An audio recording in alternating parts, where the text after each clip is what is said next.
漫天的飞雪，璀璨的金光。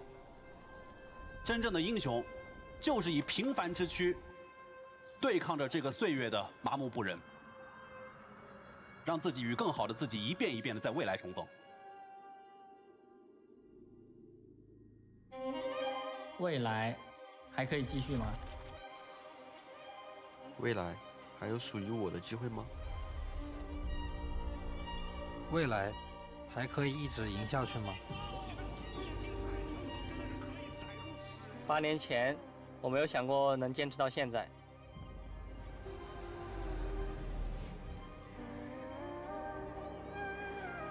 8年后，我不确定这是不是一个冒险的决定。做到了这一刻，我们终于做到了。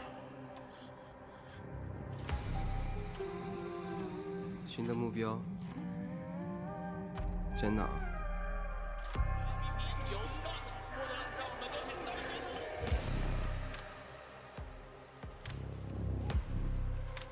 该停下来了吗？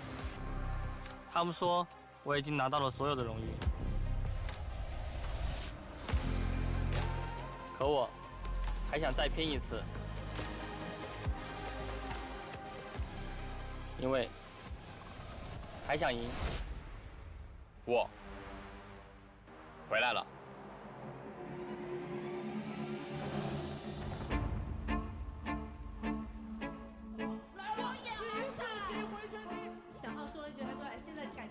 打得有点上头，有点想。有人说，怎么赢了一场比赛就哭了？因为我知道自己为了那一场胜利付出了多少。队员们都比较的年轻，很敢打。在 L 招的发挥真的是令人心惊。无数次的训练之后，胜利的机会依旧稍纵即逝。拼尽全力，也未必会拿到自己想要的结果。努力不一定就有回报，但是不努力一定就没有机会了。这一次，我们会走出属于自己的那条路，燃烧自己，目标只有冠军。今年他们赢下了春天、夏天 MSI 在内的所有冠军。我享受在舞台上捧杯的那一刻。如果说比赛一定要有输赢，为什么不能一直是我们？抱歉，这次我们站在了对立面。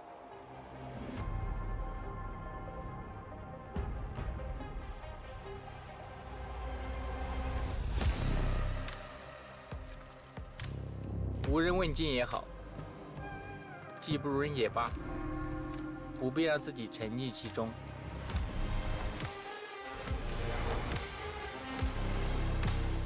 所谓的最强和第一，应该由谁来决定？我们所挥洒的每一份汗水，都是为了追寻不变的目标。成功就是从失败到失败，也依然不变的对胜利的渴望。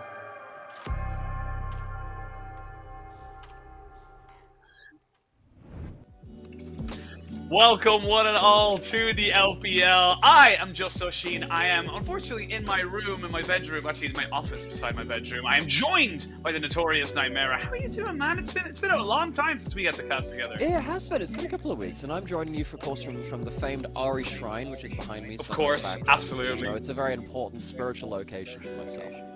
Yes, absolutely. But let's have a look at the results from yesterday before we get ourselves into today, because of course we got to talk about the big day that they had yesterday. It was a long one. It was, and somehow I missed the 9-game day. I thought it was Mazel and Mike Hurst, but it was Joe and Lyric, of course, who went through that one. And we had a whole range of results. We had some slow, grindy FS in the first two series, and even the last series were long, brutal games between, of course, BLG and JDG. But BLG take their first LPL series victory over JDG. They did it in Demacia Cup. Now they show they can do it on stage in the regional competition. Yeah, and of course, with the JDG losing, they did pick up their first loss of the season. We can have a look at the standings and kind of see exactly what's going on there, because now it's starting to get a bit condensed. You can see people on 5 wins, 6 wins. They're all starting to clump in up around the top side of the table.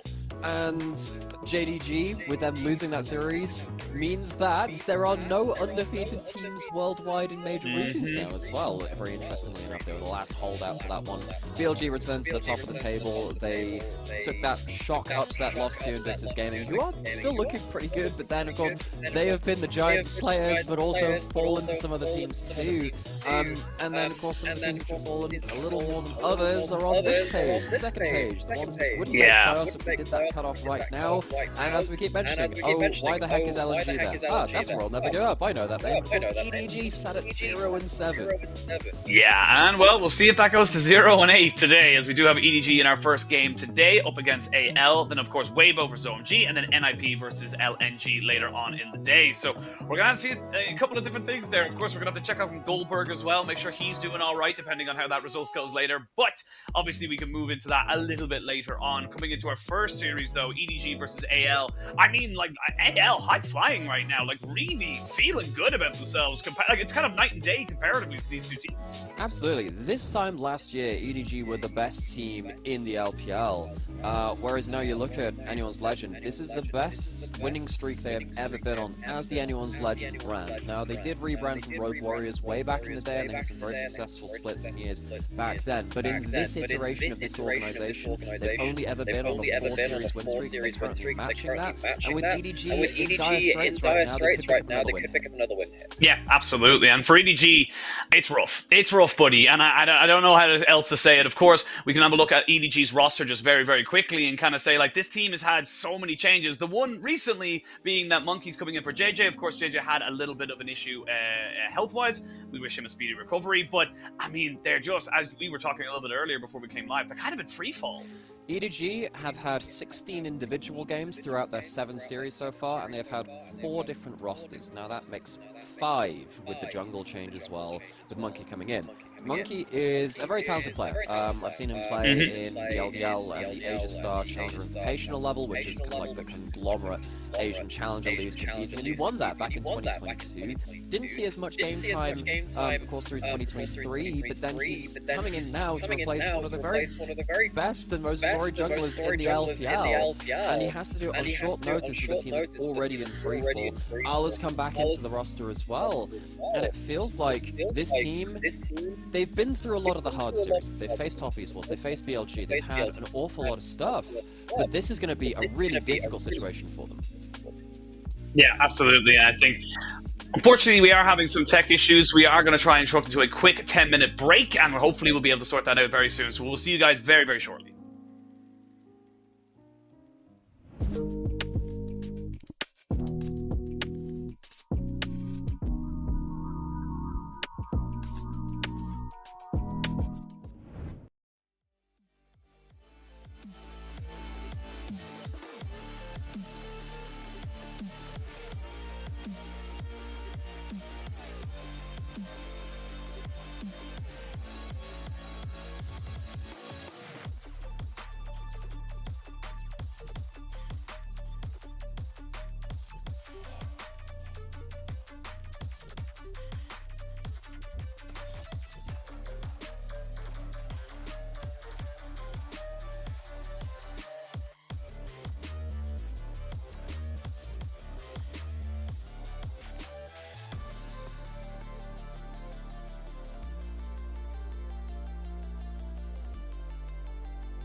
Nightmare, we have gotten through everything. Let's get people caught up. It's a very close game, but AL just picked up the dragon. They're looking to dive bot. Okay, we gotta figure out who's got gold. So, 17 minutes in, dragon apiece, a lot of kills on a Kalista. Kalista Alistar very, very good at playing aggressively because the Alistar has extra ability to just go forward and then use the Kalista to pull back. However, a lot of ability though from like a Shockwave or an Aatrox to stop the Kalista playing. So typically games when Kalista are ahead become about the Kalista. There's some fun power there for the Snake with the amount of kills that he's got already, but there's also a good amount of counterplay from anyone's Legend. Yes, plenty of counterplay, plenty of engage as well, so we'll see what they want to go for. And of course, as we mentioned a little bit earlier, we'll get you a refresher. You're probably looking at the EDG roster and kind of go, where's Solo Kill? Where's JJ? Solo Kill's been swapped out for Ala, back into the starting lineup. And unfortunately, JJ had a little bit of an accident. Unfortunately, he is seeking medical attention for the next little while, so Monkey is stepping in for him. Of course, we wish JJ a speedy recovery. AL, I mean, they've got to be looking at this as something like, you know, of a game that they should be winning, given the recent woes of EDG. Hugely so. For those of you who haven't heard this already, this is the worst start to a season EDG have ever had, and this is one of Anyone's Legend's best. In fact, it is their best as this brand. They used to be Rogue Warriors, they had some great years back then, but Anyone's Legend in this current iteration on a current 4-series win streak. We see if Fisher potentially looks for a play in mid lane alongside the Herald. Just wondering if he was trying to scoop back Hope at that point, but doesn't go for it. Herald summoned up. Ala's going to charge that in. Don't know if there's going to be engage after this. We'll see. No, not just yet. Now, they don't need it. They just need one more auto on that turret. There it is. Now they're going to look for the engage. Here they go, trying to get a little bit of a flank from the Aatrox. There's already the Nautilus down. Have to see Fisher use the Emperor's Divide to keep the Aatrox at bay, but Vampire sacrifices his life. Well, the all-out from Ala does get him a kill as well. This Aatrox is doing work, but not enough to kill off any of these kills. Oh, a miss on the Q does not give any reward, and a triple kill goes over to Hope as he's sitting there now 1v2. Ala trying to chase him down, but I'm pretty sure he should be able to flash away, get the blast cone, and get himself out. Oh, close run stuff blows the flash from Hope. Both these AD carries having a lot of difficulties in these team fights in terms of the amount of threats they have to keep in mind. It's the on-hit Varus that means that he does have to get up close and personal. See at the end of that. You can't really deal with a Cassandra once the rest of his team is out at that point. When you charge him with the Herald, you can actually block it with the Poppy W. That's what I was wondering whether that engage would happen there from Troco. Instead, it's actually the Alistar that goes right the way in. Vampire pops the ult, forms a really nice front line. But you can see that even though that front line is there, Harry is stopping the Brand comboing onto everything, and that's when the fight gets really, really messy. Yeah, it really starts to just get all over the place. It's very separated. It's a good shockwave, but like you mentioned, it's kind of on the front line of EDG, so it doesn't really lead to much after the fact. So right there, you can see that Fisher thought about maybe pushing it a little bit more, but he was within a kill range, shall we say, of the Varus to be able to get it. Does lead to about a 1,500 gold lead here for EDG. Still 2 dragons to 1 in favor of AL, and 3 Ed and Eddies each, or the Groby Tobys, or the Kevins, or the Powerpuff Girls, or the many iterations that we have given them so far. The monsters of many titles. Yes. But now, as we slow down, and again, get to take a bit of stock of this as well, we have significant lead now for EDG. They don't have that third dragon, sadly, for them. With Kalista, it's really nice if you can get up to a soul point because you're just so likely to win the soul fight with the Rend. Or at least the soul secure if you get Rend stacks on it. Now, being a little bit behind the game in regards to that, it's a bit annoying, but you see that EDG walking in as a unit. They have the Alistar, they have both that ult and then the Kalista ult as well. EDG can walk forward with impunity around Vampire, and that's what they're trying to get value out of right now. Trying to see if Vampire can get a good engage. Has the Locket as well. We're kind of seeing a lot of supports in the LPL just kind of lean back into those hard engaged champions as well. The Nautilus obviously never really went away, but the Alistar kind of creeping back in a little bit as well. The Varus still very much a good combination to, you know, get in with that chain CC as such, but right now it's the Baron being started here by EDG. It has been spotted out, and they're going to have to back away from this, you would imagine. Well, they do have good DPS. They shouldn't be sticking on this. They don't have a tank on this. Half HP on the Snake and Monkey already, and it is just going to be buying the teleport. So, EDG, this was a phase, well, a multiple phase plan. You walk in with the Alistar with the Kalista ult, they're not going to die. You get vision from that. Maybe look for a snap engage if someone makes a mistake. Use that vision to start the Baron, and then once that Baron is started, all you're looking for is the teleport. Now they've got the teleport out of this flanking Aatrox threat, so you can't be as much of a threat in the next fights where they potentially could teleport into a game-winning position. So EDG, that's a pretty good set play from them, but it has left them open on potentially the other side of the map now because their vision's all on top side. Yeah, that's what I was just about to say. It's like, yes, you got the teleport out great on the Baron, but because you took so much of damage, you had to reset. Now we can look for the fight. Harry still gets himself a flank. Shockwave only on the Vampire. As you can see straight away, Fisher looking for an engage. Gonna finally jump on top of the AD carry. They traded 2 for 1 in favor on the side of EDG. They're making this one work with a fantastic flash forward from Shanks. And the hook is great as well. The Keeper's Verdict trying to just get everybody away from this entire fight. You can see that this Cassante is still wreaking havoc, but Shanks is doing so much damage right now. Will be taken down by Allah off the backside of this one here, as Vampire looks to try and get Kale right punted back into his team, and they should be able to give that one over to anyone of their choosing, and it will be the Kalista. Oh, what a disastrous fight for anyone's Legend. They don't hit the Shockwave onto Monkey, which means that Harry has to over-engage to try and kill the Brand, and that means that EDG, through the broken fight, get to clean up the pieces. They win that fight, they stop the Dragon being taken, and they're going to take a Baron after this too. EDG, they're fighting their way back into a really good position. Well, not even fighting their way back, they're just in a good position, and now what Croco is hoping for is a Baron seal against a Rend. That's going to be very difficult for him. Yeah, it's going to be very, very difficult. They're going to start up the Baron, but I don't know why they didn't just go back for the Dragon. Yeah, get yourself back up. Yeah, this is what we've had so many times from EDG so far this split, where they make a good play. We know they have decent players, and then they just kind of fumble the bag just a little bit. Speaking of fumble the bag, Croco, he's going to have to flash away as the teleport from Allah just come in. He is a monster right now, and they are just kind of both scrapping for this. Finally, EDG reset and get themselves onto the Drake. Okay, right, so EDG, they overestimated the Baron damage at that point in time, and they kind of wasted a bit of time. They could have just gone straight towards that Dragon. They do secure it. It's going to be a denial of soul point. Going back into this fight, though, watch what happens with the Shockwave.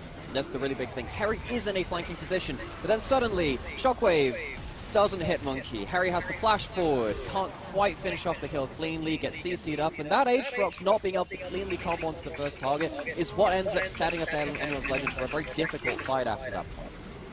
Yeah, and again, the great hook from Kale right there to get onto the Kalista, but the damage dealers are dead. You know, Shanks has already used all of his mana. He's not really in a position to burst out that Kalista there, so it just doesn't. Really... big fighting screen. Oh, we're gonna have a fight there on the picture-in-picture as they look to try and maybe take out Vampire, but it's Croco who gets taken out, and it's very, very disconnected coming out here from the side of AL. Like, this is honestly not what we've seen from most of the split. Yeah, it's getting a little bit frantic, and they're just throwing themselves at each other, and particularly with a team with an Orianna and this flanking threat of the Aatrox, you can't really afford to do that. They're going to take a mid lane out of turret. It's going to be at the expense of the Baron, of course, against the Rand, and with no smite available, no chance to steal there. You'd have to look for a fight, and in a 4v5, that'll be a very difficult situation. Now, EG, they've got themselves to 4,000 or 5,000 gold advantage. We're going to start building up on that. We're going to go see how this one started. Vampire has his... does he have his ultimate at this point? Yes, he does. Yeah, the Spectator sometimes gets a little bit freaked out with that one. So he walks forward, knows he has the damage reduction, has the cholesterol in case he gets it even more hairy than that, gets out completely for free. EDG using this Kalista Alistar very well to be that front foot starting initiation fight. Well, they take stock of the items now as well. 3 items onto the Kalista, 3 items onto Ala as well for this Cassante. Like, this EDG team, they've got the front line, they've got the back line. They're able to build themselves into a nice position. Croco is now falling really far behind right now in terms of levels and just kind of being useful. And he's going for a Black Cleaver build. I only just realized that there. So he's not that tanky. As we've seen the last few fights, he's being melted. He has been, and I'm not gonna lie, even if he was very tanky, I still think he dies. It's just taking it from, you know, like a 3-second kill window to like a 5, 6, something like that. It might be able to help Harry combo up onto one target, but that kind of window of opportunity is starting to fall away from them. There is one chance for them. Need to hope for a good teleport flank with the Aatrox teleport that has come back up. But as it stands, there's a very good set of wards behind EDG to stop there being really good vision coverage, and they feel safe heading into this turret. Feel very, very safe. Croco has a little bit of a flank, but not a huge amount of it. You see their Hope just trying to take out some of these minions. They talk about half the HP of the turret just because they had the 2 cannon minions just doing absolute work right there.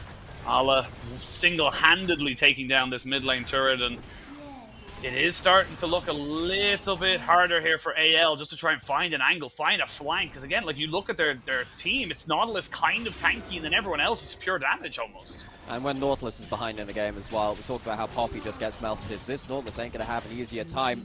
On the other side, Vampire having a fantastic game on this Alistar, from what we've seen so far. This player who came out of nowhere to replace Mako, the player which defined EDG for so many years, is having a strong performance here. I know it's just one game. He's going to have to probably blow his ult. In fact, it's going to be the Kalista one instead. It's an ult-for-ult trade, but this player on the Alistar has been a big part of how EDG are playing out these games. Really, really has. And right now, EDG, 6,000 gold. They've ballooned that so effectively. They really just need to try and cover this one off now on their own and really try and just, you know, make it work. Keep it together. You have the tools. You have a great front-to-back composition in terms of just kind of keeping yourself alive, letting this Kalista, Brandon, and Azir just do the work. And as I think everybody is on the same page. We don't want a 0-16 team. We want to see these guys bring it together. You know, we were only saying before we came live, it is one of those things that, you know, we live in a generation where we've seen EDG win a world championship and also potentially the worst start of their season ever. It's insane. You either die the world champion or see yourself live long enough to become the 0-16 seed. Something. EDG would very much like to not see that happen themselves. Of course, now with Jejet not on the current lineup as well, no members of the EDG World Championship roster are currently playing for EDG in this game. So that's been a massive change over the last few years. Scout departed. We've got Mako leaving this year as well. This team has changed an awful lot. It feels like it's been a while since we could really talk about that, because obviously EDG, most of the conversation has been, wow, this team sucked. Wow, this team is really struggling. What are we going to do? What's this team going to do? It's nice to see them at least have one solid game here against Anyone's Legend and pull out some team fights. They have a dragon to fight for in the next minute or so. It would be soul points for either one, but not the soul itself. EDG luckily denying that last one.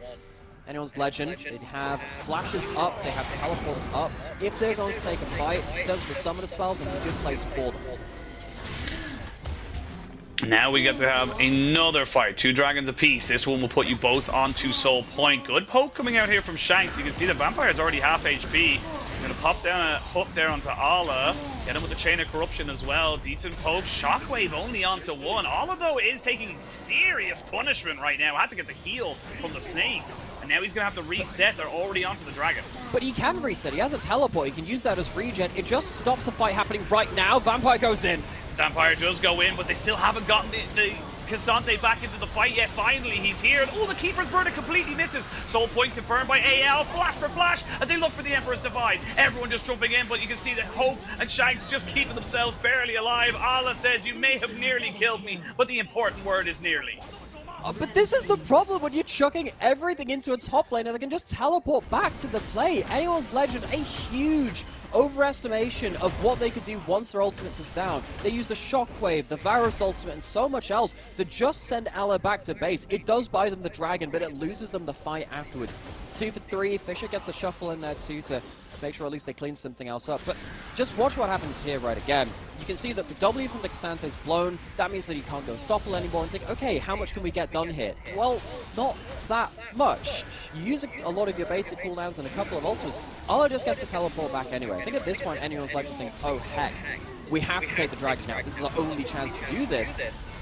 But by the time then that the fight has been forced, Allah's back on the field, then the damage which they've done, the HP advantage they've gained, is already gone, and Harry, we won't talk about that today.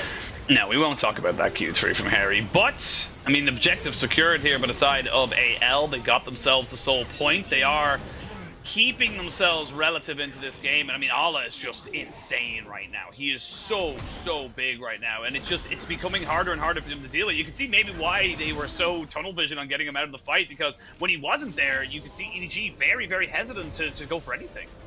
For sure. I think the way that Anyone's Legend should be looking to play this fight is, yes, look for a Shockwave to combo up with Harry's Aatrox in the backline, but as long as the backline of EDG aren't able to follow up on what Allah's doing, Hope at full HP can shred this K'Sante. We just haven't got to see it at full HP. It's always been under a quarter or a third as Allah runs at him. He's getting towards 4 items. He has the on-hit Varus build, which is very good at killing tanks into the late game.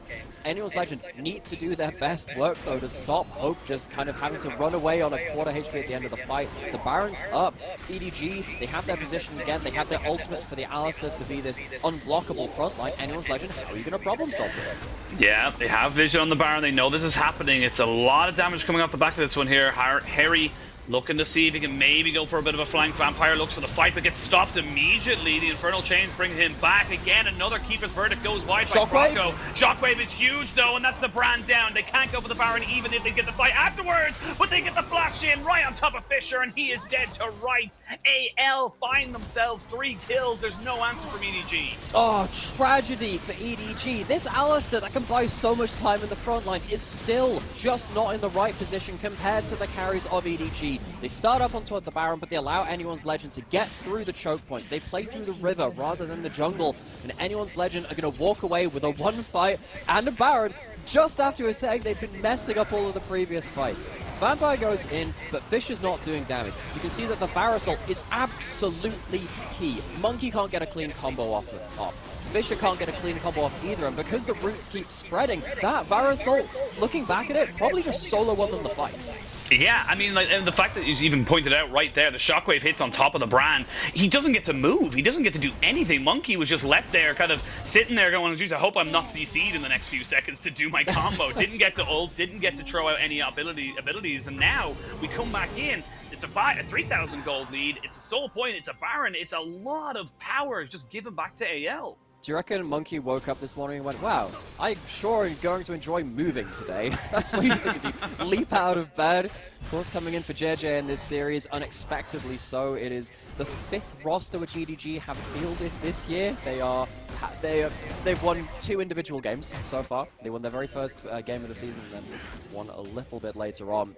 So they're trying to, again, stop this free fall. But fights like that, they really don't help. This team was in a fantastic position. Coming out of the last couple of Dragon fights, it felt like they'd managed to stop Anyone's Legend from fighting around some of their big power spikes, to stop Harry being able to clean up some of the backline team fights, stop Hope from being the AD carry that can take over the DPS battle. But now we're getting in towards late game and the gold is becoming less of a factor.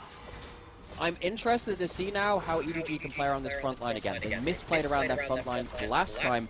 They won't be given another chance to do so. I think if they make one more mistake, game's over.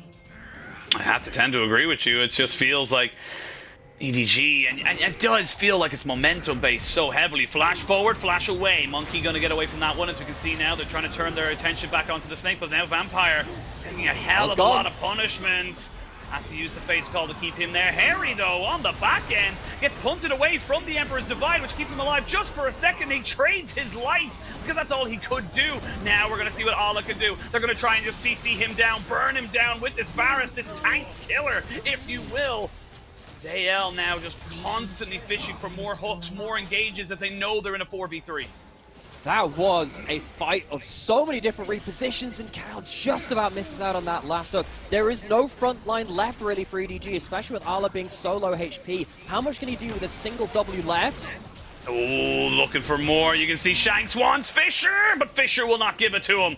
You may not have my rod today. Now they have to kind of back away from this one here. Yeah, the Snake is the only healthy one. That's Infernal Soul now to AL. How the heck have they managed to fight back into that position? Harry, once again on this Aatrox, struggling to find the game-ending teamfights through the backline. We're not going to even start at that point. That comes a little later. Monkey flashing away from the first engage. That's important. It means he can actually get his ultimate off and get some of his burst damage up. Problem is that both Monkey and the Snake have to put themselves into a really awkward position. They're not actually auto-attacking for a large amount of this fight.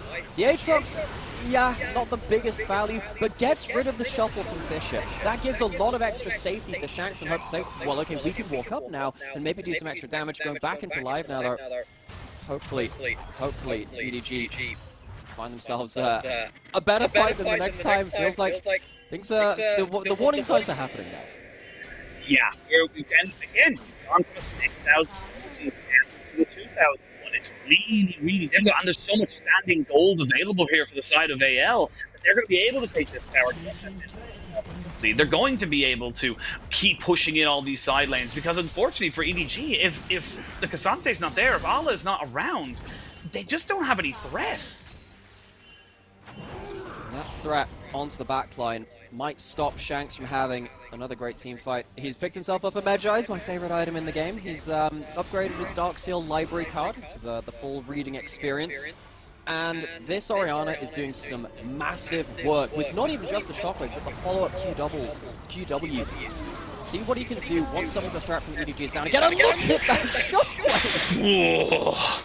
Just so much work being put in there, and Hope can just walk in now and say, yeah, I'll put down a little bit of extra damage onto this turret. We'll almost take that one down as well. But I mean, the shockwave's already a quarter of the way down away. Like, it's fine. Like, you can keep going for these things, but you cannot recall there. That is just silly. Now they don't have a Chain of Corruption either, and Ala's on a flank. They need to try and get away from him. They need to try and get away from this very imposing Cassante, but they just will not be able to do so. And now you can see the pings coming in. They want to try and maybe end this game. Good hook there from Kayle, as he wants to keep moving backwards, but he will have to go all the way to the gray screen, as the EDG maybe, just maybe, have found themselves an avenue to win this game. Oh, it's been a Game of Thrones, all right. Shanks and Hope get taken down, and that means the wave clear is gone with them. Are they going to be able to use the entirety of this wave? I mean, there's only 2 members left and no Keeper's Verdict now. I think EDG might have just bought themselves a Game 1 victory. Maybe. They're trying to cut off the wave, though. You can see Harry trying his absolute best. Croco as well, just looking for something, anything, to make this work a little bit better for them. EDG now getting cut away, but they've already taken away the Nexus turrets. They'll take away the Nexus and the kills, and EDG will go 1-0 up in this series. EDG find themselves only their 3rd individual game victory of 2024 so far, with their 5th unique roster fielded. JJ out due to health issues. Monkey steps back in. It was a messy game. Both teams will definitely be kicking themselves after different periods of that, and I think particularly after Anyone's Legend fought their way back into that situation, are going to have to be feeling so sad about how they threw that game away from themselves. Yeah, honestly, it really did feel like Ala just took it over. Like, it really did feel like Ala took it over. I would be very surprised if he's not the MVP, but yeah, that was an insanely close game. Obviously, we only just jumped right into the thick of it. We didn't get anything else to kind of dig onto it, but we're going to send it to a quick break, and when we return, we'll have picks and bans for Game 2.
And we're back. Welcome one and all to the LPL. We've had a pretty hectic time, but we're going to look at our MVP real quick. I believe it's going to be, yep, Ala. I had a feeling it would be Ala.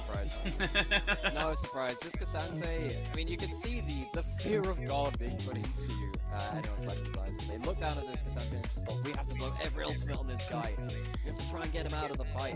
I really like the way that EDG played around like their dual obnoxious frontliners, the Cassante and the top lane, the Alistar piloted by Vampires, or particularly the Kalista ult to pull them back out. It felt like anyone's Legend had a really difficult time trying to buy space from the front line while still having to thread onto the back line. You didn't have enough tools to do both of those things, and Ala ate them up whenever they tried to split too much. And look, it's a great start for EDG. EDG now 1-0 up in the series. They need to keep this momentum. I don't think Ala's going to get Cassante again, unfortunately for them, so they're going to have to find something else to deal with. Obviously, we didn't get pick and ban last time, but I imagine there's going to be a lot more kind of, emphasis on the top side, considering how much he did in that game. There's some logic to say that, but on the other side of it, how much can you control a player like Ala when your own top laner is struggling quite a bit, actually. Harry did not have an easy time with things. You see a number of those Aatrox flanks just completely whiff, completely just go out and just go. It just felt like it was a bit disconnected. The Aatrox is a champion which needs to be very connected with your team, especially when you're playing the Assassin Lethality build and you're trying to flank onto the backline. You can see how that doesn't work when you're not connected with your team particularly well in that sense. So, problem is, could Ala just do this on any champion, like a Jax, or like the Aatrox himself, if your own top laner is struggling and Ala's going to be kind of like the uncontested top lane threat at that point? That's going to be something which now the backroom staff of anyone's Legend are going to have to sit down and think, well, what do we do about this? Yeah, and honestly, I think that from what we saw anyway, the decisions of Croco and some of those engages were odd, straight up. Like, it just felt like it was very disconnected. Didn't really feel like they were going for a huge amount of kind of cohesion with that composition. I don't know if it was just that game. Obviously, AL have had looked fairly decently up until this point. But, I mean, again, something we looked into as well is that, like, AL, this is kind of their last quote-unquote easy game, for a long time. It does feel like they have a huge run of kind of top 5, top 6 teams to kind of round out the season. So what that means is that they need to pick up all of the wins they can right here, because when it comes to playoffs cutoff at the end of the split, typically we see it around the 7 series win to 8 series win mark. That tends to be around where it is. Of course, it can fluctuate depending on how everything goes with other teams. We have seen even, I'm trying to remember if there was a year when we had a load of 8 series win teams like tied at the same level, and one of them ended up going out. So even that can sometimes be not quite safe. EDG have quite comprehensively shown so far that they are one of the worst teams in the LPL performing right now. They are playing with an emergency substitution pretty much, with Monkey coming in. This should be a series you have absolutely no right losing, but that first game, they threw it so hard that it ended up falling away from them after they'd done the hard work of fighting their way back into the game. Wouldn't it be wild, just absolutely wild, if EDG made it to playoffs? Just starting 0-7 and going 9-7 to make it. It's exceptionally difficult, but it's not impossible. It'd be great. Not impossible, but the thing, when you have so many teams in the league, it can get obviously very varied in terms of if the middle of the pack is all winning a lot of games, it's just a couple of teams at the bottom losing a lot, or the opposite happens and everyone is close throughout the entire table. What it takes to qualify can very, very much vary with it. We're into the draft of the second game. We have switched sides. Legend onto the blue side. Jax away from Ala, no surprise there. Lots of bot lane bans besides that. Jax away from the Ala. We might see the Cassante, or a first pick from Harry, either one. They're going to go to Renata. A lot of bot lane just being taken away here by the side of AL to make sure that, Hope and Kale have something to go for. Because I will say that Hope did okay in that last one, but it did feel like the Snake was very comfortable on something like the Kalista. And it really made Vampire very comfortable too, because he could just go in knowing he had the extra degree of safety. They walked out of laning phase with a big lead. Managed to use that fairly well in the team fight. Of course, it wasn't quite as simple a story as that one. So what's the first pick? Are we going towards the Varus, lane dominant, the Kalista as well on the table? Both of those very important. Karma though, of course, that's been dipping in and out of champion select. Are we really going to give away choice of bot lane? Pick those to the Snake and Vampire. Maybe Hope and Kyle just say, look, it doesn't matter what you take, both of the bot lanes ended up being impactful. Karma being able to empower your bot lane champions. That's the kingmaker here with Rene's Legend. Now, Everything seems to be fine for the moment, but again, Karma, very powerful, as you mentioned, something that just has huge mid-game spikes with, and even early game as well, just being able to have such push priority. I've seen it in a couple of different lanes, most likely to go into mid lane, but we'll wait and see where that does end up going. EDG gonna lock in, I mean, get the Varus, I mean, the K'Sante would be great here as well. Like, I mean, again, Allah just did so well in that last game, I don't see why you would change it. It's an easy lock-in. You have the Varus and the K'Sante on the same team. That means that without the K'Sante being on the other side, less tank options are available. K'Sante really is the premier tank, which means that Varus can potentially even go for something like the poke build. Poke Varus is very good versus Kalista, so now that's locked in. Varus can start kind of chunking them out in laning phase and not have to trade auto for auto. It gives some build diversity to EDG if they want it as well. And we get the Kalista, the Xin Zhao, a lot of mid-game power here for AL as they look to just try and maybe just bulldoze over EDG and get themselves back into a winning position in this matchup, or even just an equal position in this matchup. And EDG, I mean, they're kind of happy just to go with a very standard front to back, get the engage, get the solid side laning going with the K'Sante, and then, you know, the Varus, that you can wait. That's the beauty of the Varus, why he's so often picked these days, is that you can go poke, you can go, you know, DPS. They're both viable. And in this game too, you know, have the effectively point-and-click Varus option now, where Nautilus CC someone's up for, you know, 3 to 4 seconds, and the Varus lands his entire CC chain during that as well, from half the screen away. So now you're playing a hyper-mobile, hopping around Kalista, who gets hit by the Nautilus. Everyone else can follow up on that. The Varus is going to take down to half HP from that. Very difficult game comparative to last game for Kalista. Now, you can also see from EDG's side, they think, well, okay, let's try and take away some kind of follow-up options from the Kalista to stop them from being as aggressive into us. The Alistar away from the Kalista is very, very important. We saw how Vampire could use that aggressively in the last game. So what do I do? Right now, it does look like just focusing out some of those AP options, but Hwei made it all the way down to the end of this draft after the Azir gets taken away as well, and the Orianna. That's 2 massive counters into him. Just feels like it's the strongest pick to go for right now. And particularly with Hwei, we just talked about with the Varus. Hwei, it's great if you're playing these skill shot champions when you've got someone who can CC someone up, like the Nautilus from long range. Hwei, exactly the same. It's why we're seeing a lot of stuff like Hwei and Vi picked together, because, or even stuff like from JDG, so the Hwei and then the Twisted Fate. Point and click into all of your skill shots from the full screen away from the Varus and the Hwei. This Karma or the Kalista, even the Shinzo, if you don't pop your ultimate quick enough as well, are going to get one shot from a screen away if they're not careful. They got the Udyr, so again, getting themselves... I was going to say, you kind of need someone to go in with the Xin Zhao here. Feels like everything, you know, kind of really does feel like it all relies on this realm now. So you are picking that one up here for Kayle. It is going to be difficult. It's kind of putting the whole emphasis on Kayle to get in with that big ultimate, get some kind of crash down as well, and then you follow up and pick off people with the likes of the Udyr and the Xin Zhao. But we'll see how AL pilot that particular one. And EDG, they're going for a little bit more kind of push and power. They're looking for that little bit of early game aggression, get that Graves going, get that kind of early farming jungler, and look to just kind of create their own pressure on whatever side of the map they choose. And they're also just doubling down on that. One person is CC'd, everyone calls it. It's like Helldivers when you're calling in the Orbital Bombardment. You just got like the Graves turning a railgun in one direction. You got the Hwei bringing in like the Eagle Airstrike. The Varus bringing in the poke as well. If someone gets hit by this Nautilus, the Fury of the Gods is going to hit that one poor target with everyone else off the screen. So anyone's Legend, they need to find and engage onto the backline before they can set up the artillery platform.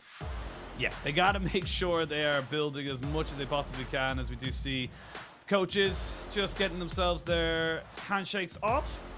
Wait to see now where they want to try and build it from here. And I mean, look, EDG, this is the best of a position you're ever going to find yourself in. And you have to make sure that you are getting the right setup, the right start to this game, and making sure that you're coming out of this with as much, you know, kind of positivity as possible. The season's not over. You still can make it to playoffs, to postseason, and you still want to put your best foot forward. I want to see them get a 2-0 here. They had played 16 games before they loaded into this series, and they've only won 2 of them. Now, with their 5th unique roster of the year so far, they find themselves their 3rd victory. They could even look to, I guess it's a small consolation, they could double their wins they've had from their first 7 series in one fell swoop today against anyone's Legend. They need to stick the landing though. Yes, they really, really do. And we're going to wait to see now where both these teams can go. Of course, for AL, they need to try and get this ship righted. They are riding such a high right now. 5-2. They're up with the big boys. But they're not quite there just yet. They still need to do a hell of a lot of work if they really want to try and put this game to rest. Put this, you know, kind of season on a high. They're on a four-win streak, highest they've ever been, as you mentioned in the last series. I want to see more. I want to see them do well. Would be a real story for this team. Anyone's Legend, they've had big roster changes coming into this year. I think particularly, you know, you can talk about a lot of players coming in. Hope, Shanks coming in, players from WE of last year. Hope was said to be looked at by a lot of top-tier LPL teams, so he chose this team. He had different options.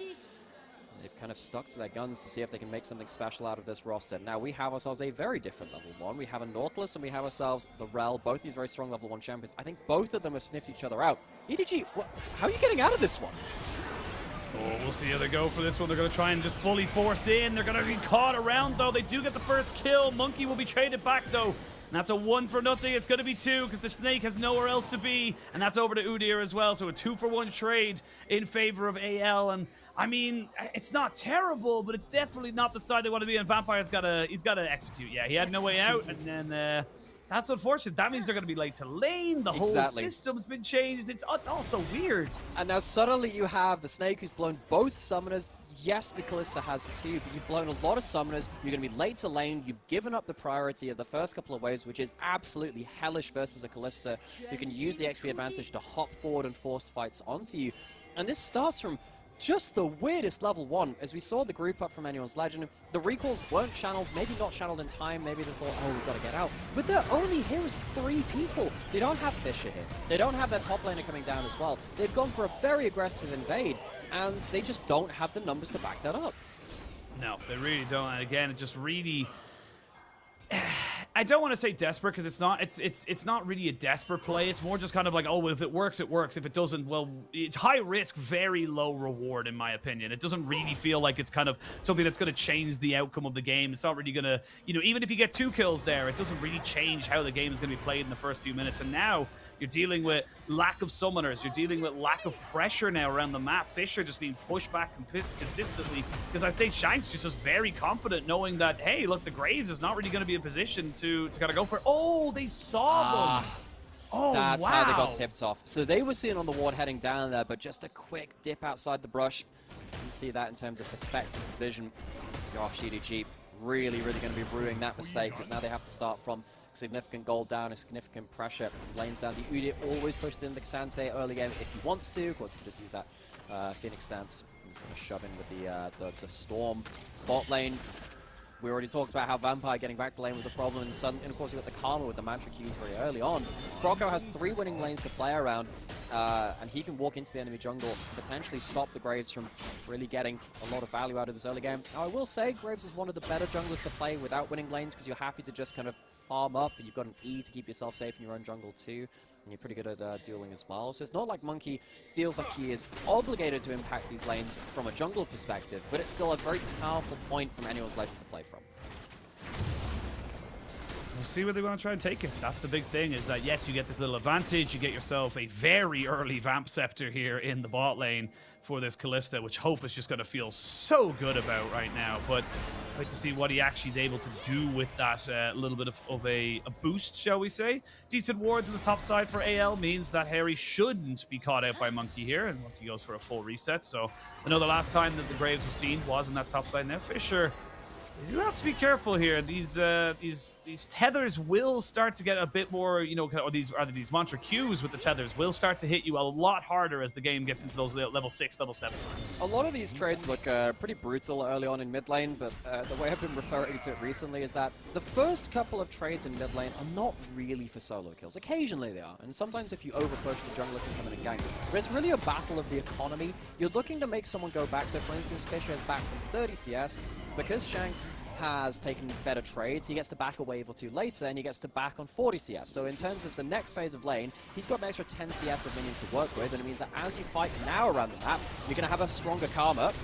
Yeah, and Monkey has no flash, no life. Croco gets the kill. Really good roam up there from Kayle. That was really well played. And even if he does make it out of that initial play, then the mid lane has come into it, and that's when the Karma would have been a really big point of power. So Monkey, really just too overbold. You're playing around losing lanes. Yes, the mid lane is just back, but Kyle covers things nicely, as you just said. So the support roam very, very impactful. Anyone's Legend, much more confident start to this game than the last. Much confident one. Much more confident kind of setup here. And again, just kind of, this is the AL we saw. It's why we were so surprised when we jumped in hot into that last game, why the game was just felt like AL were panicking. They looked like the AL from, you know, a year or so ago, where they just weren't really sure how to play, where they wanted to play around and such like that. So great to see them really kind of going back to what's been working with them so far. Monkey knows he's on a ward here. Shanks is got the push in mid lane, so I don't think they're going to be able to go for this when you're already, again, down on the bot side as well. Well, Fisher does have execute damage, and Shanks is low HP. Maybe that's what they're trying to play around, but they're just caught again. Why is Vampire going in on that? There's just no need. A flash in to try and get everybody locked in and ready to go. They're not quite able to get the damage down because it's so early in the game. A flash for a flash after Croco gets ulted on top of him. He's at the back of the pit. Nowhere for him to go. KIL not quite able to get away from this one here, but now the Snake, he's getting jumped on, but he gets himself a kill before he goes down. And it's not even going to go down. They're going to get the Dragon, and this is EDG tying up the kills straight away. So, despite the fact that they got caught out a little bit in that bot side river, the big moment was actually Shanks being half HP and sticking around. He can't be the extra kind of threat where you can walk up with an empowered W or an empowered Q. Karma sometimes does need to brawl it out. You see that anyone's Legend, they're just a little too overbold. The hook doesn't, of course it catches out the Rel, but doesn't stop the combo coming through, which means that the first kill goes down. But you've just walked in to this way. He can do so much damage to multiple members if he's not threatened. And now everyone's in so low HP. The Snake, who has actually gone for the on-hit goal, not going to do the lethality one, and then the Hui have more than enough follow-up damage to turn things around. Really well done there by the side of EDG, just to recognize that, look, hey, the Snake can just free hit right now. Yes, it looked like Vampire went in a little bit too early, but really well done. They do get themselves some kill, equal out the goal just that little bit. But unfortunately for them, their big prize, which is that early Dragon stacking, not going to be going over to them, unfortunately. And with two of the Eddies already taken as well by AL, they are starting to win on this, but ooh. Might look for a hook. Oh, that lollipop was insane. Flash by Hope. He should be able to kite this one out and get his support out as well. Monkey was potentially in the position to get a double kill there, but a good reset here from AL. All right, Monkey see, Monkey gank. Good awareness of him to get into the lane. Even though bot side control was over to the side of Anyone's Legend, he goes through the lane and finds himself at an angle, takes away a flash, takes them out of lane, which means that the Snake and Vampire have a bit more breathing room. They've just got themselves a lot of gold from that bot side skirmish, and now after the disastrous level 1 and then the catch out in topside river, EDG have managed to fight their way back to a decent point in this game. Have they been the ones really clawing this back, or have Anyone's Legend been throwing it to them? That's a question maybe we'll have to answer again, because these two teams have been quite imprecise, but EDG will take that nonetheless. And we'll take it. You'll take whatever you're given in these particular situations, but for now, it's fine for both these teams to kind of reset, get themselves back onto the map. And again, like we're missing so many flashes, so many summoners. It does feel like when we get these more scrappier orientated games, those big key cooldowns, they become so hard to keep track of just because they're being burnt so often. Yeah, and that means that your team fighting instincts and your skirmishing instincts have to change with that. What will, of course, change is that when you've been skirmishing around the bot side of the map and these top laners come into play, Harry is actually very strong right now, and you do have a lot of champions which can just get ran at, someone like a Graves or a Hui or a Varus. Take a look at the map changes that have come into this season as well. If you're fighting in River, it can be sometimes harder to hop over a wall away from the Udyr, and if the Udyr is very strong and is building up to it, first item Iceborne, I want to see how those team fighting instincts evolve once the top laners come into play, but it's another skirmish on the bot side. Oh, they're looking for everything and everyone. It's welcome to the bounce house, Snake. He is getting burnt down by the Ignite, and he will fall. They are, however, taking Fisher. a huge amount of damage from Fisher as they look to try and get this ult off and down onto everyone. Now, though, they have to try and exit out stage right, because this is where Hope can really do some damage. Will pick up another kill, so that's 2 for 1 in favor of AL. And my God, this game is getting so unbelievable. Everyone's just going in, just going for everything. It is an absolute brawl. Fisher has turned up at a couple of key moments now to throw down the AoE, but he can't get away with as clean a fight as the last time. Now, they see Kyle going in here. They see that Kalista is under turret. But what's the logic here? They don't know where Shanks is. The flash out of the bush from Kyle on top of the Xin Zhao. This is not the distance that you want to be playing around. If you get to play from a bit longer range so the Graves can kind of follow up and layer his ultimate over the top of the team fight, instead of having to flash out, the Varus similar kind of thing, then these fights look a lot better. They just walk in way too close and disrespect the flash out of the bush. Disrespect it, and for the moment, Just keeping themselves tit for tat. 1,000 gold lead. Dragon. Next Dragon up in about a minute and a half, I think. If I was to correctly guess the time. Unfortunately, the timer is still broken here on 14.2. But waiting for more to do. And again, look, as much as we hyped up the top laners and, you know, Harry getting an early kill and stuff like that, it's been relatively quiet. 15 CS lead or so for the side of AL's top laner. Now a dive in this bot side. They would love to have the ultimate available. They're going to get a teleport coming in. Doesn't land the CC, though, to try and keep Vampire underneath the turret. Doesn't need it because the Kalista gets a kill back. And EDG going for that aggressive play. Get punished. Shanks was ready with the teleport. And the fact that the Kalista gets a kill out of that too is just really annoying. It's a shutdown, it's some extra gold from the single kill from EDG, but it's still not worth it. And while all this is happening, Ala, who is on the K'Sante, has been hemmed in a lot more this game. One of the things that we talked about in the end of last game is Ala going to get like K'Sante again, and is it going to be valuable if it is going to be the case? They've done a good job with that. They're just not part of this conversation though. They're not going to be able to teleport down. The Karma can. As soon as that teleport is channeled in, you realize things are probably going to go pretty bad. You do have the initial numbers advantage, but I just think EDG are overestimating their burst damage a huge amount. Really are, and honestly, it does feel like, again, I like that play. I like it in essence. You're trying to get in before the Magnus Storm comes in. You're looking to try and capitalize on the fact that the Rel will not just be able to turn it around. And oh Jesus, thinking of turning it around, that's a hell of a lot of damage to be going for there. Hook does land, the crash down won't be able to get them everything. Does have the aftershock to keep them nice and healthy though. Fisher TPs to find absolutely nothing, and they're gonna go for the Kevins again. And they will be denying a few over. There's actually only the one left. It's not even the second spawn coming through. Anyone's Legend took too early, and then means it hasn't gone to respawn. Because they've committed heavily towards the top side, though, means that EDG are not going to be here to defend that one plate going down towards bot side. Shanks is going to be a little closer towards his first item now. He'll be heading towards the Malignance, which of course made Karma so strong alongside the buffs on the Q and the shield as well. Dragon is up.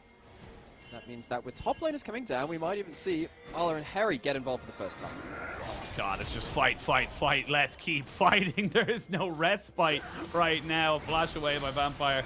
Does keep his life, but unfortunately it does give over the second Dragon of the game to AL. However, EDG are looking to maybe fight for it one more time. Fisher does back himself away from the oncoming Hex flashes. Everyone starts to be here and jump in. Harry just trying to be a distraction, putting in so much work right now. Look at Harry, he's 1v3 right now, and he's winning. That's a solo kill for Harry when everyone was on top of him. He didn't even have the help of his team just yet. Kroko getting jumped on, getting cut down by Ala, who finally jumps in. And this is becoming about which tank, which top laner can do the best. To have the Fates Call come in, jumping onto Ala to try and burst him CC down. chain! CC chain is monstrous, and that is going to be 3 for 1, excuse me, in favor of AL. So, the question we asked earlier, how are the team fighting instincts going to change when top laners come into the play adapt? They're not going to adapt well. EDG completely get blown apart by the Udyr. It's a champion across multiple regions, which has had varying degrees of success, but when you can get onto a backline that cannot run fast enough away from you, it is lights out. This poor Varus gets slowed by the Ice Wall, gets damaged by the Storm. He's popped his Ghost, but it's not enough. This Udyr completely destroys the backline and takes up so much time from them that they can't win this fight. Insane just to think Harry was just 1v3 right there. But again, it's similar to game number 1. When Ala's not there, EDG, they just feel like they're all bark and no bite. They want to go for fights. They want to try and make something happen for them. But at the end of it all, it just doesn't seem to work out for them. And then now they're still going to lose the Dragon after going for that fight. They're 2,000 gold down. Don't even have plates anymore to take on top side, so Ala can't even get a consolation prize from that one. Shanks is hitting the bot side, has a couple of those Grubby buffs as well to make sure that a little bit of extra damage goes down there. So, only the 1,000 gold lead, well, about 2,000 I suppose, from Anyone's Legend over EDG right now, so it's not completely out of sight, but they do have their first item spikes, and this team spikes very hard at this point in the game. The Karma with the Malignance, the Blade of the Ruin King on the Kalista, two of the strongest item spikes in the current meta right now. Heck, we even saw what was happening without Udyr with just the Iceborne Gauntlet picked up, and how obnoxious that can be. If Anyone's Legend can find another fight at this item break point before we get to multiple items on the on-hit Varus, before we get to multiple items onto the Hwei as well, who we know can do such a huge amount, Anyone's Legend should rule the battlefield. This tower top lane, they'll get the Rift Herald, they'll get complete control of the map right now, and for EDG, it's a struggle. It really is a struggle right now because this feels like it's much less in their control. Shanks will not get spotted out here, which means Monkey takes a fierce chunk of damage. Is gonna keep getting all that damage being put onto him. One more Q would have taken him out, but has to use the ult just to try and create distance between him and the oncoming pursuers. So that's why Karma's really broken right now. Hits a two-part W and the mantra Q as well, which means that each damage instance reduces the mantra cooldown, which is already really low because of the malignance, which means you get more mantras to do more mantra damage with. Serious damage, almost one-shots the Graves at the one-item mark. This is the one-item spike that we were talking about, and Annual's Legend, if they start flexing their muscles like this, EDG need to be so respectful. To be so respectful, but I will say Ala could maybe go for something here himself, gets the all out, and yep, you're dead. Shanks, not really a lot else to do. We talked about respect, he did not give the respect, and Ala is really trying to put this EDG on his back. He is saying, look, you will never bench me again. I am the team right now. And heck, most of last year he kind of was too. For those of you that were watching EDG through their strong spring and then their sad departure, sadly, from the regional finals. They weren't that far away from Worlds, obviously, you know. They did get themselves into the regional qualifier. But Ala's Jax was one of the real highlights of that run. Dona Castante now doing good work with it. But Anyone's Legend, they just lost a fight with their Karma at this item breakpoint because they were not respectful themselves. Just because you have an item breakpoint doesn't mean you're going to win absolutely every fight with it. That's a sad one for them to drop. They'll have to tighten things up a little bit more. Next time that Shanks wants to play that aggressively, maybe play with your teammates a little closer. Look, we haven't really had a chance to talk about the bot lane just because it's been so chaotic, but I would say 5-1-3 right now onto Hope. He is just massive, but it doesn't seem to be leading to that big of an item disparity right now. Not even a level disparity, to be perfectly honest, because of the extra 20 or 30 or so CS that the Snake has been able to pick up for himself. And that's definitely going to help this. Varus gets to a good point of power very early. You can see the Herald used in bot lane. Sometimes we sometimes see it towards the side lanes, but typically the Herald's being used more towards the top lane as now Crocker realizes that the charge isn't going to come through. How much are you going to drift with this? Driver's license, the driving test being activated. How far can he get with this? Can he get into the mid turret? No, he's just using it for a bit of a rotation. I don't think he was actually running into that wall because of mistake. I think he just did it because he was like, I'm running out of time. I don't have enough time to go to this turret and make it happen. But now Shanks does have flash, but Ala's already built up himself some serious magic resistance, and having that extra little bit of tenacity with those Mercury Treads as well makes it just so difficult. We will have a Hex Rift as well. We never got to mention that, but should make rotating around the map that a little bit easier. But yeah, I mean, for now, EDG, they're still in this, despite how AL have been able to kind of navigate this early game. EDG have been able to stabilize. They're very much on the same item breakpoints, and they are feeling okay in this mid game.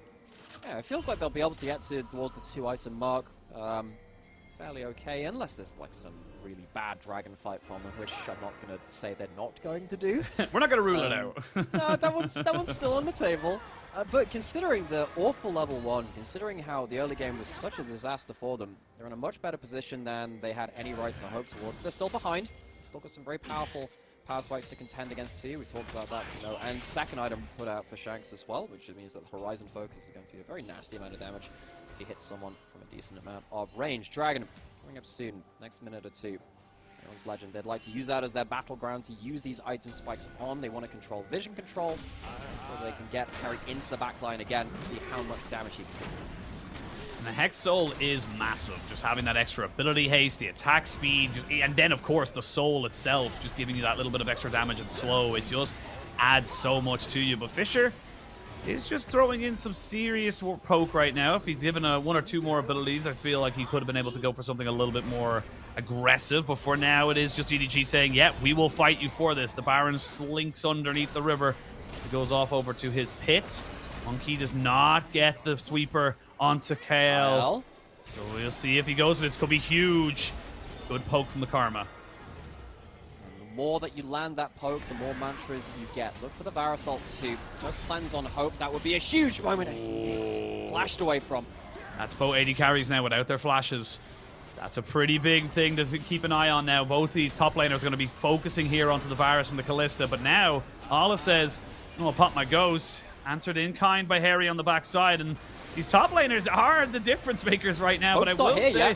Hope isn't here. Vampire taking so much damage. Harry almost goes down. Not quite able to hit with the collateral damage. Monkey not quite going down just yet. Flash forward there by KL. Doesn't land any CC. He goes forward with the Fate's Call, trying to do something nice. Little knockback there onto Hope, so there's no damage. The Fear, the Magnet Storm, everything. There's nobody going down. Screen! And they can't hit the auto attacks. EDG turning this fight around. While that was happening, 1v3. Ala gets a 1-for-1 trade. Now Harry, though, is here. Trying to see if he can land on the Shanks. Oh, Shanks! Vampire misses his Q, does go down because of it, but now we can see a TP coming back in. Fisher has rejoined the fight, 3v2. People will start to respawn soon, by the way. 20 seconds till Ala is here. They are going to put down the damage on the Shanks as Fisher just tries to keep him away from the Dragon. The Dragon is still the objective as this fight goes on and on. Trying, okay, how much can their value can they get from this? Fisher's now out of position versus Harry, but he doesn't have his ghost. The fight continues. Shanks needs to back and teleport back in. No, they're going to see if they can maybe find him. Not going to get him this time around. He does get the TP off or the recall off, and we come back in. The kills haven't really changed. Harry is still here. And everyone just kind of take a breath, take a chill, because that was insane. It was, and it was a bit of a nightmarish fight from Anyone's Legend. It was super scrappy. There were a number of mechanical misplays, particularly from the bot lane of Hope and Kyle. That smoke screen stopping that Kalista from auto-attacking at the end. I'm sure we're going to see it again. Ala just walks up and says, okay, I've got the items. You don't have significant damage here. He stays up in his high HP, realizes he can pop his all out for extra burst at some point, which is exactly what he does, and takes Croco out of the equation. Kyle misses a flash combo up the top side of this too. Once they start going forwards with the Kalista ult after that point, the smoke screen makes it even worse. Croco cannot impact this fight. You cannot get away from the K'Sante when he's playing like this. And even though the teleport comes back in, Ala has done his job. He has had the team fight impact. The crazy thing is that if he's a little bit lower, he probably hits the honey fruit and gets a load of healing and kills Shanks. Like that's the crazy thing about this. This champion is just so crazy with the amount of just versatile kind of playmaking you can do. You could be a solo carry, you could be a tank initiator, you could be a anything you want to be perfectly honest. And Shanks, the fact that he gets out of this is insane. And in fairness, it is just Fisher giving full respect to the fact that he is 1v2. He was alone. Yeah, for sure. I mean, Fisher, if he walks up any further, things get a little awkward now. Almost gets the kills. The recall comes through. One of the most dangerous things about Hui is if you are low HP, that QW, the Severing Bolt, does absolutely insane damage. And now, Anyone's Legend, they need to be so careful about giving up another fight. Feels like it's another game where they're in a decent position and they keep throwing it back. Kyle, no flash to jump forward this time, but Croco can instead. Yeah, they can indeed. They're going to jump onto the Snake and get that kill. The Fate's Call comes out. Ala does not get CC'd though straight away. He's able to get himself away from the oncoming barrage of CC that was coming towards him. But without an AD carry, I mean, does AL feel confident to go for this Baron? They can maybe try and start it up. I don't know what they'd be looking for. Would they be looking for a fight, or would they be looking for the secure itself? They have the Rend. Harry's trying to hold the door shut, but you are against the Graves and the Wave. Very long range if they want to really try and put together a burst combo. Yeah. AL will jump over. We've got to look at the fight over here, then this side, though, because we can see there Harry doing so much to jump onto Fisher here. He just cannot take down the tank. It's a one for none. 2 kills on back to back here for AL as they go back in onto the Baron. But like I said earlier, it's Hex Gates. You can get back onto the map so quickly. The Snake now here. Does he know where anyone else is? Well, Kyle's off vision. He doesn't have his ult, but he does have the rest of his combo. But without the Hui, that range has significantly decreased. The Snake's back in. He has flash, he has ghost, but he doesn't have an ult to start things off. X-Flash. They're looking for it. They're going to try and jump at the Monkey. He does get a dash away. Not quite able to get any damage onto him just yet. Look at the kiting coming out here from the Snake as he's just keeping this Udyr at bay. Monkey does not go down. It was very split from AL. They've started and stopped the Baron twice now, and honestly, apart from those kills, they're going to lose a tower, so I still think it's worth for EDG. It's a split decision from Anyone's Legend. One person's going on to Monkey, the rest are trying to fight Ala and the Snake on the bot side, but then the Baron play fizzles out. They can't finish off that play, and despite the kills they had beforehand, as you rightfully said, the territory goes over to EDG, and that means that we're going to get some clean resets, ability for EDG to take a breath, spend some gold, get vision back into important areas, and bring us back into another place where they can contest. Anyone's Legend, they have been oddly imprecise so far. They've really not had an easy time of getting clean victories, and EDG are starting to really punish them for those opportunities in this series. does feel like AL are just not quite as coordinated. Like you said, very big split decisions around going for Monkey, going for the AD carry, not really going for either. These are the things that will haunt you later on in the season. Those small little losses, those little games where you came in as absolute favorites and did not get yourself over the line with it. So we'll see. Do have an opportunity finished up there for the Graves, so getting himself that extra little bit of lethality and movement speed. He's going to be very quick around the map. But I mean, like, this Graves Monkey is massive, to be perfectly honest, just because, again, like we said in Champions, like, he's just a massive farming jungler. Now we come back in to see where this Dragon's going to be. Monkey is topside. He's fast, but I don't know if he's that fast. The Dragon's not going to be up for another minute. He can clear out the way with an extra round of cooldowns. Going to recall. Does that buy him another item? He has 1.8k. That's a lot of gold. With Baron and Dragon both up, you want your junglers to be very, very strong, but he's off the map right now. It means that bot and mid lane are going to be pushed in. Hexgate taken. Can he get here in time for a proper contest, though? Ren's starting to get stacked up.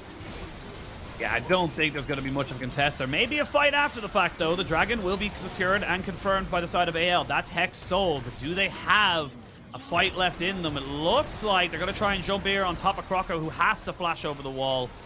Shanks will take the brunt of that damage, but he's got a shield because he's a Karma. But now that you've lost yourself a flash from Croco, do you just turn and burn for the big purple worm? I mean, you've got, again, quick resets from the Hexgate Rift will mean that they can get back onto the board a little quicker, but how much damage are you going to do to this before they get into position? Fissure at half HP, though, is a bit of a worry for them. I don't know if they really want to be stuck waiting for the big engage. The hook misses. It does miss, and they're going to try and look for the fight after the fact. The Magnet Storm and the Crash Down not going to really do a lot, and that is the Rel down and buried.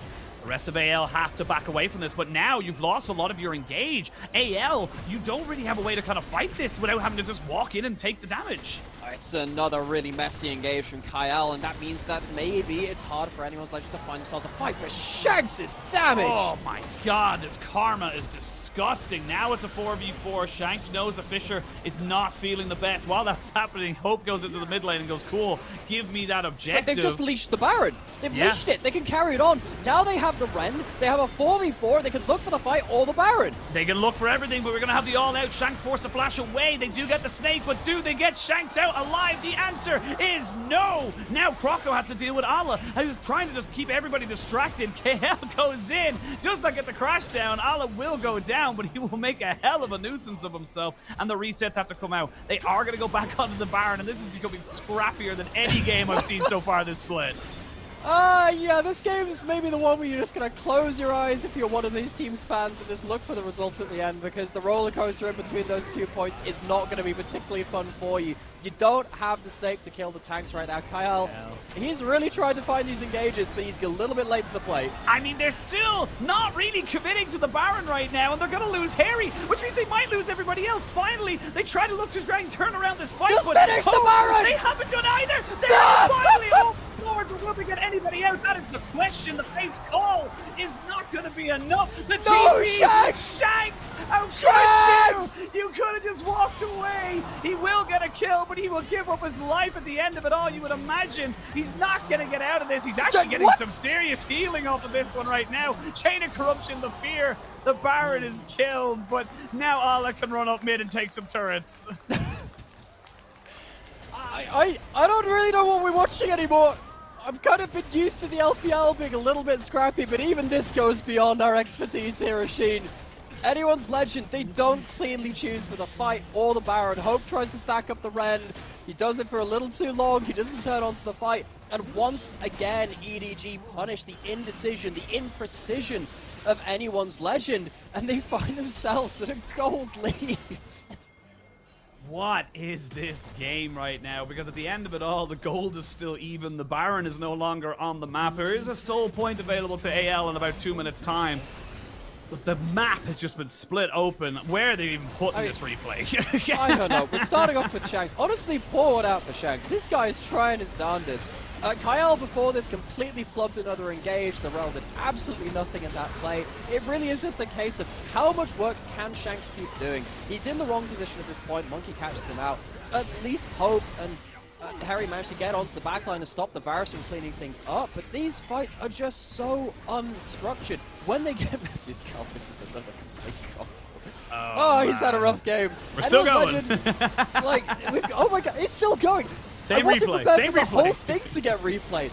Gosh, you can see that Shanks even he ends up coming back out into this play after his respawns afterwards, but this is where you can see that indecision comes through. Hope is still stacking on the Baron because he wants to finish the damn thing. And we're back into another fight. They're going to look for Harry now because Harry's going to try and stop the recalls. They found Fisher, and Fisher is now dead. The Dragon is going to be spawning now in the next couple of seconds, and you are out your mid laner. He's going to be 4v5 at best here for you, EDG. The Gates coming in to try and just catch out Monkey because that's a guaranteed no 50-50 there.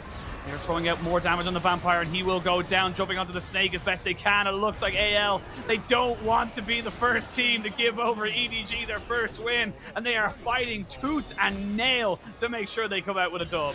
They don't even have any waves to teleport though or to run open into the base into EDG. The fight is still won by them. And Kyle hits himself a combo. Congratulations, it's been a hard rail game. But Anyone's Legend, this is not even like the game-winning play. They need to try and get themselves that final soul. Monkey? Maybe a cash on Monkey can help with that. I don't think. Yeah, I don't think. It is what it is. He will die. And oh, really? Or will he? Will he? How does he get out of that? Okay, he does eventually die, but now Croco's in a bit of a bad spot. They do lose the ultimate from Fisher, but he's ticking down that damage fairly nicely. Croco should be able to dash out of that one as he does, and oh my lord, Nightmare, this game is going in. But I mean, you can see the pressure honestly kind of building onto AL because, again, you're against a team that has nothing to lose. They're 0-7. You are the favorites. You absolutely are the favorites, and one of the reasons why EDG are 0-7 is because they have a lot of very inexperienced carries around the map. So we've seen Fisher and the Snake both be caught out at some very key moments. We see that the soul actually was claimed by Anyone's Legend Summer at the most. It's been really hard to tell when these dragons are coming down, folks. I'm sorry I missed it on that last play. I was like, oh, they got to get that soul. They had it. They still had it at that point. Anyway, Monkey, he's going to respawn now. He has 4 items on the Graves, even though he's had a bit of a shocker in some of these moments too. He's going to be very, very powerful. I'm not even willing to call this game done because of the way that Anyone's Legends have been playing out these team fights and these objectives. There is every chance they split, they misuse their team fight, and someone gets burst down. I'll believe it when I see it, Ashi. I'll believe it when one of the Nexus explodes. That's what I'll believe, but right now, EDG, they're not out of it despite everything. Yes, they're against a Hex Soul and a couple of 1,000 gold down, but we're at the late stage now. We're looking at 4 to 5 completed items per carry. This gold lead doesn't really make that much of a difference. Even the the tanks and such have got themselves 3 to 4 items themselves. So this is a moment or two where we're going to have to try and see who plays this better. And honestly, the best kind of anecdote I can give is that whenever Allah is not with the team is when AL looks strongest. It's when AL look the kind of more in control. However, I imagine now that we've calmed down and are going to let summer spells come all back up, that's when Allah's going to join the team, and that's when things are going to get really rough for AL. Yeah. I think you can really just tell the quality of Allah in this game. Whenever the fight gets broken, his instincts in how he positions to threaten the backline in these team fights has been absolutely top-notch. Yeah, he's only 4-3. He's not had the 7-kill scoreline of Monkey or whatever, but he has put so much threat onto the backline to keep EDG relevant.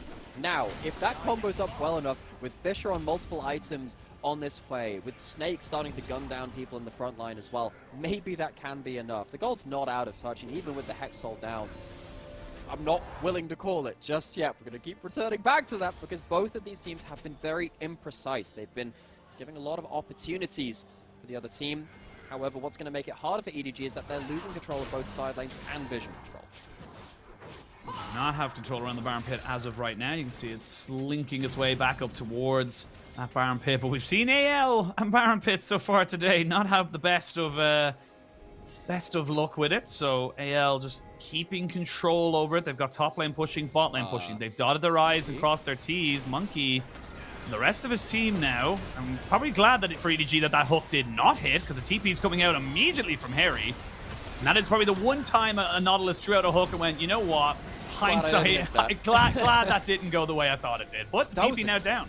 That was a clutch smoke screen. It kept him from being jumped on by the Xin Zhao. Now Arla is with the team. This is the point which you are bringing up. When Arla's with the team, EDG looked very, very strong. The Mechanic Rooken shield is absolutely monstrous from both him and Harry at this point in time. Kyle looking for another miracle flank. He has a Hex Slash to channel over the wall. Will he choose to pull it?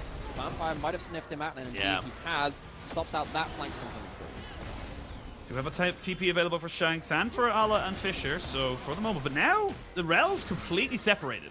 This is the thing, EDG recognizing, cool, we have about 10-second window where we can move in, push everyone off of the Baron. Croco is going to get hit by a little bit of CC. Not going to get taken out anytime soon, though. He is very, very tanky, gone for a much tankier build. Croco will secure himself the switcheroo, as he does have to pick up that one up here. But the blue is the next target, and both teams now kind of swapping positions. Look at the damage from Shanks, though. Kyle, he's still on the extended flank. They stopped him once. Can they stop him again? He's going to come straight out of this tri-bush. Do they know? They see him now. They haven't been able to go for anything else. The all-out comes in. They're going to try and jump on the Harry, who's just not tanky enough to keep himself alive. That's a great pick now from the side of EDG, and they have a wave on this top side. They will get thinned out, but, I mean, they could be so much more aggressive. Can be, and Kyle, he can't get there in time. EDG, they move away from the fog of war, and now with Harry down, with the frontliner down, Anyone's Legend are going to find it really hard to walk in here. It really is on Kale to find a big combo. Yep, it's on Kale, but we'll see what he can go for. Baron, 3,000 HP. They get a huge Mantra Q, but they can't go for the fight. There was actually no smite onto Monkey there. That was well risky as they come into it, but now the pings are coming down to try and set up for this Elder Dragon that will be coming up soon. TP into the mid lane. I mean, if they go for this fight, it's going to be so difficult, but they haven't gotten the vision just yet. Ala is very tanky, and he does his due diligence. He is the one that can face check, and thank God for EDG, he is the one that performs that. But Anyone's Legend, they're losing this fight. They're losing flashes with Hextech Soul. This shouldn't be happening, but they're getting punished so heavily by EDG, who are now even going to get themselves first entry to the Elder Dragon, and I think they're going to take it. There's no TP. They can't get Harry here on time. They're going to look to try and get Crocker over the wall. It's a straight 50-50, and it goes over the way to EDG. Now they're looking to try and turn and burn onto this fight as they look to try and take out this flank. That flank was useless. It didn't do anything. Croco flashed in, so he had no way to go out. Double kill coming in here for the Snake at EDG. They're on the cusp of getting themselves a first win here in the LPL. They will get themselves a kill onto the Kalista, and they can beat them 7 times, but you can't beat them 8. Oh, someone wants to wake up Anyone's Legend. Just hope that it was a bad dream, but it is so much more than that. Monkey pushing in the bot wave as everyone else groups up in mid lane. Harry tries to clear it out, but he's not tanky enough to deal with this Varus. He can't clear the wave. He can't stay alive. EDG march forward. They march forward. Monkey is farming crows. You know what? All worth it. All worth it. Ala jumping on the Shanks. Shanks does have decent wave clear, but again, against the Baroned up minions, against an Elder Dragon, against everyone else, I don't think he's got it. I say that. Shanks is disgustingly fed and having so much work to be put in here. Hit the towers. Hit the towers. That's all you have to do. Just hit the towers. You finally do. Monkey and Fisher are the only ones left. They have to hit the Nexus. This game's not over just yet. They get the spear down. 1 or 2 more autos. Fisher ends the game. And that's the 2-0 for EDG. An emergency substitution for Monkey into the jungle. A 5th unique roster with 16 games played. And EDG finally strike gold. It feels a little late for them, but they will not be going 0-8. They take down Anyone's Legend, who will not be able to create a new record for themselves in terms of a win streak. They'll have to go back to the drawing board. They have very hard games coming back up.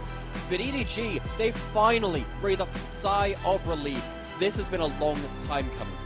Oh my lord, what a game. And they made it fun right till the end, but what a way to send yourself into your first win. You can see some smiles of relief, I think was the way I would put it right there. I just can't think what would happen if Monkey went to take Krugs and they couldn't end the game. That would have been the pure meme of it all. But EDG do get it. Unfortunately for AL though, that's a 5-3. That's a pretty big that's a pretty big loss for them, if I'm being totally honest. That's not exactly the kind of start you want to be going into your next few weeks, which we talked about earlier. They have a lot of the big hitters still to come up. And they have a lot of individual performances which need to be heavily criticized from both of those games. First game, I think Harry's Aatrox was absolutely shocking. The flanks did not work out, and it felt like he was solo losing some fights. But that was almost outshined by KL's performance in that second game. That's one of the worst Rel performances I've ever seen at this level of play. They were consistently missing combos in key, crucial moments, and I feel so bad for Hope and Shanks, who had some very good carry performances at some points. Yes, they also had mistakes. This team was very imprecise, but oh my god, this was a difficult one to watch for the fans of Anyone's Legend, who I'm sure a couple have been picked up through their early series in this season so far. EDG, all credit to them though. You have to be able to pick up those pieces, and for the position that they are in, where no one has particularly any hope for them, this is a big moment for them. Yeah, and I do kind of want to hit your point as well about the KL Rel. It's just not something we've really seen him play. I don't think we actually seen him play it in LPL at all. It's something that he obviously has played, but it's just not something we kind of associate with him. It's things like the Leona, it's the Tam Kench, things that he can kind of have that big, more kind of, I suppose, impact in without having to look for those massive flanks. He's more with his team. So unfortunately for AL, this is a massive loss. Just kind of looking at their schedule for the next while. It just gets harder and harder. They've played BLG as the only real big hitter, and then after that, they still have Top Esports, they still have JDG, they still have IG. There's a lot of big teams that they're not going to be favorites against. Absolutely. This wasn't even meant to be a benchmark for them. That was meant to be coming up, but that benchmark might have just taken an absolutely huge hit. There's a lot to revisit after this game, and I'm now worried for this team. This has to be a massive, big boost in motivation for them. This has to be the fire lit under their butts. I mean, it has to. You have to go for it. But for EDG, great win. Really good win to kind of see them come into it. And a lot of good to come out of it. I think Ala looked like a man possessed. Like, genuinely looked like he was like, we're not going 0-8. I don't care what anyone says. We're not bloody doing it. And it does feel like it's one of those things that you just have to try and just put the team on your back and go for it. And finally, in that second game, it did feel like the rest of the team was coming in for it, kind of adding to the carry potential of this team. Yeah, I mean, obviously EDG, this is not because suddenly smooth sailing. There are plenty of mistakes. Not quite yet. But how much of this is, reasonable criticism? Of course, any player should be criticized in regards, because it's a way that they improve, right? You call out what they could have done better, but there are a lot of rookies on this team. In fact, you've got Ala here, and then the entire rest of the roster are people who have not been playing consistently in the LPL. They're people which have either come into the league this year, or they've had a smattering of games about the place. EDG, they will still take this as a building block, so, and again, congratulations on that first win. Yes, very good. Congratulations to them. And no one shall be undefeated. Nobody shall be lossless, shall we say, on either side. But yeah, this was a game of League of Legends. Of all For the sure. games of League that I have watched, this was one of them. I'm glad to hear it. Glad to share it. I just noticed the gold graph. It is a whole wall of blue. No Carmian involved. And then the end of it, just the end of it, EDG ripped the heart and soul out of Anyone's Legend. I don't know if you're a fan of Shanks, you're a fan of Hope, you're a fan of so many of these players. Avert thine gaze. This is not the one you want to see. Yeah, and it just felt like they just couldn't get it together. It just really felt like the coordination wasn't really there. You saw Harry multiple times getting kind of isolated away, couldn't be that annoying Udyr. Similar to the kind of style of play you do with Zac, where it's just, I'm annoying, I'm here, you want to throw as much onto me, but you're never going to kill me. But the reason you do that is because everyone else follows up. Everyone gets them the kind of, the damage down, and then all of a sudden you're in a great position. Just didn't happen that game, and I just feel like AL, it's gonna sting. It's gonna be really sting that they lost this one, especially with 2-0, because we know just how damn important those game differences can be towards the later stage of the season. And this is, stinging result for some players which we have pretty high expectations of as well. Hope is one of the best AD carry players in the LPL. I know that some people kind of sleep on him a little bit because he's not been on a top team since obviously the JDG finals and Virtus which he had over on that team. But even on his time on Team WE, even now that he's chosen to step into Anyone's Legend, despite interest from multiple teams, this guy has really high expectations from him. Shanks, I think, has not really broached that elite level top laner status in the LPL, but he's a player which, of course, even in that last game was trying his absolute best, 1v3s and 1v4s, getting out with value. Both of them will be ruining this missed opportunity. And I don't like to bring up this stat, but I will say that's a stat I've just noticed there from Kelsey Moser on Twitter. AL just lost 2 games in a row with Dragon Soul. With having Dragon Soul. That... It's not good. It's not good, to say the least. But look, we can digress. We can kind of go with who was your MVP before we get the MVP coming up for ourselves? I think I'm going to give it to Arla again. He's just been so disruptive, and you mentioned it partly through that second game.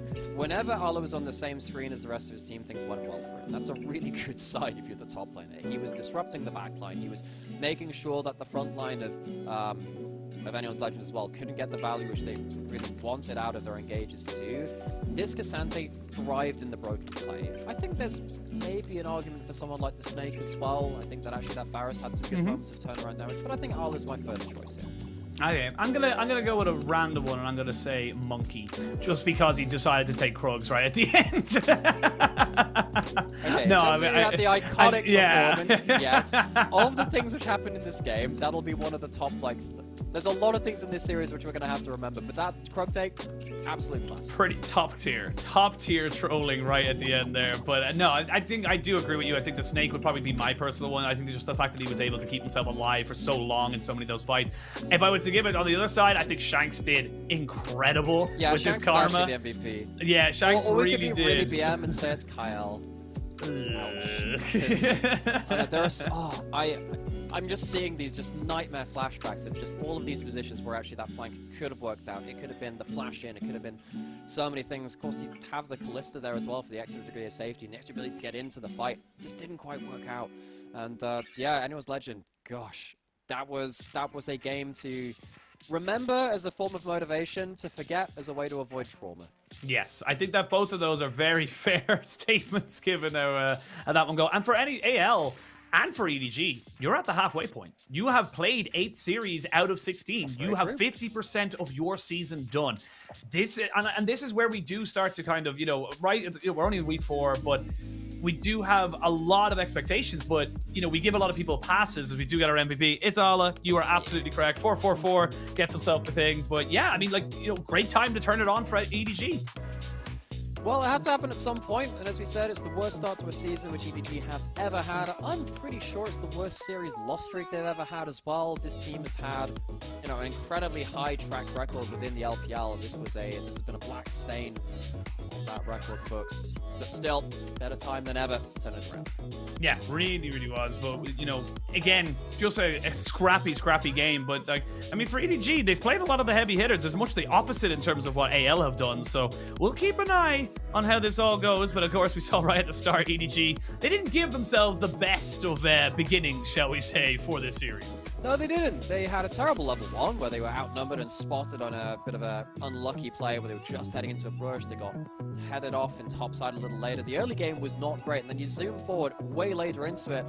Anyone's Legend, a number of fights later, have just been punished over and over for split decisions, for imprecise execution of team fights and skirmishes. And EDG, I'm not going to say they took every opportunity that was given to them, but they took enough, particularly through Arla in the team fights, to make something of this game. This was such a mess too. You can see that, yeah, Anyone's Legend, very indecisive. Half the people want to fight, half the people want to fight towards this Baron and just take that as well. I cannot imagine what the comms are like in this kind of game, but they were absolutely not clean. Hope, I'm sorry, buddy. Hope and Shanks, they really tried their best, but some things are not meant to be, even with the power of karma and the great and terrible things mantras can do to any teams.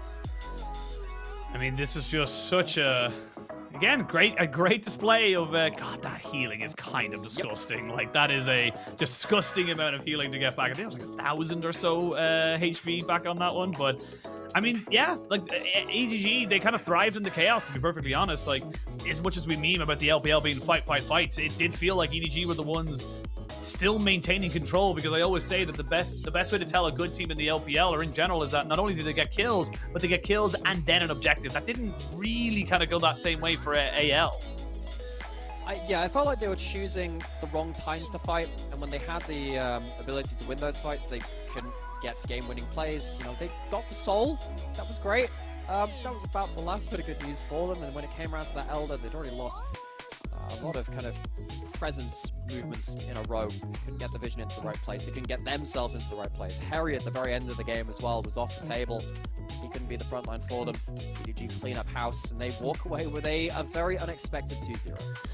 Yeah, and I mean, like right towards the end as well, you can see Shanks just keeping Ala under the tower, kind of getting him low, constantly putting in poke as well. Just meant that, I mean, this almost didn't end. It almost did not end, which is the scary bit about it. But of course, we do know how this one all goes. We know how this song and dance goes as such, but this is a big win for EDG. Big moment for EDG coming forward into the rest of it. And Monkey feeling fantastic towards the end as well. There was a sigh of relief, there was some jubilation. I think both are very valid responses, and the most sad thing there is that we didn't get a replay of the Krugs taking. I would have loved to see that again. Well, that's our first series. We're going to take a break. When we return, we'll have our second series of the day, so we'll see you soon.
Welcome back, one and all, to the LPL. I am Just Oshin. I am joined by Nymera. We have finally got everything sorted. We have finally figured out everything we could, but we are jumping straight into our second series of the day.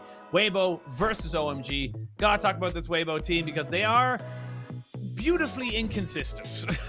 They were last year, and somehow, someway, you can change the members, you can change out the Shy, you can change out Weiwei, and the team still is all over the place for both entertaining and terrifying purposes. This team has walked away, you know, with a positive record, but sometimes you feel in some of those series they are lucky to get away with that. But they're up against one of the other teams, which has also been very notorious for being very up and very down. One of our most explosive teams in either direction.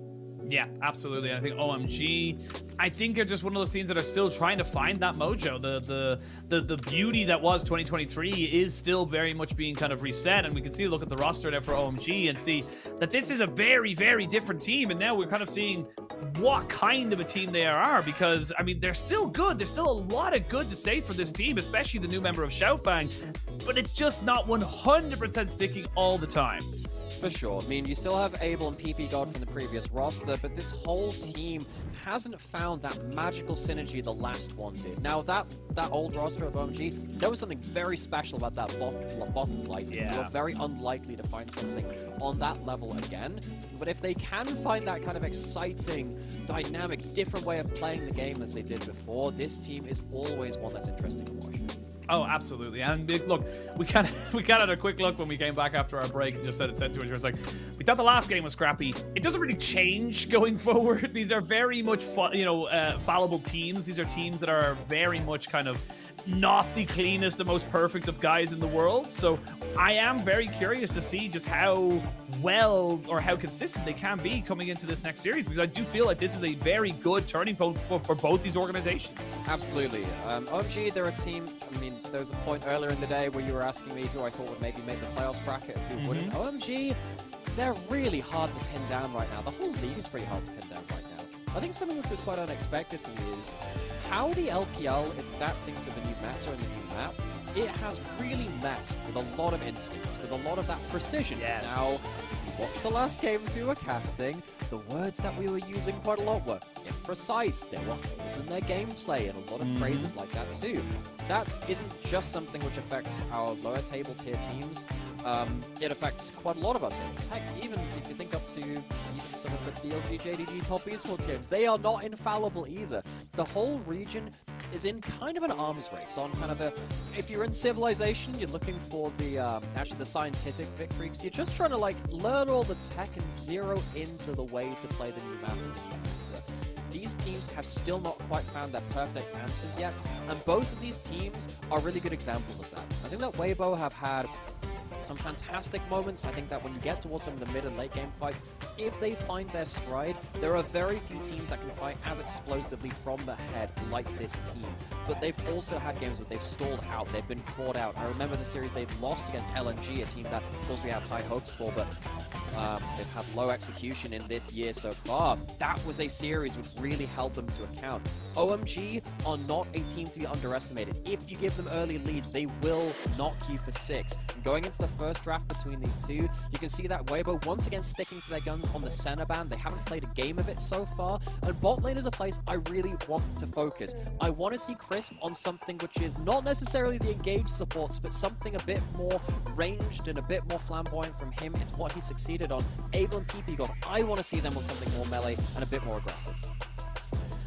Armor will be the first pick up here. It does feel like Weibo kind of very much sliding into that style of play right now, just getting something. I mean, it's something that Xiaohu has been doing pretty much his entire career, where he picks a champion and just kind of goes, cool, this is the champion. This is the thing that I want, or like the 3 or 4 things that I'm going to play for the entire split. Karma feels like it's starting to lean into that kind of that history now. It was Orianna, now it does seem to be the Karma as well.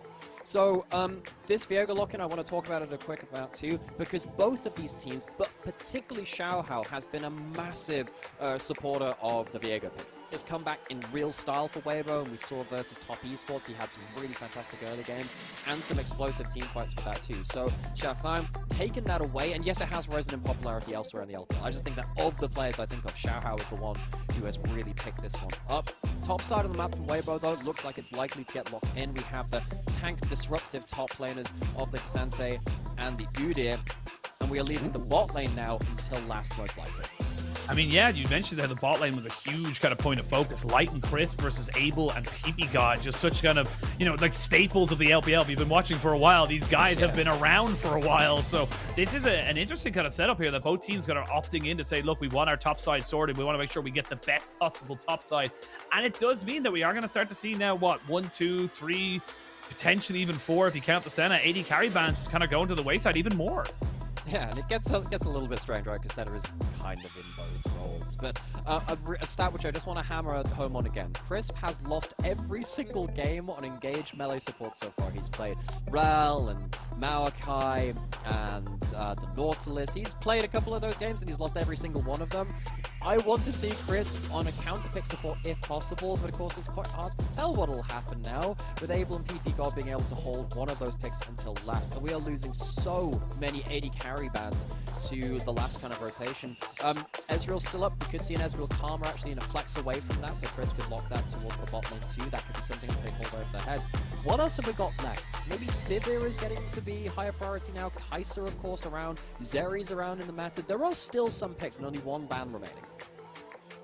Only one ban. See if they want to go for the Nautilus. You mentioned it. Get taken off the board there, especially with the Draven no longer available. Do you see the Xayah Rakan become a little bit more of a pick here? So the Rakan picked up here. Weibo, you got to pick your bot lane. I would quite like to see the Ezreal. I think Light's Ezreal is one which I've been a big fan of in the past. You could also go towards something like the Kai'Sa as well, but I think the rest of your team would struggle to follow up on that one. I think Ezreal, you can either look for the Ezreal Karma, or even you could lock in something like an Ezreal Ashe for hyper lane dominance in the bot side. I think that would work out quite well for them. You want to go for the Ashe seems to be the call for them now at the moment. You have 100% okay, ooh, the Nilah going for a little bit more aggression, a little bit more engage as well. And honestly, I like this considering you already have the Karma and the Ashe for that little bit of kind of extra poke. I love this kind of setup coming out here from Weibo. And the Ashe is very much here to control the very early levels of the game. Xayah's worst enemy is stuff which just kind of gets the poker for free from range. She doesn't like playing against hyper range. So now, as we come into the early levels of the game, Light and Crisp, they have a chance to win the arms race in bot side against Abel and PP God. They cannot fail an all-in though. If they don't get good poke down, and Abel and PP God get a good single all-in with a good Rakan W, things could fall apart very quickly. And how OMG have played for so long has often been, can Abel and PP God stop snowballing out of control? That's a big win condition for them. So a lot of emphasis on how Crisp and Light play out this lane. Yeah, and just seeing able to kind of, like I say, play out the lane, seeing how they're able to build on this bot side. And it's been, again, for Weibo, they're a team that they have been, they were in the World Finals. They were the team that, obviously got smashed by T1. Let's not beat around the bush, but they have expectations now. That, you want to start contesting for a championship. You want to start pushing yourself to be a bit more of a contender, not just a flash in the pan. So I need to see them come out of the blocks really swinging here. And for OMG, like we said earlier, it's about finding who they are. They have got themselves some comfort back. They are going back to things like, obviously, they started this year with Starry, but they're going back to Abel, who's just been picking up some of the things that we've known and loved him for all this year. The Xayah, not something I've been particularly known for him, but we'll see what he's able to do as both these teams jump on the rip for our second series.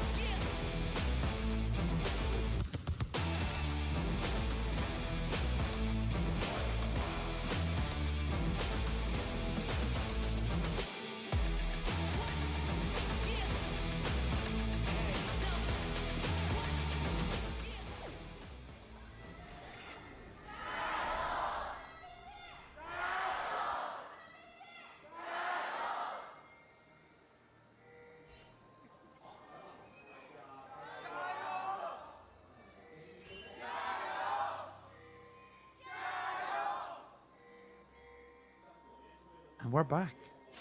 I thought there'd be a slightly less delay before we So got did into I. first game. I was like, So did I. That was a great time getting into a second series of the day. And I was like, I'm not going to talk for a while, am I? Huh. No. Well, it was a longer transition. It kind of worked. It was definitely a lot of silence, but it kind of worked. It's okay. We're still figuring it out. Get to take a very short break as we get back out onto the Rift. And right, you're going to have to forgive me for not exactly knowing how this bot lane matchup is going to work out, because both these champions we've seen quite a lot with in terms of the Ashe and the Nilah to a certain extent too, but I've never seen them together in the same duo, and I've not played against either in my own games. So basically I'm looking at Ashe as an individual champion, using that volley very early, using the Halo Blaze just as like you're seeing now. They blow the Guardian and just try and get a little bit of a HP trade, which means that you can wait until your second volley cooldown comes up and you can get control of the wave just like this. What that means is that you can get a little bit of extra presence on the wave for Nilah, who is very, very low range. If you ever get to zone them off the wave, they don't get access to farm. You can start racking up with the the extra XP passive from Neela as well, and start to dominate the lane, and that's a missed W from PP God. Oh, Lord Abel! Oh, Lord, thumb down indeed there, Chris, because that is a massive, massive loss. So not only is Abel now fully have to reset, this is a huge wave which is going to crash as well, and Xiaofang can't really do much. He's only a level 2 jungler, and even then he's a Viego. He's not exactly got the kind of tank stats to go for it, so really well done here by Weibo to just say, look, this bot lane is ours. These two champions don't really exist until level 3. Yeah, and the Neela has really thrown OMG for a loop. That early levels is pretty much all Ashe. The failed all-in, though, from PP God and Abel, that's a massive, massive mistake. And now as, I mean, this level 1 Xayah, I think you just jump on the Xayah as they come back to lane. Xiaohao's in position for it. Light looks like he's just going to position himself. Abel does pop the ghost, does flash away as well. But now he's without summoners and without a support. Great move here. They haven't even taken turret aggro. Oh my god, Weibo! You can't do that, man. This is a massacre. That is really not how you want things to start. How many games over the years we have seen Abel and PP God be on this team have we seen them get blown out in early game, not respect the early levels, and lose their team games? This is not a new phenomenon. They snowball just as often, but you have no summoners now. You have a flash on PP God. This is going to happen again if you let it. I mean, they can just hold the wave. The thing is that, yes, Xiaohao is losing jungle on the top side, but it does not matter. It literally does not matter because Abel is level 1. Let me repeat that. He is level 1, and there's more waves crashing into his sword. That is 3 plates and as many minutes. They still have a heal on Chris. They have flashes. They can keep going. They can keep going. The Viego is finally coming. Xiaofang did take a reset, but like, I mean, this bot lane's over. It's done. There's nothing you can do. You can never walk up to this. And one of the big things is Neela is giving extra XP as well. They have a ward in the bush. Xiaohu's coming down. This is a massacre. This is a massacre. This is an absolute brutalization right now. They will get damage down from Angel, who flashes in. They have to try and make this one work again. Look at the low health bars, though. Look at the amount of resources OMG had to put in there just to make sure Abel could hit level 2. Clutch teleport from Angel very nearly bails out OMG, and it would have prevented the worst case scenario. But still, Light and Chris so far ahead of the game. Big thing which happened here as well is that Neela killing minions gives XP to her teammates around her too, which means that Light, Chris, and Xiaohao, they even get to kind of share some of that and keep up in some of the resources as they're farming the waves, proxying it behind the turret. You have a Dirk already just before 5 minutes into the game. One of the best laning items in the game now with the changes to lethality not scaling up through the game anymore, but just giving you that flat armor penetration at all levels of the game. Abel and PP God, I'm sorry guys, this is not getting easier for you. No, it is not. It is going to get harder and harder, but at the bare minimum, take what you can right now. You have a little bit of a respite to push into this one here. You can see all the wards they've put down on that bot side as well, just to try and stop Xiaohao from going for something like that again. And like I said, losing 2 camps from Xiaohao, you know, it doesn't matter. It literally doesn't matter because you know just how hard this bot lane is going to be. I mean, you can't walk up to this ever. You're a full Dirk and Boots. So not only are they going to be able to chase you down and do the damage, they are going to be able to kind of constantly keep ahead of you because they're just so much faster. And now you're in a very difficult position because the wave is slow crashing in. You don't even get to crash the wave, and you get threatened all in. Just so difficult to see how you kind of go for it. But now that you know you have this permanent pressure in the bot side, Xiaofang has to go towards this bot lane. You see Xiaohao going, cool, I go for grubs. I get himself a nice little easy objective. There's nothing you can do because they can't even go for any kind of trade. So you notice that Light wasn't using his Q on the wave either. He's just using the single target auto attacks, not using as much of it. He can start to trim out the wave now if he wants. Xiaofang needs to try and get the crash in here. Light doesn't have summoners. There is a slight option here, but he can't even flash forward for his own W right now. Yep. I mean, they do have a flash on PP God. He may look for something, but the wave is being pushed in, and they're maybe hoping that volley or 2 will go for something. They don't land the CC.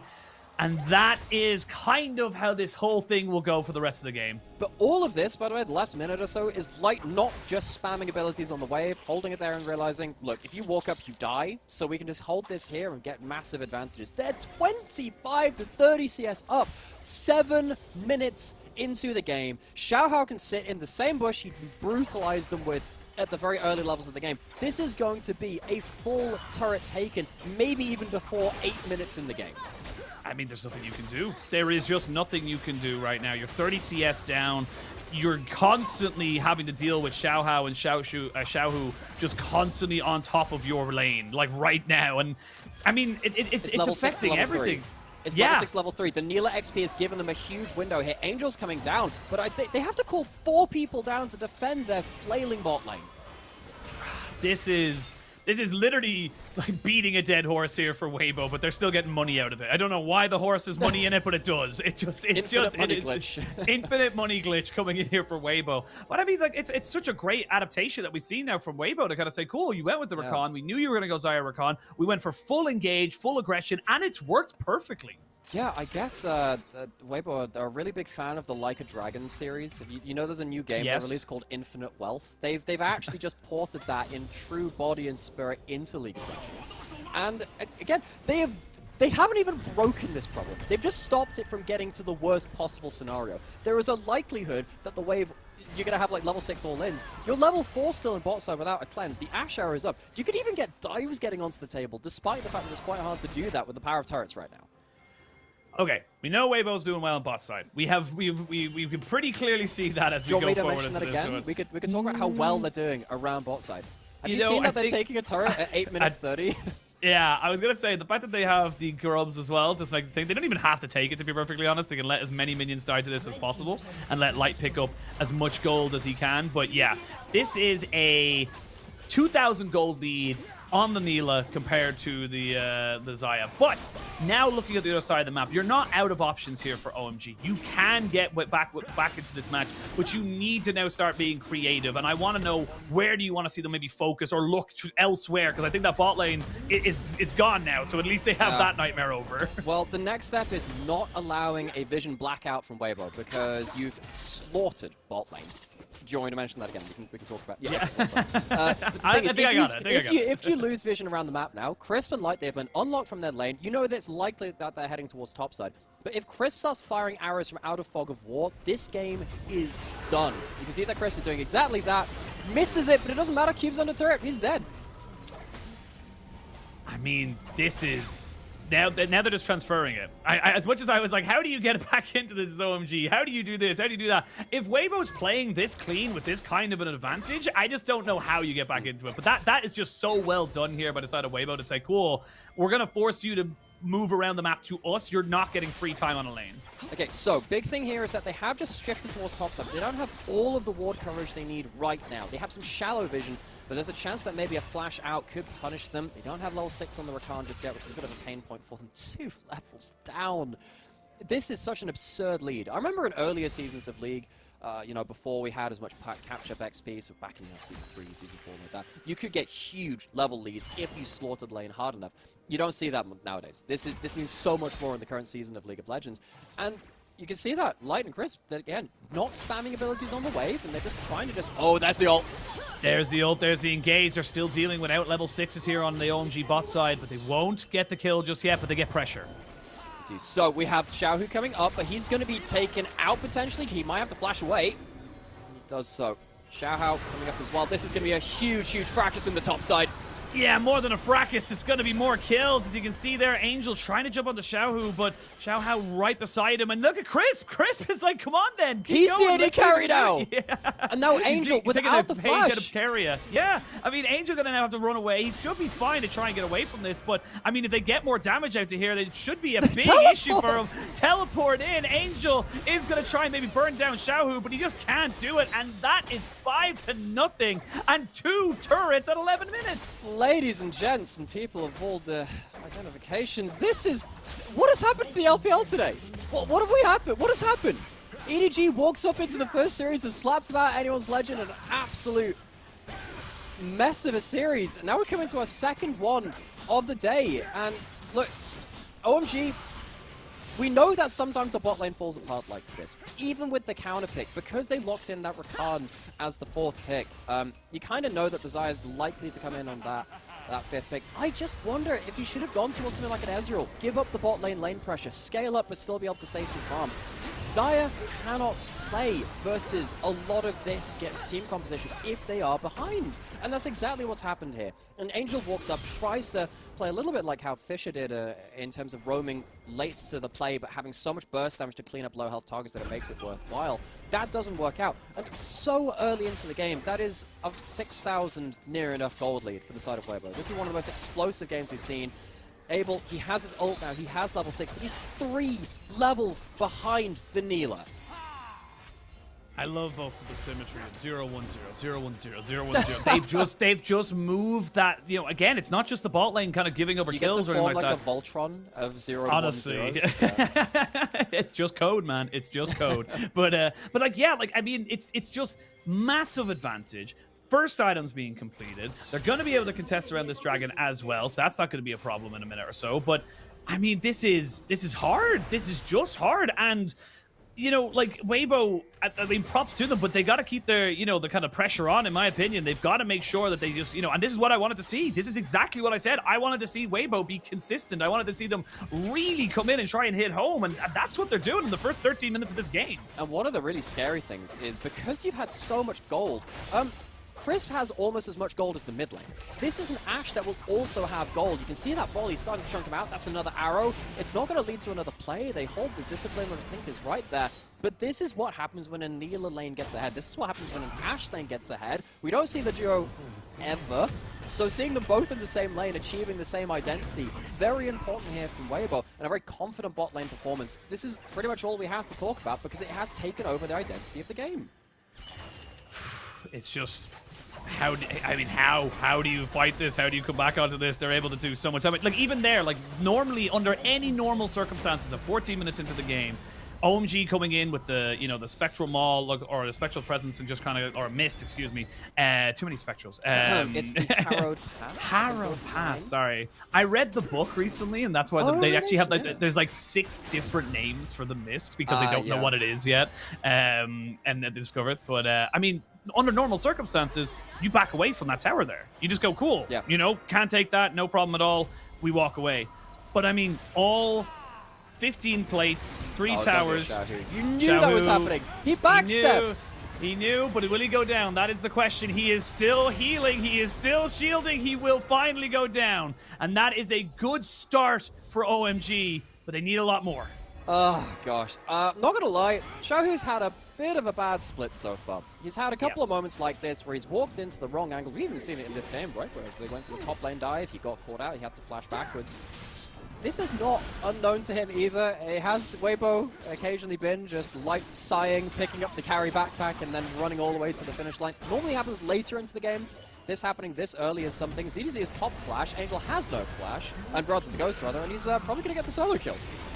I don't really have unless he tried to control and miss all of his abilities like he did there, but now he has the rest of his team to come in. So ZDZ won't be going down despite missing a couple of key abilities there, and the rest of his team shall bail him out just a little bit. But I'm sad, Nymera. I'm very sad. Why? I'm very, very sad. Why so, are you sad? Weibo were on track for quite literally a perfect game.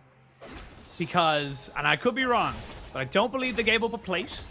They didn't give up any of the grubs. They had all 15 turret plates, and then Xiaohu died. Oh, that's my goat right there, Xiaohu. Gotta earn those perfect games. You gotta do better than this. I'm just like, come on, man. That could have been the perfect of perfect games, you know? It's so hard to get perfect games now, too, because you can just go in and snipe a single grub, or just... It's so hard to do that. But still, not happening this game. Herald is going over. The fact that they have taken all 3 outer turrets without the Herald is absolutely insane. This just doesn't happen in modern professional league. This just doesn't happen like this. That's like the domination performance on the side of Weibo. You're getting huge items being hit. Yes, you have a couple of first items being hit from Cube and Xiaofang as well. Problem is, it's just the discrepancy, not just in terms of the AD carries, but we already mentioned it before. Crisp is actually going to be a threat in himself. because he was also present for a lot of the towers being taken and the plates being shared over as well. Now the question is, you've broken the outer ring of towers. That's the easiest way to snowball the game. We have seen teams get huge advantages before, and then not really know what to do to keep up the tempo, and then letting teams get back into the game with objective bounties. This is going to be a test of Weibo to make sure that they have the tools and the ability to keep pushing forward the tempo of the game and not allowing OMG to kind of break the chokehold. I just want you to pan your eyes down to Abel and Light's items right now. And just, I mean, I don't really know exactly what Abel can do apart from just stay behind a million different layers of walls and whatnot to try and not die. He even had to pick up a sweeper because he knows that if he gets caught, he's insta-dead. That's not, they wouldn't even have to use a lot. They would just catch him and kill him. So this is, you know, you're just, I think this is great for Weibo. I think they're just able to go, cool, we have the turret pushing ability. We have all of the Ed and Eddies available to us and all the mini, the Void Mites that come with it. We just keep pushing it. They can't match us. Even if they do, what are they going to do about it? And the thing is, right here, Crisp just goes and puts some vision behind the walls. They have 6 grubs, and they take 1 in a turret already, so they already are starting to force forward the next part of the game. Oh, that was Angel's ult. This is the ult, and this is going to be a disastrous series of plays out for OMG. Oh, that's the second inner turret. You were talking about how teams sometimes they get a little confused, maybe, how they kind of push a game. Not Weibo. Weibo know exactly how they push a game. They're going to put down the Rift Herald at 18 minutes to crack open this base. They could keep going. If they get more kills, Nymera, this could be a 20-minute game, and that's what they're going to look for. They've got damage, but it doesn't do anything. It's not going to do anything at all. I think Xiao just going the complete wrong direction. Where's he going with this? Top tier 2, top tier 2, top tier 2. Yes, he got it. He got it. That's all that matters. And you take that turret as well. Look at this. This is insane. Weibo are literally playing, apart from Xiao who killed himself, are playing perfect League of Legends. This is the most dominant early game I have seen in a very long time. Even the driving test passed by Xiaohao. He's winning on so many different facets of life right now. Sets up the bot lane dive to get them ahead of the game. Returns again and realizes it doesn't matter if I'm dropping camps. Who cares? Xiaofeng, yeah, he can get some extra CS up. It doesn't matter now. And now we finally get the resets through from Weibo. They've opened up an inhib in the mid lane, and most of the time early inhibs being taken can be a bit of an issue because is that effectively a cannon wave spawns every wave where it doesn't without that, obviously. It also means that the wave will always be available to you as the defending team. But what this means now is that because you don't have any wave clear available to you right now that can kill these super minions, you can't defend your side lane turret. You can't defend the next dragons coming up.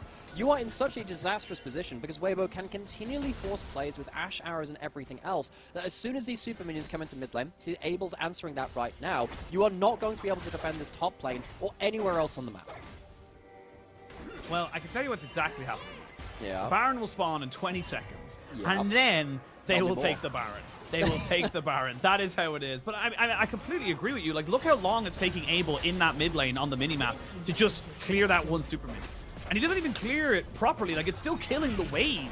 So you're not even getting a counter push really going for you right now. So Weibo, they don't even technically have to go for the Baron right now. They can just force a fight here underneath this turret because Casante's coming in from the mid lane. They have a good flank to kind of really corral and just end this game. It's ZDZ now. He's moved over to the mid lane and says, okay, cool. Next super minions here. And someone like Cube can do some decent wave clearing business, but it's just so hard to do that again at this point in the game against that kind of push in. You can see that the ultimates are available. They're just going to chip down the turret again, see how much they can get. I mean, this is nothing you can do. There's just nothing. Xiaohao moving forward, unafraid, unperturbed, pops down the Crescent Guard because he knows he can just survive that. That's 2 inhibs. We talked about how taking 1 inhib early can lead to maybe some complications. You're losing a stream of income. 2 inhibs down, though, for the side of OMG is a problem. That is a major, major problem. And then they can just reset, go for the Baron, go for the Dragon, do whatever the hell they want, spend the rest of their gold. This game, I hate saying this because it doesn't really feel like it's fair all the time, but I mean, this game is done, Nymera. It is 21 minutes and it's a 12,000 gold lead. If you're ever going to say a game is done, this is the one. And you're right, this is getting out of hand. There are now 2 inhibitors gone. The blockade has been put up in front of the base, and they're being held in their own jungle by ZDZ, who's there at an item and a half. They can't kill him in time. He doesn't even need to look for a fight. He just needs to be annoying, which is exactly what he's doing. Xiaohu's doing the same. Baron's going down a little slowly, but it's definitely going down. It is definitely going down, but they're actually resetting off of this because Cube gets brought into the pit now and just says, hello, welcome to the other 5 members of this team. And Baron to boot. Special guest. And ZDZ, he wants more. He wants a little bit of a Q3 to go in. The arrow lands onto the backside, which means that Angel can't even really help his team. They're throwing everything in the kitchen sink onto everything that Weibo can do, and it's still not enough. Weibo will lick their wounds a little bit and get themselves back to the base. They'll go for the dragon. They'll go for the base. I mean, they're just having fun. That's just the best way it is. As OMG, I think you are looking at game number 2 right now. Yeah. Yeah, I think you are. I think you're looking at booking a therapist appointment too, because this one's, it's not particularly happy times. Trying to shake off that kind of early game. I guess in some ways, you look at this OMG and you say, look, as soon as that bot lane play happened, this game was likely over. Just take whatever comes to it. We'll be opportunistic, but let's not, like, lose our minds over it. I hope they can recover from that one and make a series of this yet.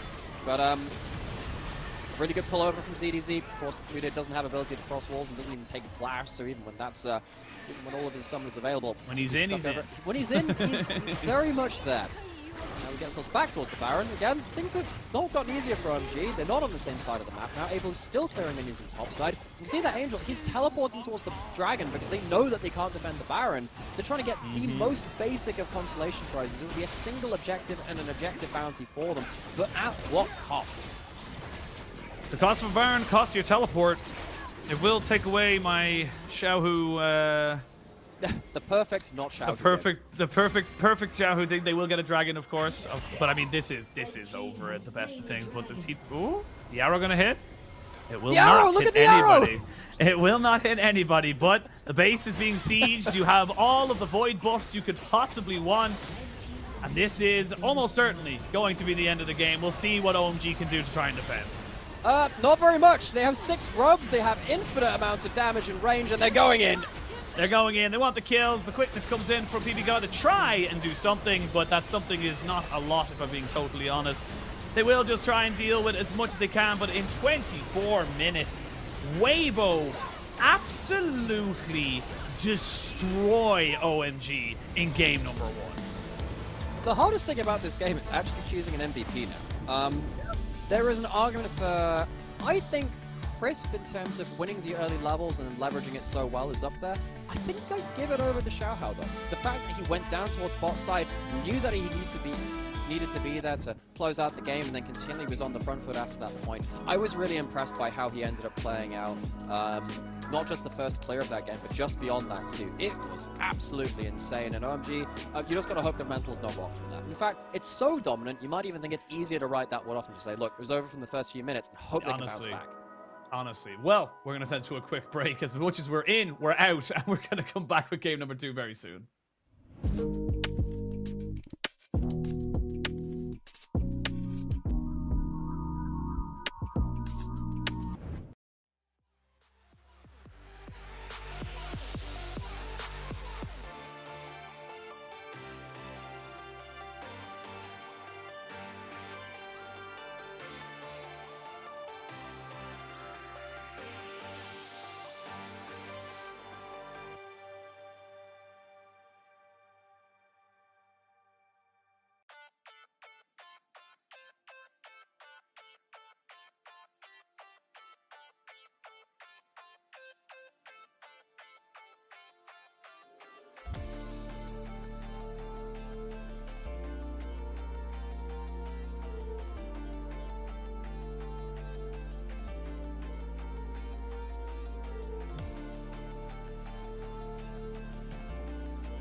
Welcome back, one and all, to the LPL. Why do I do that all the time? I always go, ta-da! I don't know why. Anyway, we are coming into our second game of our second series.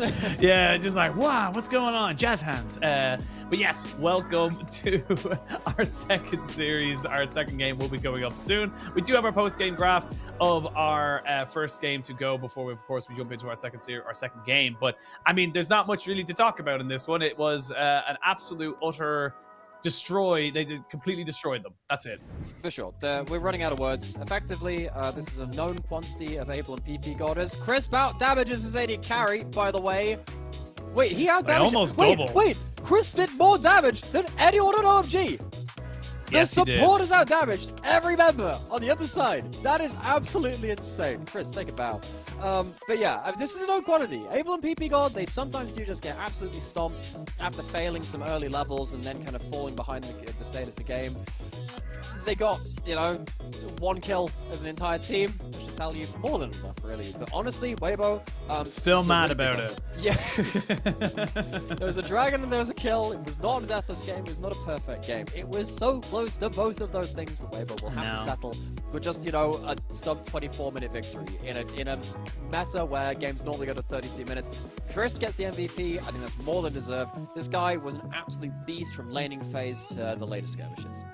Yeah, absolutely agree. I think Chris was just exceptional from the minute go. I think they understood the bot lane assignment exceptionally. They knew exactly where they needed to be, how to transition their lead across the map. But I think that was one of the big things that I loved seeing from Weibo today, was that they were just so prepared to just go from A to B, A to B, A to B. They didn't wait. They didn't let someone just get an item or get up to it, because by the time the, you know, OMG actually got an item or two under their belt, it didn't matter. They were too far behind. For sure.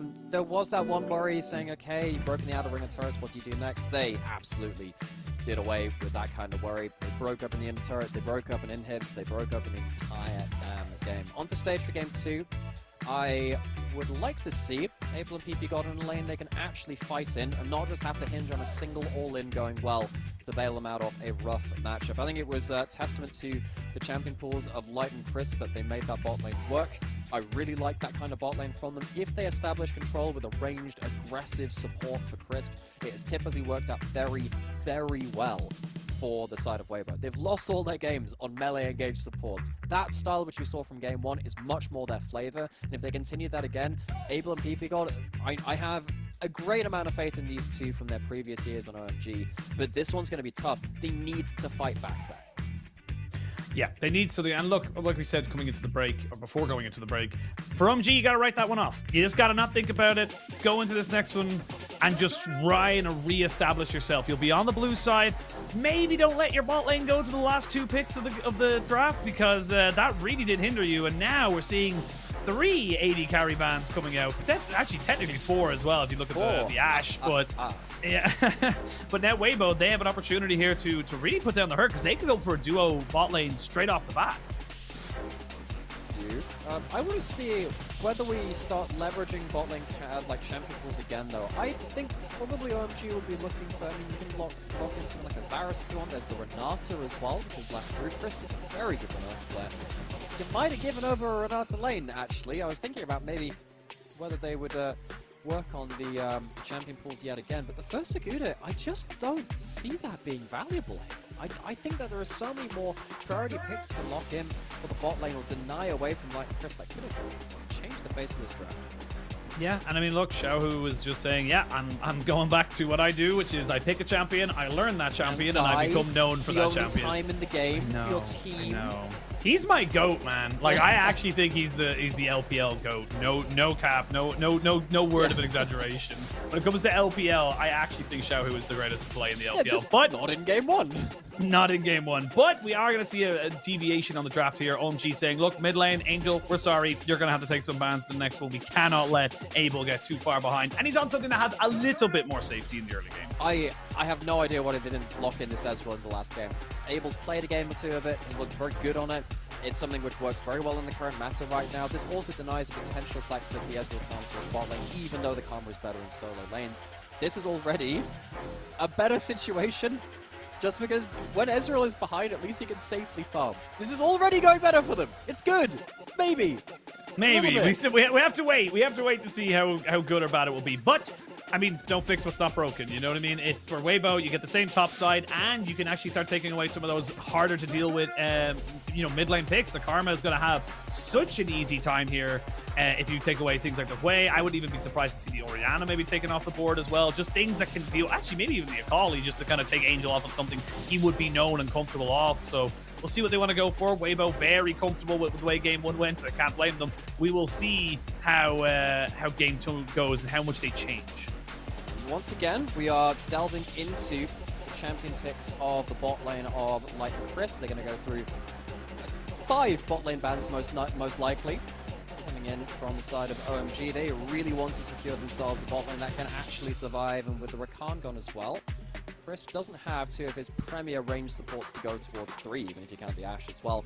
And just a reminder, he does really well on the range supports. He's lost pretty much every game on the engaged ones on the other side. Like potentially going towards one of the few crit AD carries we see in the meta right now. Aphelios is rarely seen. Given all the AD carry bans, the potential of being locked in, and it is. I like the Aphelios. I think it still has its place in the meta, but it does find its... again, when you have the Lucian, the Kalista, the Ashe, the Twisted Fate, the Senna all banned away, that's when it starts to rear its head again, because obviously you have a lot more safety in that regard. They're going to go with the Nautilus, though, on the side of OMG, get themselves some kind of engage. I like this from them, try to get something going for them. The Taliyah is a good answer here for Angel, and it's definitely something he has played in his career to a fairly decent degree, so we'll wait to see what the OMG kind of full setup is going to look like after the, kind of first few minutes of the game, once that Taliyah wall becomes unlocked. So, Crisp, I'd really like to see this Milio locked in. Aphelios Milio, one of the stronger bot lane pairings you can have for that. Crisp is also 100% win rate on the Milio this year so far. He's played 3 games of it. This will be his 4th. Gives you some extra ability to kind of match, not quite match range with the Ezreal, but when you've got Calibrum, the sniper with the campfire going on, you can kind of punish Ezreal from hanging around a little bit at the edge of those fights. And if someone like the Nautilus fails an engage, the Aphelios Milio is going to absolutely shred you down, especially with the Karma giving you an extra shield. You've now got an Aphelios who can just become an absolute fountain laser with the Karma and the Milio both shielding and buffing them. See what they can go for. The Aphelios is the big carry here for Weibo. Light did exceptional in game 1. Let's see if he can do something similar in game number 2. OMG, though, they need to just forget what happened in that last game. Completely change how they want to go for it. And just reset. Just pretend this is game 1. Go as if it's the new thing. Because, I mean, to be totally honest, the pressure's on them. But at the same time, like, you can't really take anything from that first game. It was a completely just a wash. That's kind of the blessing of it. You lost so hard. You don't really have to spend that much time thinking about it. Quick recovery needed, though, to go into game 2. Able PP God feels like they're in a better situation for that CV2, and I'd love to talk about the rest of the map, but that has to be the area of concern. Light and Crisp feels like less ability to snowball through the laning phase, but once they hit 1-2 items, they will be absolutely monstrous, especially if the rest of their team can follow suit, be the front line, be the support, be the initiation for that team. After getting manhandled in game 1, OMG stand up and say, I ain't hear no bell. Wait to see if they can get something going in this game number 2. But Weibo were pretty damn comfortable in that first game. See if they can make it 2 in a row. We jump onto the Rift with the Gyos roar.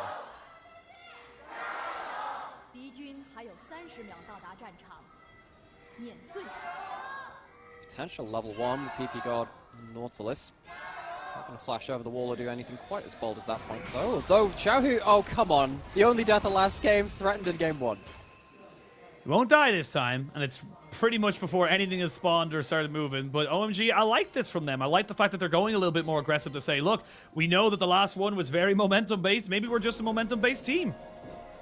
Potentially so. Well, we kind of knew that about OMG. Oh, if Cube stops this recall, that might force a teleport out of Xiaohu. Now, that's actually a victory. That's something. Now, the problem is, you've given Xiaohu 2 mana flow ban stacks. Is that going to be a factor? Those only get mana flow ban stacks. I'm telling you, every time I have that rune, I'm looking for them. Someone like Xiaohu as well on the Karma. Going to need that extra mana as well to keep spamming out those Extra Qs. Xiaohao, though, unseen, is going to go straight on... Hang on a second. OMG have vision of both buffs, and they know exactly where Xiaohao isn't. So they know that he has to be on one of these other cams. They know he's not on wolves because of one of the walls that because there's a ward on the wolves. They have pinged him on that blue buff. What an interesting, different jungle start due to the early invades.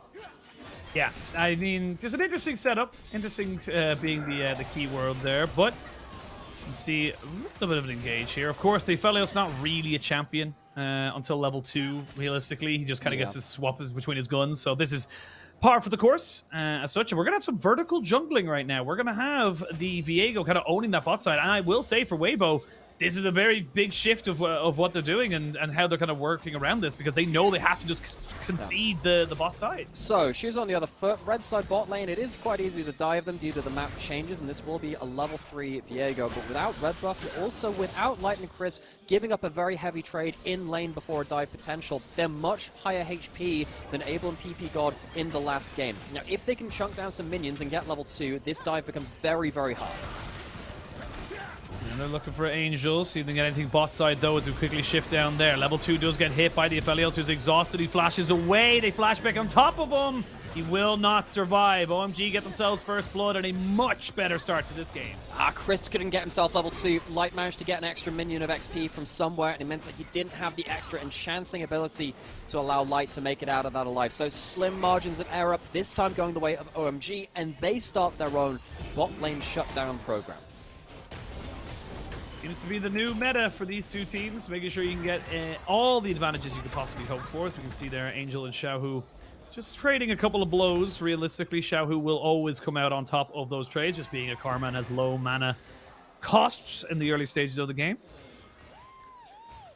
Now we got ourselves a return back to the lane. So, tier built up, longsword brought up for Abel, so he's got himself okay first back. Light wasn't able to afford anything on his first backs. That's a bit of a blessing there for Ezreal. Sometimes your first recall puts you behind other bot lanes very early on into the game, particularly when you have stuff like Conqueror, and of course your passive stacking up if you keep hitting abilities. Ezreal is so strong. Again, I shouted him out for this before, but if you want to learn more about how Ezreal plays on the current patch, really suggest checking out Dragdar. He's a very intelligent Ezreal player and a challenger player in the US. He talks about a lot about how Ezreal is such a powerful level 1 champion, and it allows you to potentially shut down bot lanes. Now with the first back not being so good from Light and Crisp, maybe they can continue that shutdown. Maybe. Xiaofang's still going for this vertical jungling, but Xiaohao has already kind of sniffed something out a little bit, saying, yep, we know that this is roughly what's going to be happening in the next couple of minutes, so I'm going to make sure that it's the 3v3. We'll keep it all even Stevens. This might be another skirmish to come out from it now. We can see PP God moving in. Now he sees that the jungler is there and goes, yeah, I want none of that smoke. I'm going to back away. Okay, really good defensive play from Xiaohao. Defends his bot lane at like an important point. Of course, it was right for Xiaofang, Abel, and PP God to look for that. And now ZDZ just trying to stop the demolish coming through. Not going to be able to. First plate of the game going over to Cube's Udyr. And now Xiaohao thinking about how he wants to potentially go for something here, knowing that they have priority in this bot side, get the push in, maybe go for a dragon himself, but definitely do appreciate the extra escort coming out from the Weibo jungler, especially in the side of Light and Crisp, I imagine. Now we wait to see where everyone kind of goes. So again, good first dive. It won't lead to anything exceptional, but Xiaofang, he's thinking about something right now. They're going to try and get more and more pressure. Again, it's Operation Bot Lane. But the thing is, there are 2 pink wards which have been put just behind the back of red buff by Xiaohu just now, and then into the river here. So that means that Xiaofang is going to be penned back a little longer. He is still unseen, though, and with topside camps available, maybe Weibo think that he's heading towards topside camps into Scuttle, into the Void Grubs as well. Instead, he's hanging around bot side looking to the Dragon as well. They don't have great information of where this Viego is. He doesn't have flash, so he can't force plays quite as easily, but still a little bit of a worrying sign for Weibo that he slipped the net right now.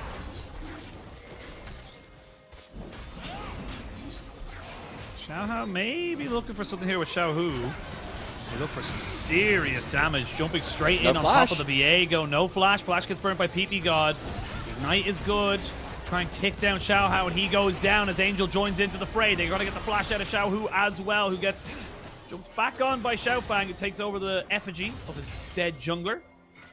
Everyone backs away. So OMG, much more consistent, much more cohesive in this early game. And they're really playing well around the early spike of this Ezreal. Conqueror stacked up. He didn't even have to use his flash or exhaust. They could have committed more to that play.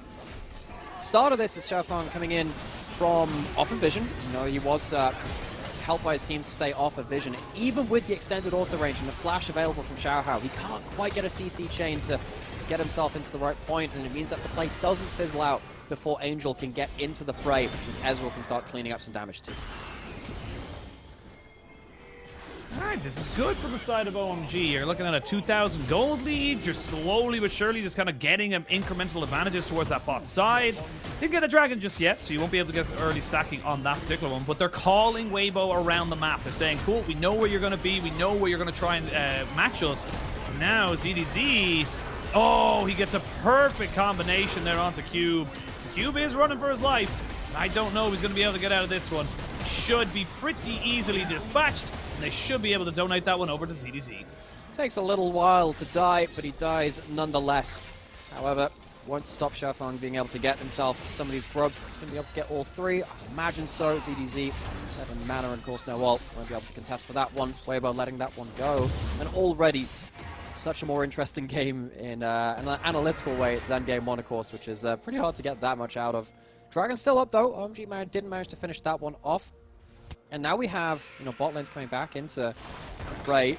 Potential of a fight around there. Although Weibo, they're really not signaling that they want to fight in their builds. They have a cull on the Aphelios.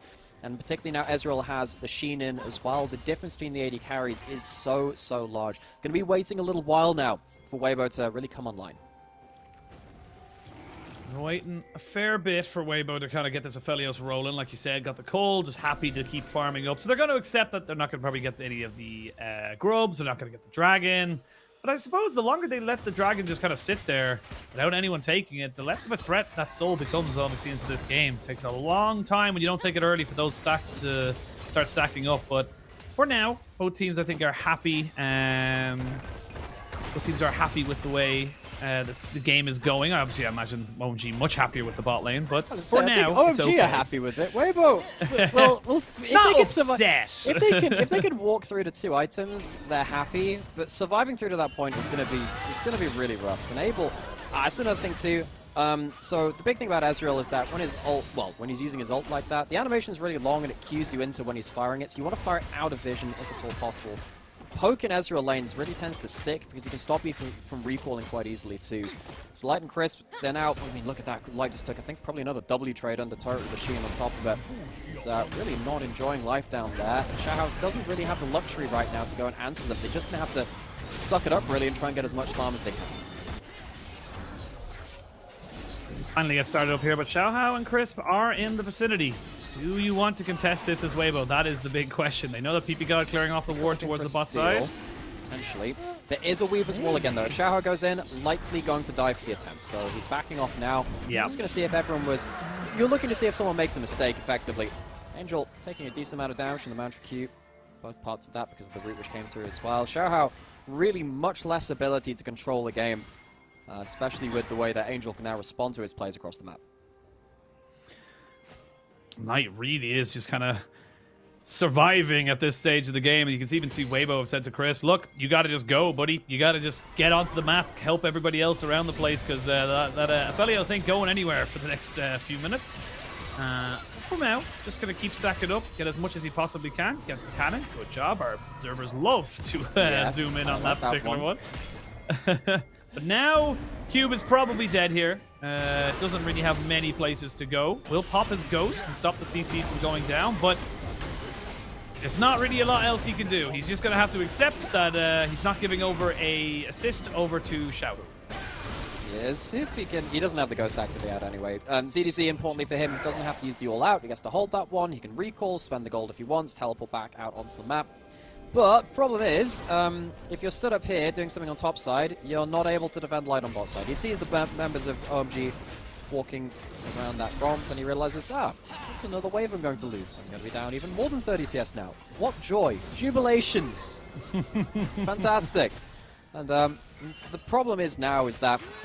Ezreal's reached this point of power. You're very much waiting for yours. So it's not even like you can reach like a constellation item break point and then start to walk beyond it. And it kind of feels good, I guess, from Abel and PP God. We asked him to, you know, say, okay, that was a rough game. How much can you really, you know, take from the game one like that? Though they got to bounce back quickly. They have done, and they're doing very well at putting the shoe on the other foot. Yes, absolutely. I think there's massive props to them, you know, not just letting that first game get into their heads. For now, it is an okay lead for OMG. 2,000 gold up. As you mentioned, the Essence Reaver picked up here for Abel, so he's in a much stronger position than most. Crisp just dropping down some vision in this mid lane to try and help out Light. And this is what it's about, you know, when your AD carry does fall behind. It is about moving around the map a little bit more kind of carefully to make sure you're picking up whatever you can here for your you know, kind of falling behind AD carry. But OMG, they're not taking their foot off the gas just yet. They're making the rotations. They're getting some decent moves around here and getting themselves 6 grubs. Yeah, the 6 grubs, when you have the threat of Nautilus diving you under turret and the Talia wall walling you off too, means your siege is really, really nasty. See that even with the Wind Becomes Lightning hit over the wall, Weber don't feel like they have the strength to all in across it. Light just doesn't have the damage as an AD carry to take those kind of fights right now. So OMG, they're going to have to find a way to leverage this 6 grubs, very likely to. Xiaohu going to take a good trade on Angel though, to stop him from walking up quite as easily towards top side. Now, 2 of them are exchanging blows. Very happy to do that right now. And of course, we're going to keep an eye on Xiaohao and of course Xiaofang. Where they move is going to be pretty key over the next few minutes. We are starting to hit, you know, first items, level 6s across the board. Of course, nearly level 11s, to be perfectly honest. But this is where the game starts to get a little bit more tricky to navigate. You have to keep an eye on cooldowns to make sure that when you're committing to something, you're not just going to lose things like a Rift Herald, a Dragon, and possibly even more. So, lane starting to get reallocated. Ezreal into the mid lane.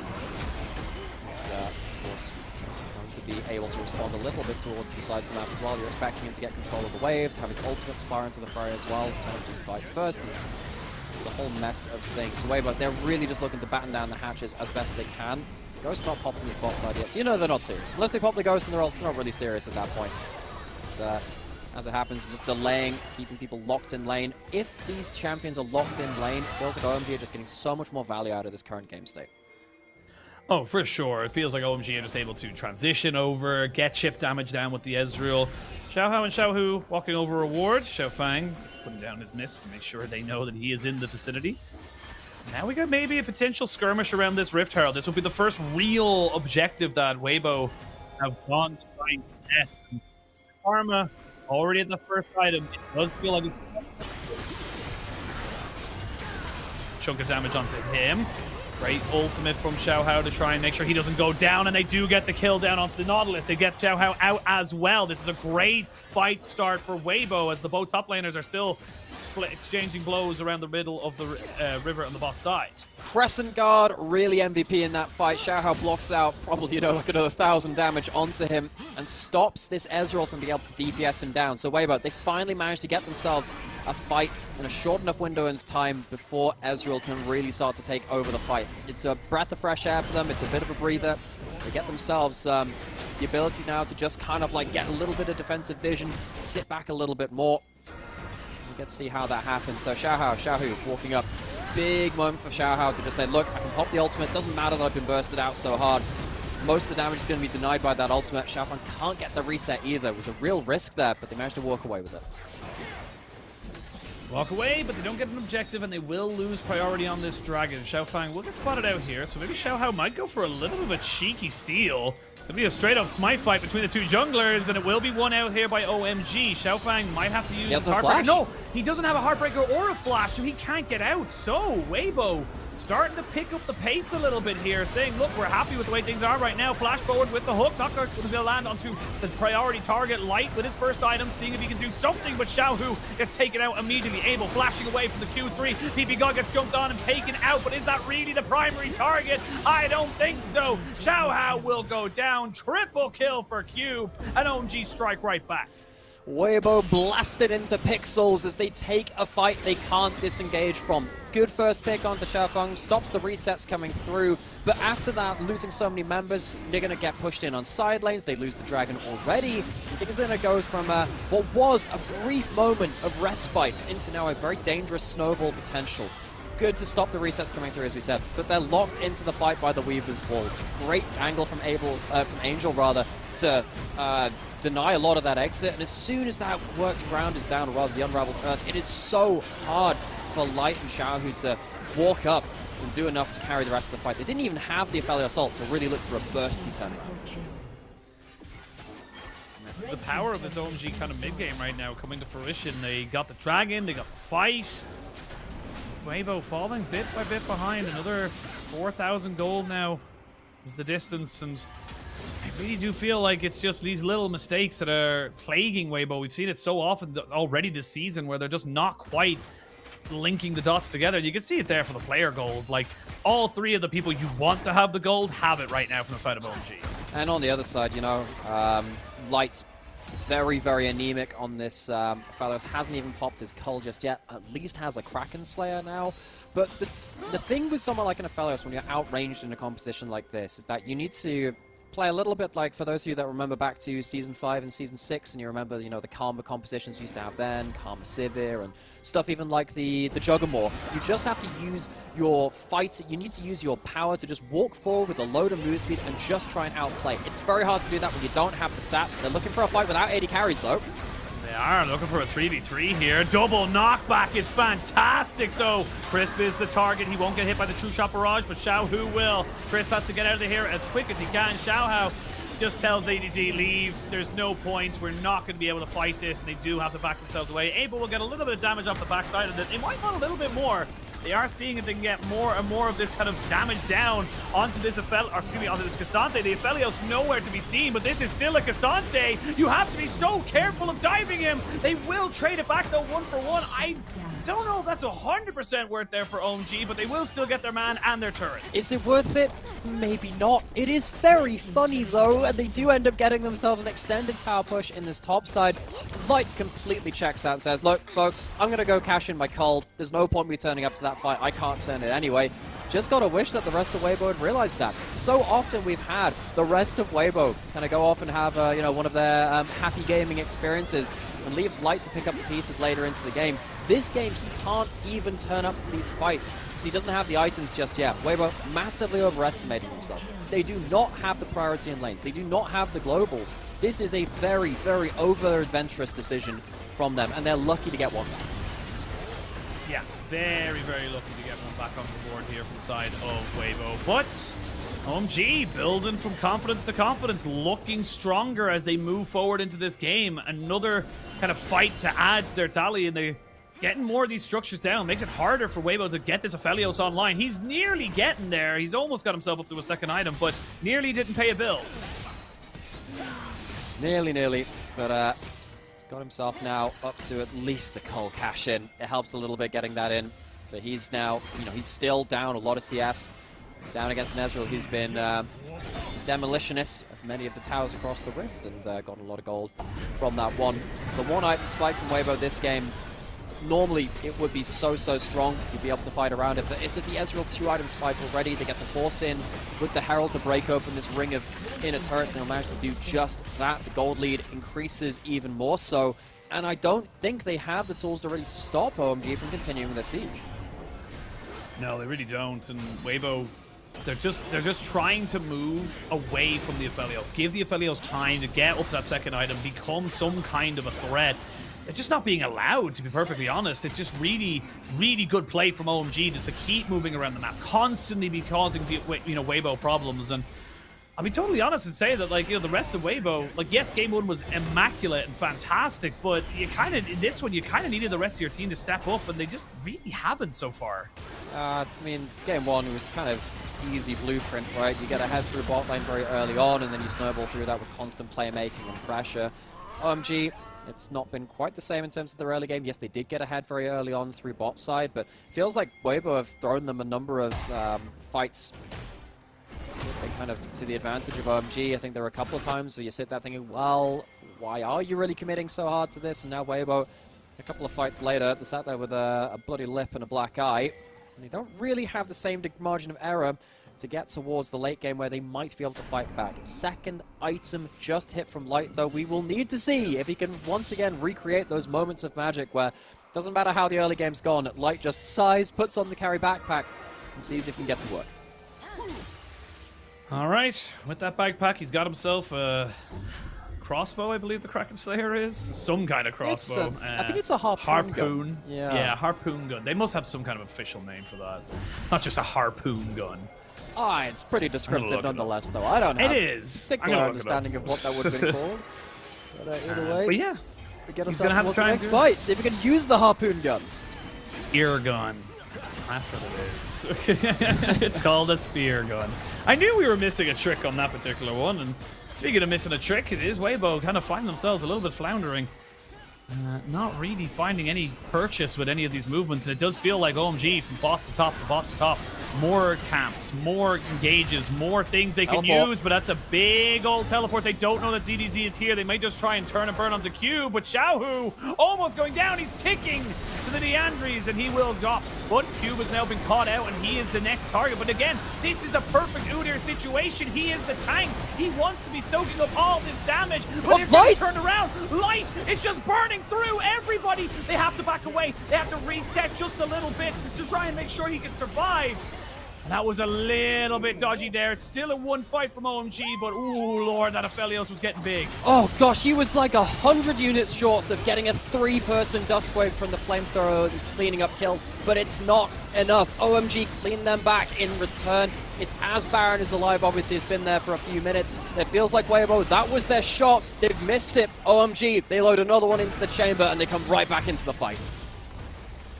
Get the mid turret as a consolation prize, Weibo, but outside of that, not really a lot else. And this is the Xiaofang might be dead here.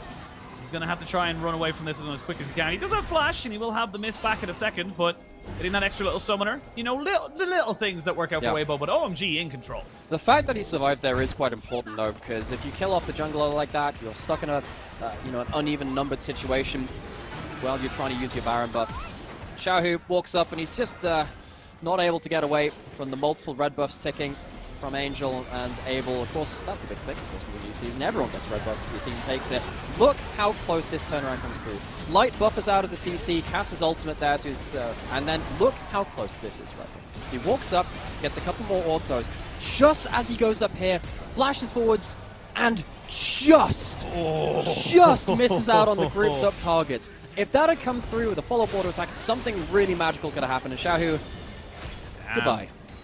Yeah, Xiaohu, you mentioned a little earlier, he is not having a good time right now this season. It really does feel like we are...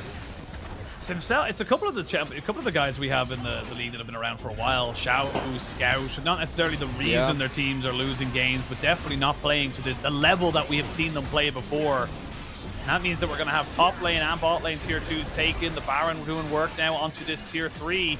I mean, it's hard, but you got to try something right now, Weibo. You want that third item for the Aphelios. I don't know if you're going to be allowed it because ZDZ, he's already dead, and you're 3v5 now, and your base is being destroyed. Even with Light having the rifle turrets for extended range to try and poke out, it's just not enough. He doesn't have the stats. He's not had the stats the entirety of this game. And Weibo, so often they've sat there waiting for their AD carry to try to bail them out in late game. I just don't think they have what it takes with 10k down. OMG, a fantastic snowball from them this time in game 2 as they look to break the base. They look to break the base, look to break open everything, to be honest with you. Here we go, Xiaohu trying to jump in with the Crescent Guard to separate someone to keep these Nexus turrets alive. He will for but a moment, a fleeting moment, if you will.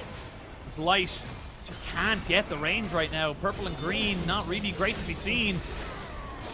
This is just becoming a slow slog of just taking down absolutely everything. Abel goes in like crazy, and they get him taken out. That's a 1-for-1 trade. Light can free hit because there's no threat onto him. Now they need to try and take out the Viego, but he's just chasing back so effectively. Cube will be taken as a lamb to the slaughter, and all of a sudden, Weibo Off of one mistake from Abel, they find a lifeline. It's not a way back into this game just yet, but it's better than nothing. What did Abel just do? He just jumps forward into absolute suicidal death. That is absolutely thrown his team to the wolves and given a lifeline to Weibo they absolutely had no right in having. It's going to deny the soul from OMG. It's going to be an objective bounty for the side of Weibo. And just look at this again. I'm imagining he just hits himself a W. Instead, I think he just panic clicks his E. I think he sees the Xin Zhao coming in, moves his mouse the wrong way, goes into a multiple stack Infernum ultimate, the Mega Infernum bomb coming through from Light, and that Aphelios with that damage now online with a couple of those items can clean up the fight, especially if the Ezreal isn't there to match DPS. This is where OMG start to get a little worried. You're still ahead. It was a 10,000 gold lead. It is now a 7,000 gold lead. You are still in the kind of driving seat for this. But now you're waiting for the Baron to come up in 2 minutes. That means inhibitors are going to be a lot closer to being up. You're going to give over a lot more gold over to the Aphelios, who's going to be, I imagine, finishing up his LDR very, very soon, and if not, a little bit more. There it is, the Vampiric Scepter. This Aphelios is scary. Now, is it enough? I don't know. You know, in another game where you don't have a Karma and Emilio, it would not be enough. But because you have double enchanters and a Crescent Guard to be a invulnerable frontline for a few seconds and the Cassante to do Cassante things, there is a chance. He has Flash. He has himself the last ammo of the Infernum as well if he wants to use that for one last blast. There is a real chance here that Weibo could turn around a fight. And how likely would it be for us to say that earlier into this game? Didn't feel like it, but they do have one last shot. Do have one last shot. Xiao Hao separated from the rest of his team. He will go down, you would imagine, fairly quickly, although just about keeping himself alive. But now they've used a lot of the big ultimates. They won't have that. No, 5v4. They move forward. They're trying to jump onto Light to keep him from doing DPS, but ZDZ is still on the Cassante doing serious work here. They have triple inhib now down. EP God is tanking up as much as he physically is able to. Look at Light, that's the one we're watching right now. He has green and white, he wants to fight, he wants to go for something a little bit crazy right now. They're gonna see ZDZ go for the knockback, but not really getting any more of the damage, goes all out, but will be taken out, you would imagine. Abel getting them down there with the last bit of that little bit of the arcane shift. And I just don't think Light's got much more for it. They jump straight in onto Xiao Hu, who will fall down. Double kill coming in here for Xiao Fang, and that is going to send us to a third game in our second series. Doesn't matter if you have a million chakrams. Light does not have the stats to take down OMG at their Nexus. They got a bit scary. Abel had a bit of a interesting E into the Nexus a little before that, but they are just about spared that blush. They end up closing it out and going to a 3-game series. But seriously, Weibo, they need to start to shore up their decision-making around some of these skirmishes, because whatever happened on top side while they were trying to buy time for that Aphelios was not it. No, it really wasn't. And again, it's the consistency. We talked about it in the game one. I need to see more consistency. This is two different sides to Weibo. But either way, we'll see what game 3 does bring us. We're going to send us to a quick break, and when we return, pick some bans.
Welcome back, one and all, to the LPL. We are in Game 3 of Series number 2 here on our last day of Week 4. It's a lot of numbers. It's a lot of things to keep a track of. I'm still Just Ushin, and we, of course, I'm still joined by the fantastic Nymera. Not going to rhyme it this time, or Anima Payers. You could have just talked about numbers. You could have said the numerous Nymera. That would require there be a lot of you, and I don't know if I can handle one of you at this stage. I have a calculator and everything. Oh my God, he's ready. He's ready for this whole I bit. always do. It's really nice to have that sometimes, because I don't trust myself to do percentages and stuff. That's fair. I learned this over years. But we're going to have a look at how that last game ended. Honestly, it was a pretty easy, kind of run, pretty standard. OMG got ahead. OMG never fell behind. There was that one dip you can see between the 25 to end of game minute mark, where they did do a little bit of trolling at the Nexus, where Abel had one of the classic Wild Turtle moments, where you just kind of E into nothingness and you come back again for another try, but they did end up closing it out. Weibo, they found themselves in a pretty familiar situation for them as well, where it feels like the rest of the map is kind of falling apart. You're looking for Light to do what he can. He walked away with the highest damage share of his team. You kind of expect 80 carries to be there anyways. That's a bit much of a muchness. But really, I look at how Abel and the rest of his team played out this game. They never really fell behind once they got the foot on the gas. Yeah, and I mean, Angel getting MVP makes a lot of sense. Didn't die and was just setting up his team for absolutely everything. Realistically, like all the sideline picks, all the different kind of catch outs for Xiaohu, they came from his seismic shoves, and I really do think that's the very, very deserved pick up here for Angel. I'm gonna say, I think Abel would have got that if he didn't just totally turbo in that one last fight. If he didn't do that, I would have been like, honestly, yeah. Not fair enough. He played really well. Actually, Abel would have been, Angel rather would have been completely. They have very similar names to two players. We also have 3 Xiaos in the series: Xiao Hao, Xiao Fang, Xiao Shu. There's a lot of that. It definitely does test us a little bit, but still, I think that Taliyah, it's been a really meta pick, which has been growing more and more in popularity. It's a big pick in the LPL and the LCK. Gives you laning phase, gives you roaming. Is it going to make it through into draft 3? Weibo back on the blue side. What are they going to do with bot lane champion pools? Felt like that really was the story of both of these games so far. A lot of the bot lane picks not really being picked up super early, instead being left until a little later. Well, we'll see if anything major changes. They could go for the Ashe again. Was banned in the second game, not in the first. See if Crisp wants to lean himself back into that kind of style of champion. The Udyr has found himself onto the ban list this time around.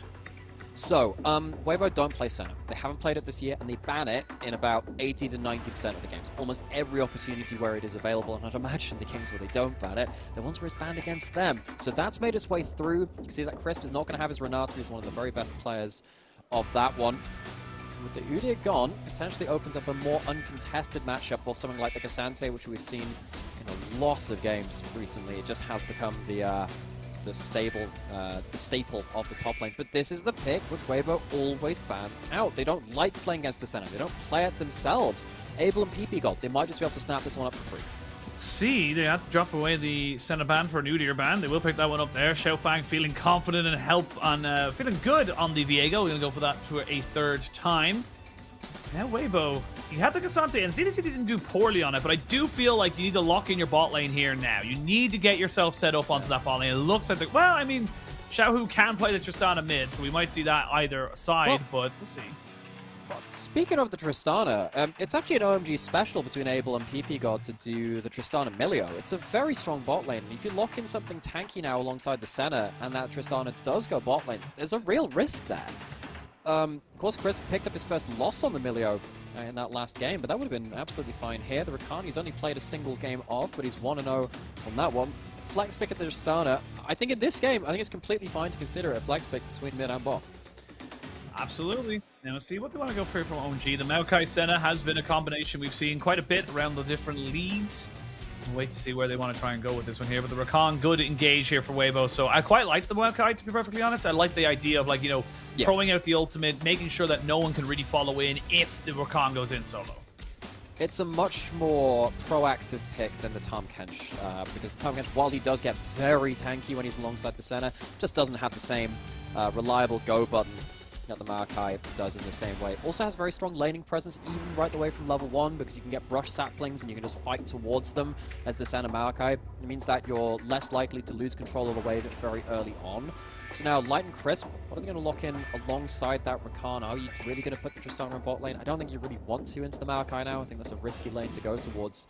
OMG now going to target Xiaohao. The Xin Zhao not going to be picked up again, so it's not going to be as easy for him to contest the Viego as early into the game. You might have to look, if you're going to contest early, you might have to even look at something like, gosh, the Vi, I guess, is available, but even then, level 1, level 2, you really struggle on that. You need a full quadrant clear to then be able to impact the map. By the time that's happening at level 3, Santa Maokai and Viego can already be causing issues on the map. I think they keep putting in these bans as a top side. Honestly, you know, I was just about to say the Aatrox might be something to get off the table, just because you know that there's not a huge amount of picks left for the K'Sante to have to deal with. But something like the Camille could be its own level of intensity now brought into that top side. Looks like Invictus Gaming and You Should Know Me, YSKM, their top laner, have started to introduce and cross-pollinate this Camille across other teams in the LPL. Now, worth noting, folks, IG beat the undefeated BLG by picking this Camille against them and absolutely slaughtering the K'Sante matchup. So that could potentially be a huge, huge problem for Weibo. Now you're going to have a Tristana that can't jump away from the Hextech Ultimatum, getting locked up into the Maokai. It is going to be the Vi locked in for Xiaohao. We said, look, that's kind of the last of the level 3 skirmishing junglers, which can really be locked in for Xiaohao now. But even then, there are potentials of level 1s now. Invades coming in from OMG. I think that OMG are walking away with a very happy draft here, even without the last pick being locked in. Xiao can pick up the Talia. He's a big player of that champion across his history, and it combos up well with the Vi, but it's another pick that Maokai and Camille can eat for breakfast. Absolutely, you just keep diving in, and honestly, the Azir makes perfect sense here as well. You have a bit of a dive buddy if you want to go full engage onto someone with the Camille, and of course the Viego. You also would have the Emperor's Divide to kind of separate any serious kind of re-engage that can come out here from Weibo, but see what the last pick is. Of course, Angel known for many a pick over his very lengthy career. Well, so the TF was banned earlier in the series, and he has played it this week as well. Angel is a very historic player of this Twisted Fate. He used to play this all the time back in the day, locking it in again, and now you have such a deadly pick global combo from OMG. If Camille is even within half a map's range of someone as well, people forget how long range the hookshot flash ultimatum combo is. You can get from one side of a lane, from one quadrant of the map to the other very, very quickly. Weibo cannot afford to be as lackadaisical as they were in Game 2. And let's be honest, Xiaohu, even in Game 1, showed some openings there. I've got a lot of eyes on the mid lane, one of the greatest players in the LPL of all time, to just not die in this game. It is much easier said than done. Yeah, a lot easier said than done, and better them than me as we come into our third and final game of our second series. Big moment here for both these sides, both sitting very close in the standings, very much looking to try and solidify themselves into those playoff numbers. We were talking a little bit off stream a little bit earlier on and saying who's going to come off, you know, who's going to be in playoffs, who's not going to be in playoffs. These are two teams that aren't exactly high flying. OMG are 10th, 3-4. Weibo are 8th, 4-2. This is a big moment for both these sides to maybe turn around, you know, the season a little bit on the halfway point. It's not always a milestone which means the most, but I think it is a great point to just start those conversations. Weibo, one of our teams which went to Worlds. More than that, went to Worlds Finals. They've had themselves a pretty good run of it at the start of the split. Come away with a pretty good record up towards the upper echelons of the LPL, but OMG bringing them to the edge and with a composition which I pretty much think is going to give them a lot of issues. OMG might be bringing out some of this organization's magic once more. You can change a load of the players, but it feels like that stays the same.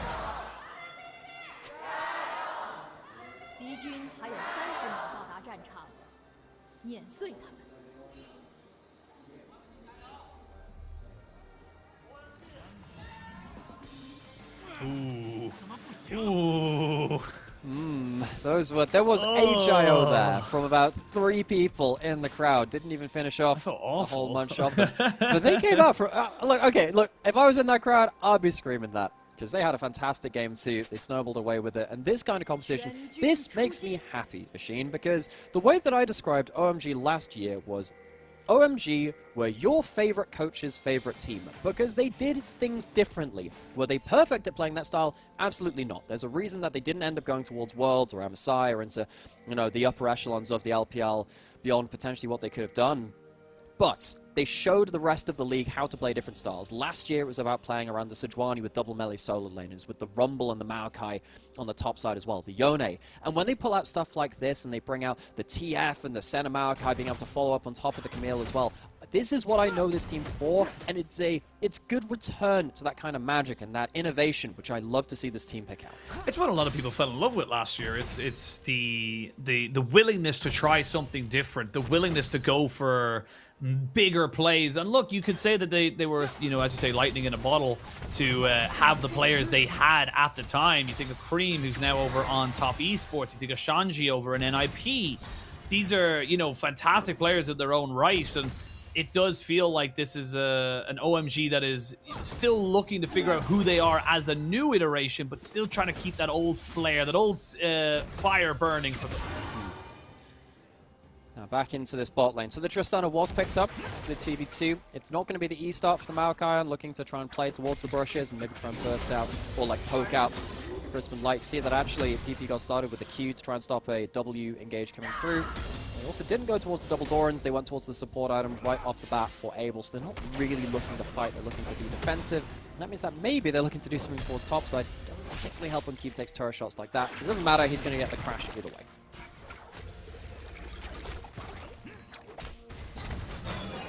Just kind of wait. Kirby has the first time where we don't have a very kind of almost anti-snowball bot lane between both of these guys, where neither one's really going to be coming out massively ahead, even though the Senna and Maokai will fall behind. That's just how that matchup goes. So curious to see how the game changes now that bot lane isn't going to be this massive, kind of hole for throwing your resources into.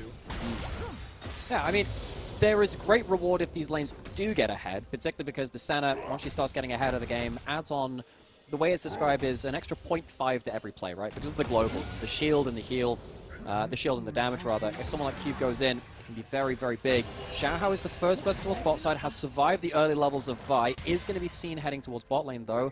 Awkward wave state for OMG. This is going to be pushing away from them. Light and Crisp, you can't exactly hold a wave as Tristana because of the explosive shot, but it does mean that Abel and PP got going to lose a little bit of farm right now.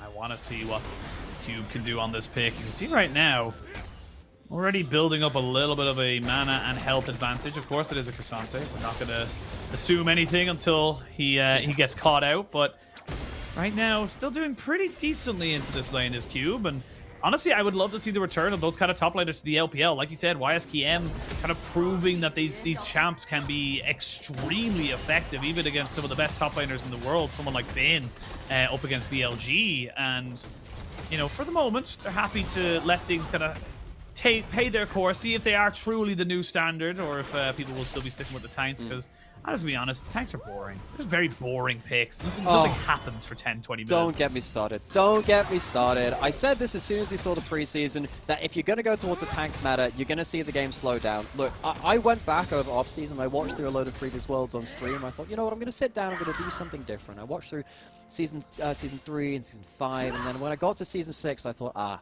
this is why we don't have tank meta anymore, because it slows down the game, and the game becomes about what can I stop you doing, rather than what can I do myself? And that, to me, is just such a reductive way to play things. It's one of the reasons I don't particularly like the old iteration of Tahm Kench or the old Lulus, which just shield and heal their way out of every situation. Something like a Camille, even if it was overpowered for a very long time, and don't get me wrong, when Camille jungle was the thing, I hated that too. At least it did stuff, which I do appreciate as a spectator, if not always a mid laner that gets ganked and killed by it. Let's see, something might happen here. A teleport from the Maokai, which means PP God's going to be able to 100% join this alongside Abel. Teleport to the top side here by the Camille as well. Double knockback. Seismic shove is solid. Senna not doing exceptional work right now, but for now, it does look like OMG are very happy with the way the trade went. They're very much in control, especially when you have something like that Destiny Gate from the Twisted Fate to just know if you're needed halfway across the map, you can get there. Yeah, and so worth noting, this is going to be the Rod of Ages, likely into Lich Bane and Zhonya's. So we'll see if there's a Fire Cannon there as well at some point. Maybe in pro play, Fire Cannon's valuable. APTF does incredible amounts of damage with one card right now because of the strength of Lich Bane and the amount of AP that you can build up. So watch up to see. No! Oh, I'll kill this. But we'll see how much damage Angel can do in single card shots, especially worth noting that even if he's not Destiny gating into the backline, if he walks up with the Senna Shroud up as well, you can get kind of an unexpected angle into fights with the extra move speed and being invisible. Dragon for Grubs traded. Bit of damage on that bot side as well. Bit of free time given over to Light. They may look for just a straight up dive here onto PP God, who is trying his very best to farm up as many of these minions as he possibly can. And using his mana and his CC in the process isn't going to be leading him to a very good spot if he does get dove. He doesn't have himself a teleport right now, but at least he's safely clearing out the wave. I was wondering if Xiaohou could cut him off at the pass, but wasn't quite able to do so. Problem is now you're splitting map where, for those of you that don't remember, back when we used to have lane swaps back in Season 5, and with turret plates and everything being added into the game much later on as well, the way that was fixed was by making bot lane very, very much weaker than top side, so your cross map has to be so strong to make up for it. Yeah, they're going to put all 4 members of everyone who wasn't the Maokai up to that top side. Now Xiaohou is caught underneath a turret here, and they're going to be able to juggle that aggro so perfectly. The flashes will have to be expended, but they got 2 kills, and I mean, OMG, they are just bullying Xiaohou in this series. They absolutely are, but Xiaohou decides to put himself into that situation, and now OMG, they get out from what was a potentially very difficult spot, because you're cross-mapping, as we said, with top bot lane being weaker than top lane in terms of early lane swaps. You can take down towers there quickly. And then also having Tristana being the one cross-mapping against you, they get away with an awful lot here, but they can force plays very, very easily. That's what we were talking about in regards to tanks versus someone like a Camille. You can just jump on people very, very effectively. Xiaohou ends up eating it after this too, as Cube walks in and flashes out great tower aggro juggling from the side of OMG, and they pick up a very important whip.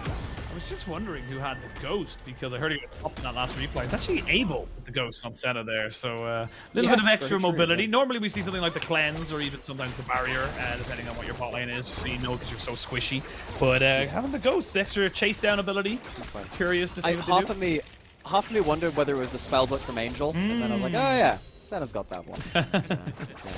Speaking of ghosts, the mist thingies are not. Are they technically ghosts? I know you read the mod. Did they turn up in the mod? No, they're not technically ghosts. Do you want me to give you the actual like lore? Yes, I actually do. I'm actually quite interested. So what they are is they are a amalgamation of a halfway point between living and dying. Oh, it's just like so they're like they can't pass over, but they can't ever get out of the point of which they like nearly restless died. Souls. Kind of restless souls, yeah. But you're not even dead. Like, yeah, it's weird. Damn. That's why when you every time you try to kill one, it will literally just come back because it cannot die, nor can it it's a whole thing. Right. It's a whole thing. Huh. Great book. That's actually kind of interesting. So I haven't read the book. I really love the Ruin King game, not just because Ari was in it. Well, that was a big part of it, but that was you know. But the Ruin King game was actually fantastic. I really enjoyed that. And I was half wondering when we saw like the Senna Viego locked in. I'm like, Ruin King composition. Can we get a Gwen top lane? Can we get a Gwen? And Lucian was already banned, but you know we've got good going there. We did. We had a lot of it. We could even go Gwen mid sometimes. But that's very true. Cube is going to get CC'd up here and knocked back. Will get himself ulted twice. There's the Senna ultimate, and the Hextech ultimatum means that Haichao can't kill him off just yet. The Ignite, though, is going to be enough from Crisp, who comes in and says, we are getting this kill, regardless of what this Camille does. Tower dive traded for tower dive a minute or two later. Close run stuff. If Xiaohou had got locked up with the Hextech ultimatum just a little closer, he wouldn't have been able to drop that tower aggro. Still manages to get out. And it's a kill back, sadly picked up by Crisp. Would have been nice to get that into ZDZ's lane, who might just die. He manages to get out just about, and escapes. Wow, I mean, that's a pretty big moment there for Weibo, just to make sure that the top laner gets out. It does mean that the Grubs will go over to the side of OMG, so they get all 6 of those, but I mean, right now, the way the game is kind of poised, it is only about 1,000 gold lead. Yes, you're getting the Grubs, but you're a very, like, short-range composition. So you're not going to get a huge amount of value out of that and the, you know, kind of the earlier stages of this game. So curious to see what they can or cannot do with this kind of trade of objectives. And They might just go for another dive on this top side because they know ZDZ's got no ghost, he's got no ult. He's not no way of defending himself. An Angel's on the map. He's recalling right now, but he has teleport even if he does want to really, really brute force things. He's got himself the extra cooldown reduction boost too, so the next time he uses his ult is going to be benefiting from that one. Angel getting towards a really big point of power right now, especially once he hits that level 11 mark. It's going to be very, very important to watch out what he does with that. OMG continually just saying, look, we will just keep trading bot side for top side. This Maokai, he's going to be dropping bomb, but that's fine. We're going to get all the plates and deny K'Sante getting much value out of this lane. When you take all 6 of those grubs, it does mean that your turret, those kind of trade-offs are just always going to be so much better for you. As Maokai, PP God, gets himself a nice push in the bot side.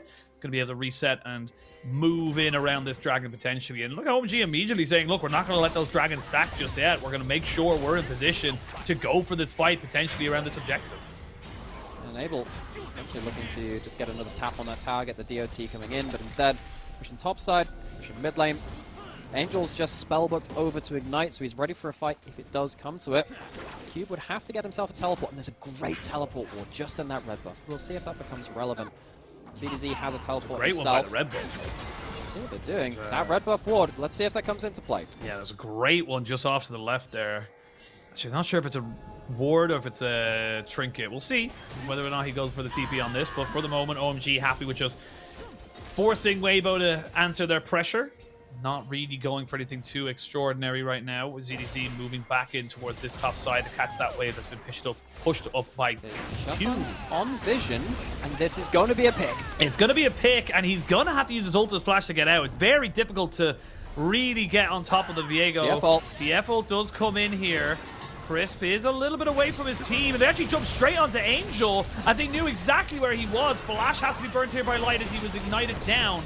Now can you actually get the rest of the fight going for you? ZDZ brings back in PP God who flashes away. A lot of summoners being burnt right now by everybody, but nobody going down just yet. I think Angel is very lucky to get away with that one. Having a Tristana jumping on you like that. Very, very dangerous situation. ZDZ still has the all-out running. This is the last of it to potentially threaten Cube, but not to be. So, Weibo, the escape away from the Spellbook's power spike of Angel getting that ignite early into the game, and then also just ulting in for one of their first ults of the game too. So they're going to get themselves from that a dragon, and then it means that particularly with a lot of the ults being down from OMG, their next team fight is going to have a lot less options, but they're still going to try teleport coming in. Have a Weaver's Wall though, don't forget that. ZDZ is being jumped on right now by the side of PP God, who's trying to make a nuisance of himself, and they will take down ZDZ at the end of it all. So OMG building that momentum, pushing forward, knowing that they can get a bit more angles on things and just having more resources available to them.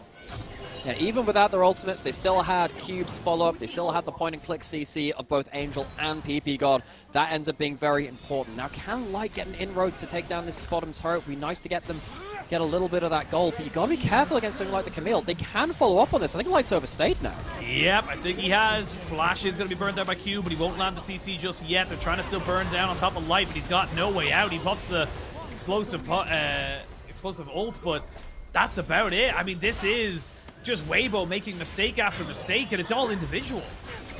And if it's going to be a carry-on from the first series we saw of the day, it's imprecision. They look towards that big play, but they do have the follow-up of the Weaver's Wall. They do indeed. They get the flick back there. Going to go in with the ultimate from Crisp as well, and they'll get a kill. Immediately jumping straight onto Xiaofang, but he has the ultimate to keep himself alive. Cube actually goes back in with his They're buying into the fight shot because he knows he can go and take this fight. They've got the damage, they've got the health bars, and they've got all the kills. OMG, roaring into life. It's like game one didn't even happen.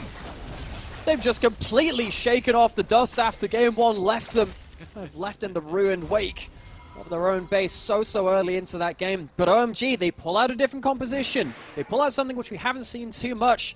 The Camille coming into meta. The TF, we've seen it in top lane, we've seen it in AD carry, not too many times in mid. Angel pulls it out again though, and they use it to great advantage. So this is after the overstay from Light and bot side. So you don't have the Camille flash, you don't have a lot of ultimates to play around, but Angel manages to get into the fight and make an absolute mess of things again. It's an over-calculation of Weibo that they can get themselves a winning fight very early on into it. Because Angel gets the point-and-click CC alongside Maokai, it is so easy for them to combo off of each other. Then you start threatening resets, and then the Viego starts to get taken over at that point too. The resets weren't even the story of that fight, but imagine how it's going to get if one of them comes in later. OMG really starting to pick up the pace in this game. 4,000 gold. They got that dragon as well. They will trade back the Rift Herald here, but they're getting complete control around this bot side. They have top and mid pushing in for them. I mean, this is great for OMG. They're really starting to turn a corner in this game, in this series. On the other side, Weibo. We said this a lot last year. If we had to describe them in one line, it was consistently inconsistent. This team have had the very best and the very worst, and we've got another fight in the mid lane, which is fizzling out as it stands. The Herald looks to charge. They look to charge. It will get it, but not exactly ideal situation. And this is why I said in the Champ Select, I love the Maokai. I love the fact that they can just throw out the ultimate, stop anyone from oncoming, and you're just in a much stronger position. Just nothing you can do as Weibo. So consistent. It's just so able to throw it forwards and not have to follow up if you don't have to. Camille on the bot side, 1v2, turning into a 2v2. 2v2, and they're going to try and focus in onto Xiaohao, try to take him out. Crisp is here, but they will have the Senna Dawning Shadow over the top. The buy has gone down. Cube will follow as well. It's a 1-for-1 trade, but you can see the health bars right now on the side of Weibo are not feeling good, and they may look for a little bit more. They've got a little bit of tank stats to deal with as Xiaofang goes underneath the tower in the K'Sante form. Everyone else just kind of backing themselves away. And I mean, like, this is literally OMG starting to look a lot more comfortable. They're looking like they're looking for fights. And we used to see TF Camille all the time back in the day. It was a season 10, season 9 composition, something like that. Because it's so easy to combo off of each other, to follow up from such long distances. It gets a bit close because it starts as the 1v2, opted into as the 1v2. Cube doesn't land the E, which of course means that you don't get the extra attack speed from the Camille and the extra fighting stats, but Angel follows up soon after. I think it's still maybe a bit of an overestimation in terms of how quickly people can get there. They're lucky that they have the stats to buy this one out, but it's still a little closer than they would have liked to buy. Oh yeah, for sure, and I think that OMG definitely starting to play a little bit risky, and as we come back to live, Angel gets caught out. That's very lucky, in my opinion, that is not with a Baron timer on the board. Absolutely, and it's also lucky that Cube is also pushing on the bot side as well, so at least OMG have a semblance of a cross map. What happens here? So he's just farming Krogs and nice. Okay. Gets global onto. Turns out both teams have globals. Who would have thought that? Interesting to see what's happening in this bot lane out of turret, whether Cube got any damage onto it. I think he did. He has 6 grubs, so I was just wondering whether the Triforce would have been able to lead to a cross map. Not going to be the case though. With the map being so kind of played across kind of end to end, it means that we've got a lot of vision elsewhere. Angel has a teleport coming up. You need to be very careful around these Weibo, around these respawn timers as Weibo though. Any fight can start at any moment because of how quickly wards have been dropped in random places around the map. It's getting scrappy. It's getting a little kind of all over the place. Is Xiaohu, where have I seen this movie before? And then we'll end up getting stuck. Picked off by Angel, says, look, I have a global too. And jumps in and absolutely takes him out. There is... Of course it's him. Of course it's Xiaohu that ends up eating it from that too. Because we were just saying, hey, gotta be careful of these next respawn timers. Everyone's got globals, people have teleports, gotta be really careful. Xiaohu buys the Twisted Fate ultimate, but for what? They don't have a cross map in mind right now, and all that's going to do is lead to OMG opening up his mid lane turret. So Xiaohu, bad death from him. Really bad death. Not only does it give it mid lane, it also gives them priority over Dragon. The Camille with teleport can stay top. Doesn't have the Hextech ultimatum, but it's already half of the cooldown down. And there's just no vision right now from the side of Weibo here. I mean, Weibo's got to make a decision. They're going for top side, but I mean, it's a Camille. They can hook shot, wall shot out of there, and they've kind of made I know they've made a decision, but they made the really wrong one. There was a decision made. Yeah, we can agree on that one. Beyond that, we'll return to the drawing board, because Weibo, it feels like they don't quite understand how to play around a lot of what OMG wants to throw at them in regards to the extremely long engage range and how they want to play around the map. There were a couple of moments where they managed to bait in the engage and fight back into okay points, but with so much gold down, and with near enough a fire cannon coming in from Angel, be very, very careful of the next follow-up cards from Angel. They're going to have a huge amount of damage on them, because of course it is still the APTF build. And it was already doing enough as Xiaohu just bluntly just overstays. He doesn't have his ultimate to to port out. Maybe if you can trade ult for ult. Oh, don't tell me he stays for another wave here. No, I think Oh, Cube no, just, he was recalling. Cube Okay, just all right, says, all right. I know you're recalling. I know you didn't go anywhere Okay, else. fair so, play. Yeah, Cube just That's called on the Cube, bluff. actually. Fair play. Yeah. Cube actually gets a good follow-up there. Xiao probably should have kept walking, but still, good read by Cube. Moral of the story is, you're never safe. Anyway. Yeah, even you, dear viewer, sat behind the screen, if you ever think you're safe out there, Cube's out there. Cube He's is there, waiting. He's watching. He's waiting and watching for you. On this Camille, over He the will wall. make you terrified of geometry. Like, you thought triangles were bad, you thought that pyramids were bad, wait for cubes. Oh my lord. But now we're coming into 21.5 minutes. 5,000, about 4,500 gold lead here for OMG. They got themselves their second dragon. Third one won't be spawning for at least another 2 minutes or so. Baron on the field. 2 items finished up for both mid laners. You're still waiting for second items for the side of OMG's bot lane. But the key thing is, with the 6 grubs, you have a Camille on the side lane. You have to have someone on her at all times. If you do not have ZDZ or even Xiaohu just clearing those waves, those turrets become dust. Also with Angel, with a Lichbane TF as well. I know the AD TF has been a big split push threat. I mean, Lichbane TF was one of the original split pushes. He can do some absolutely insane damage. He just ported the top lane to... I think he just popped the ult to get some vision, port the top lane to push that wave in, returns back towards mid lane. You can see that Weibo, they're kind of caught between the sticks right now. They don't really have a good option to go to retreat. I mean, Light already taking a huge chunk and his life is forfeit. Chris tries to flash in with the quickness, but they're so disconnected from Weibo. Look at the cohesion from OMG. They know who their target is. They're ignoring ZDZ. You're not a priority. We don't care about you because we have bigger fish to fry.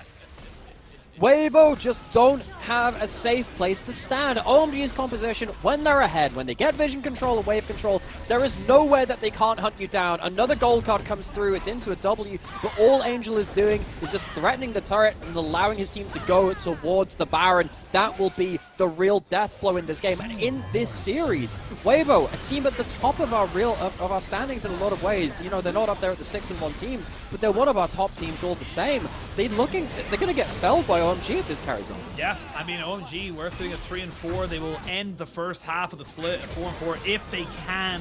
They'll actually literally, I do believe, be absolutely equal because I think they were on -1 game score as well. So they'll be 4-4 plus -0 if they can win this game. But I mean, like, this is just, it just feels like Weibo are just so not on the same page as each other. Yeah, and it feels like they're not used to playing against, well, the TF I think is a bit different. I think they've been answering the TF a little bit. I don't think they're used to playing against the Camille. Yeah. Camille is a champion which can really threaten you for standing in certain corridors and not having vision from not just one wall away, but like 2, because she can fly over 1, flash and ult into another one beyond that too. So it feels like the engage range from OMG, which we already said from the draft, is so terrifying, especially with the Maokai ult on top of it, has just caught Weibo completely unawares. ZDZ gonna give over a soul over to Abel. I wonder how many souls he's actually on right now. Thank you so much. It was 117. That's not the most I've seen at 23 minutes, to be perfectly honest, but it is still it's pretty good. It's still pretty good. And again, just with having the Camille be on the side lane, you need a Weaver's Wall. This is on Xiaohu right now to make this the best play possible. As OMG get a little bit separated, PP God is just going to be able to disengage, and there's not really a lot else to say about it. Camille keeps pushing mid, they get the tower on bot. I mean, this is just going to be easy peasy. Yeah, that was less of a Weaver's Wall and more of the guy that pulls out a guitar at a party and ruins it by playing Wonderwall. The worst. And it's just the worst because it does nothing here. You would have rather not seen it. You would have rather something better. And there's the vial. Maybe this will be better. This might be better, but again, I don't know if they're able to get the damage down. Good flick back there from Xiaohu as Abel gets taken out, but now here comes Cube on the Camille. The Tristan is dead. The Talia's gone as well. Where is your damage, Weibo? I'll tell you where it is.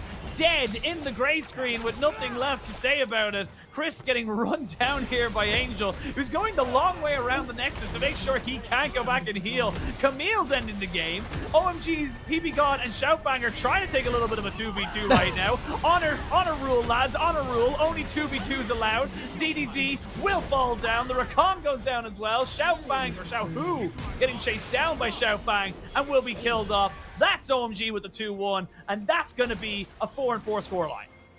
Well, they might have to back off because the wave decided the replays happen. The resets happen just in time. So it will be Dragon and a boatload of cash over to the side of OMG, plus honorary arena champions. They win the 2v2v2v2 battle against Weibo. I think particularly PP God, loving what he's doing on the Maokai here. Love to know what augments he picked up. But this is after, of course, the failed Weaver's Wall. They don't have that to kind of corral the fight again. They get on top of the center, but the damage is already kind of done. Gets out a good burst combo. Xiao, who's half HP. Light is in range for a gold card too. They've overextended, and the cleanup is so massive. As soon as you get around to the second hook shot, it's just unplayable. You can see the delight on their faces there as well. It's been a tense moment, I'm sure, a tense series for coaches of both these teams. And I just really want to say like a massive, you know, kind of well done, I suppose, to the OMG backstaff and the players as well. But you come out of that first game after getting absolutely dumpstered like you did.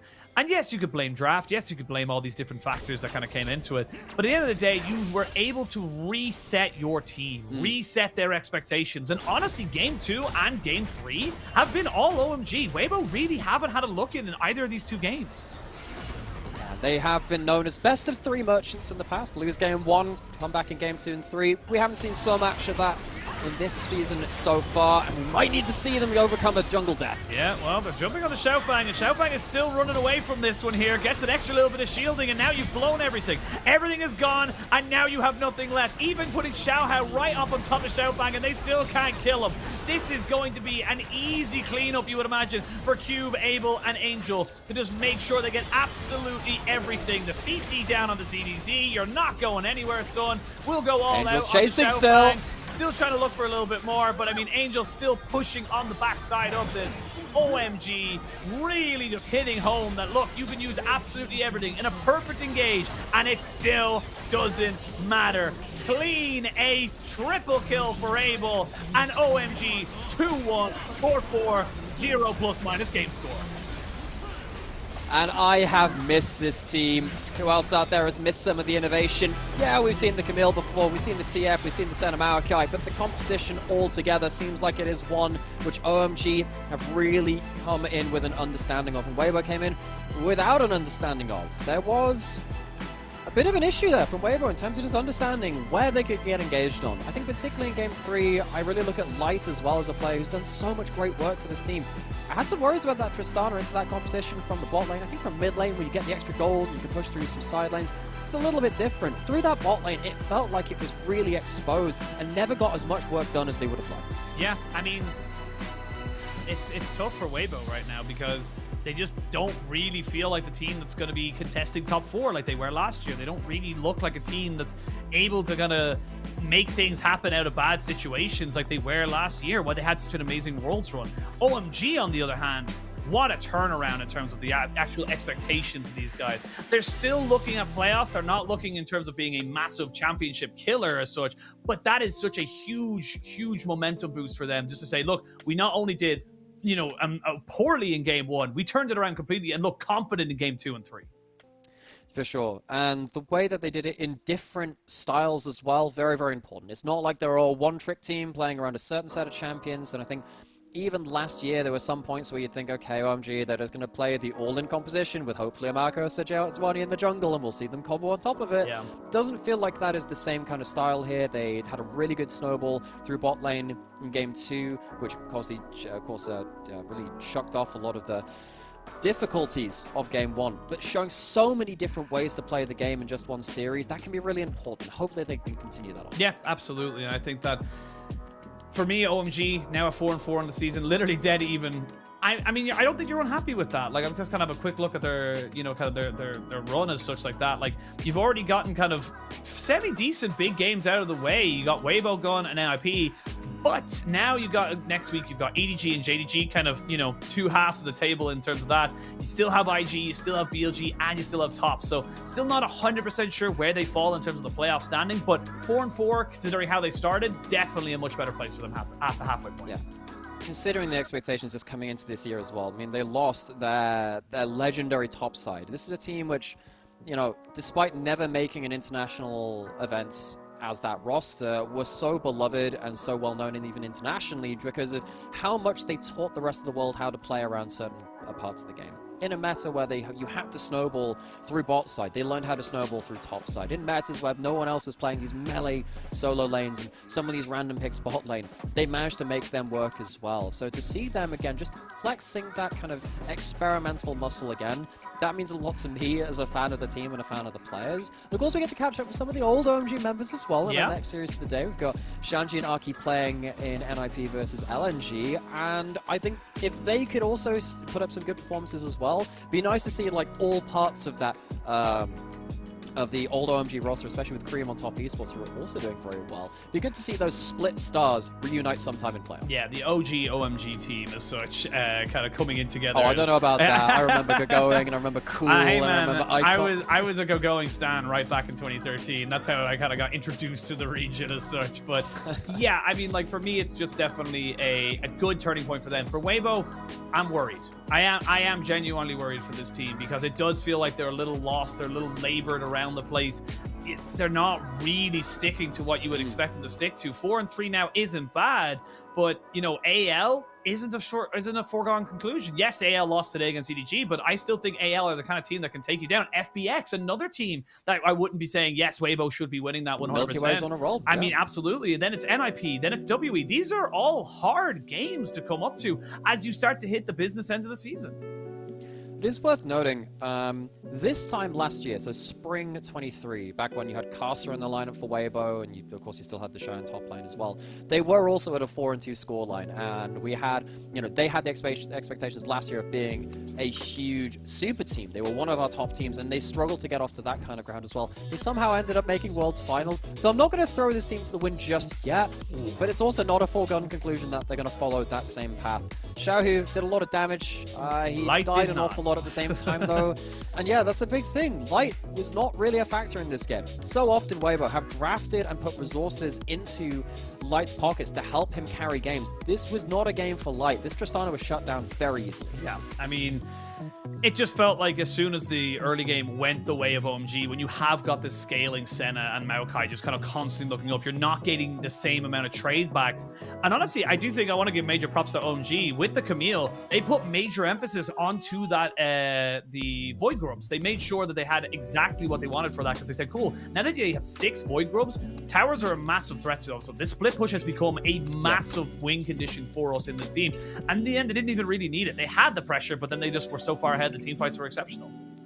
Absolutely, and I think it would I would really want to go back and look at how that Senna moving up to top lane early to force the Cassante away from being able to 1v1 early into the game was very interesting. And of course, you had the trade of bot lane for top lane, but then when you have the globals involved in that too, with the TF being able to very quickly join, and I suppose the Taliyah can too, but the TF was there just a little bit quicker, they managed to use that to split the map and then open up side lanes in the future as well. There was a lot of thought put into this. This wasn't just slamming in the picks and saying, we're just going to engage. There was a lot of thought in the early game. There's a lot of thought in setting up these champions for success, and yeah, I'm walking away from this feeling a lot more confident in OMG. And I know they're a team which will, of course, drop a lot of games as well, and they have their own inconsistencies too, but this is a team which is at least showing signs of life. Yes, absolutely. I think that's the best way to put it there, is that they're showing they have the capabilities to get themselves up, try something new, try something different. You don't just have to play the meta. It's always what we said about old school OMG. You play your meta. It doesn't matter about anybody else. You play what you want to play, and that's how you get the games going for yourself. So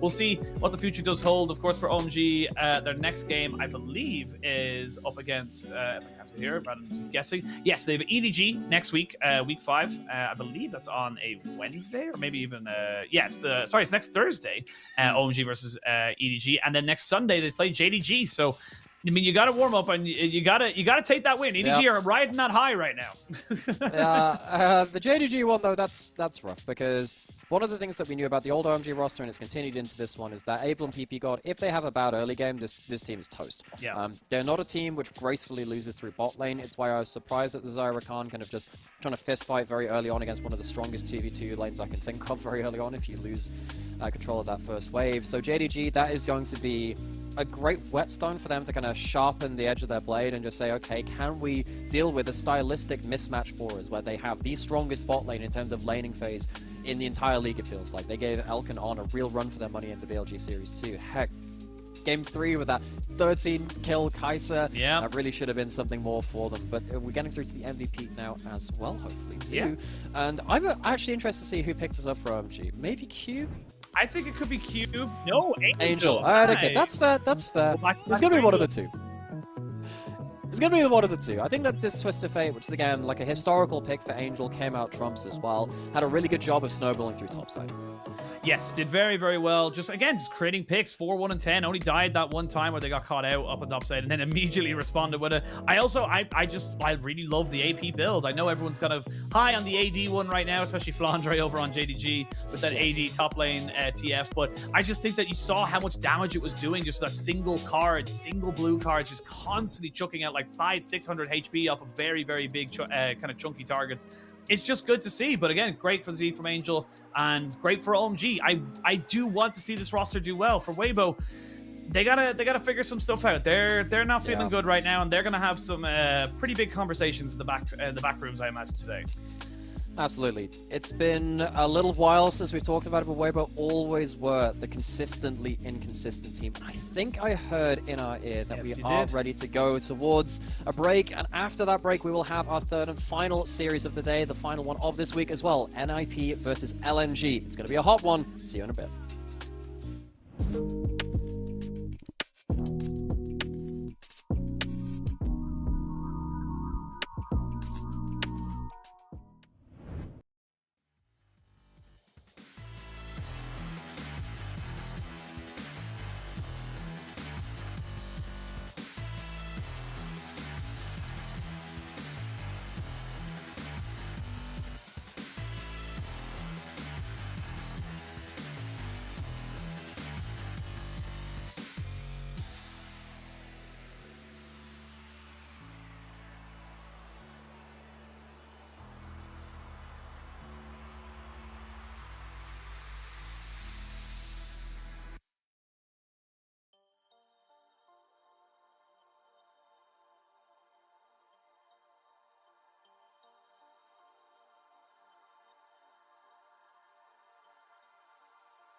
Welcome back, one and all, to the LPL. We're going to jump into our third and final series of the day, LNG versus NIP. We are a little bit behind because we want to bring you all that juicy action, and we don't have several stages or studios. So we're going to jump straight into the picks and bans of this one, Nightmare. No messing about. And already we can see there the Varus, the K'Sante, the Renata, NIP kind of building what they know, the Kasanji, if you will. Yes, that's been one of his great picks. Last year was his Rumble, this year is his K'Sante. Well, he was great on that last time as well. He has been a real master of this pick. Rookie, Scout, they've not been leaned on for their champions just yet, and they are real masters of the mid lane as well. Despite them having some odd years between them, last year Rookie had some on and off performances, probably one of his worst years on career. Not bad by any means, just not up to his same standards. Scout had a magnificent 23. He's not having a great start of this year, whereas Rookie has looked like he has been showing signs of that old greatness once more. Very excited to see if they both turn up on form. What a win that would be for the spectators. Curious to see what the last few bans were here from an IP. I imagine they'll get rid of the Udyr. Oh, sorry, the Udyr's already taken. Sorry, the Aatrox. Maybe even an Ornn. We've seen Zika kind of play that weak side a lot more frequently. Hasn't been going to great success on the side of LNG, but the Gnar is the first ban to kind of take it away here. And I mean, honestly, like, I love that LNG were willing to kind of give Weiwei something they can have a little bit more agency on. It has been one of the biggest criticisms we've had so far of LNG this split, that Weiwei just hasn't really gelled with Scout in the same way that we kind of expected him to be. For sure. But the thing is, I think that's independent of picks. Because I look at Scout and I look at Weiwei, where Scout is crashing a wave into the turret. Weiwei's not there to shield his lane, and then Scout has to blow flash or dies for it. That's simple stuff. That doesn't matter if you're on a Maokai or a Yuumi. It doesn't matter. You just have to be there to defend your champions at the right time. And it feels like Weiwei and Scout, it doesn't matter who's communicating it, one of them is getting it wrong. Zuka, he's had a couple of champions banned away from him. It's going to be that Gnar first and foremost. He actually lost the Gnar into K'Sante matchup versus 369 earlier in the week versus Top Esports, which was that was a rough one. He's lost a lot of counter matchups recently. This would be a very important matchup versus a top laner who did him a lot of damage last year, actually, Shanji. Shanji on OMG, they knocked out LNG from spring playoffs. That was the kind of the falling star of Zuka, and Shanji kind of bringing his name into greatness too. He's going to be given last pick, counter pick though, to see what he can do against the enemy team composition. He knows he's against the K'Sante, but he wants to have full information. Could see him go for an Aatrox just to try and mitigate it. We've seen it quite a few times into K'Sante to varying levels of success and failure. But the Brand and the LeBlanc locked in here. A classic for Rookie in that mid lane, just on the LeBlanc. And honestly, it's been something that we still see some of our more premier mid laners taking, even into things like the Wei. But now LNG, ooh, I kind of like this Gwen pick. Yeah, I like this. Yeah, so that's actually a pretty good answer, because one of the things I was worried about here from LNG's composition is, well, if you look at a low-range top laner, you got stuff like the Renata and the Brand, which are going to eat you alive. Now, the Gwen W allows you to be a low-range champion, but still close the distance, tag anyone you can with your ultimate, and get a huge angle into those team fights. Zuka, huge pressure on him to perform well in this game and to be part of that real go button, even with just the slows from the ultimate. Thing is, I remember the last time Zuka played this matchup against Shanji. This is a winning matchup for Gwen, on paper. What Shanji did was end up proxying the wave so much that he never had to play the 1v1 versus the Gwen. Now, the runes have changed, the items have changed, a lot has changed between these two champions, but Shanji had the better of him on an individual level. That top lane matchup, I've got a lot of eyes on that. Considering how so many great players across the Rift, it's kind of strange that we end up on that matchup of all things, but I'm quite interested in this now. Absolutely, and I'm curious to see what K'Sante can do in these kind of setup situations. I will say the Renata and the Brand give you such kind of zone control here for the side of NIP. But, I mean, if you can get in on top of these carries, if you can get the Gwen and Xin Zhao to have that space in the backline before that bailout comes out and really, you know, changes the dynamic of a fight, this is very, very winnable draft here from coming out from LNG. I'd be curious to see how both these teams kind of go for it. Obviously, NIP have been, they've been looking at it from a point of view of, I suppose that they haven't gone against the strongest of opponents there. Their top of the table scoreline doesn't indicate the highest of caliber in the LPL. For LNG, they're struggling, so both these teams looking to prove a point today in this best of three. Absolutely, LNG, the way I've been phrasing it is they need to do some soul searching, figure out the team that they want to be, and work towards that.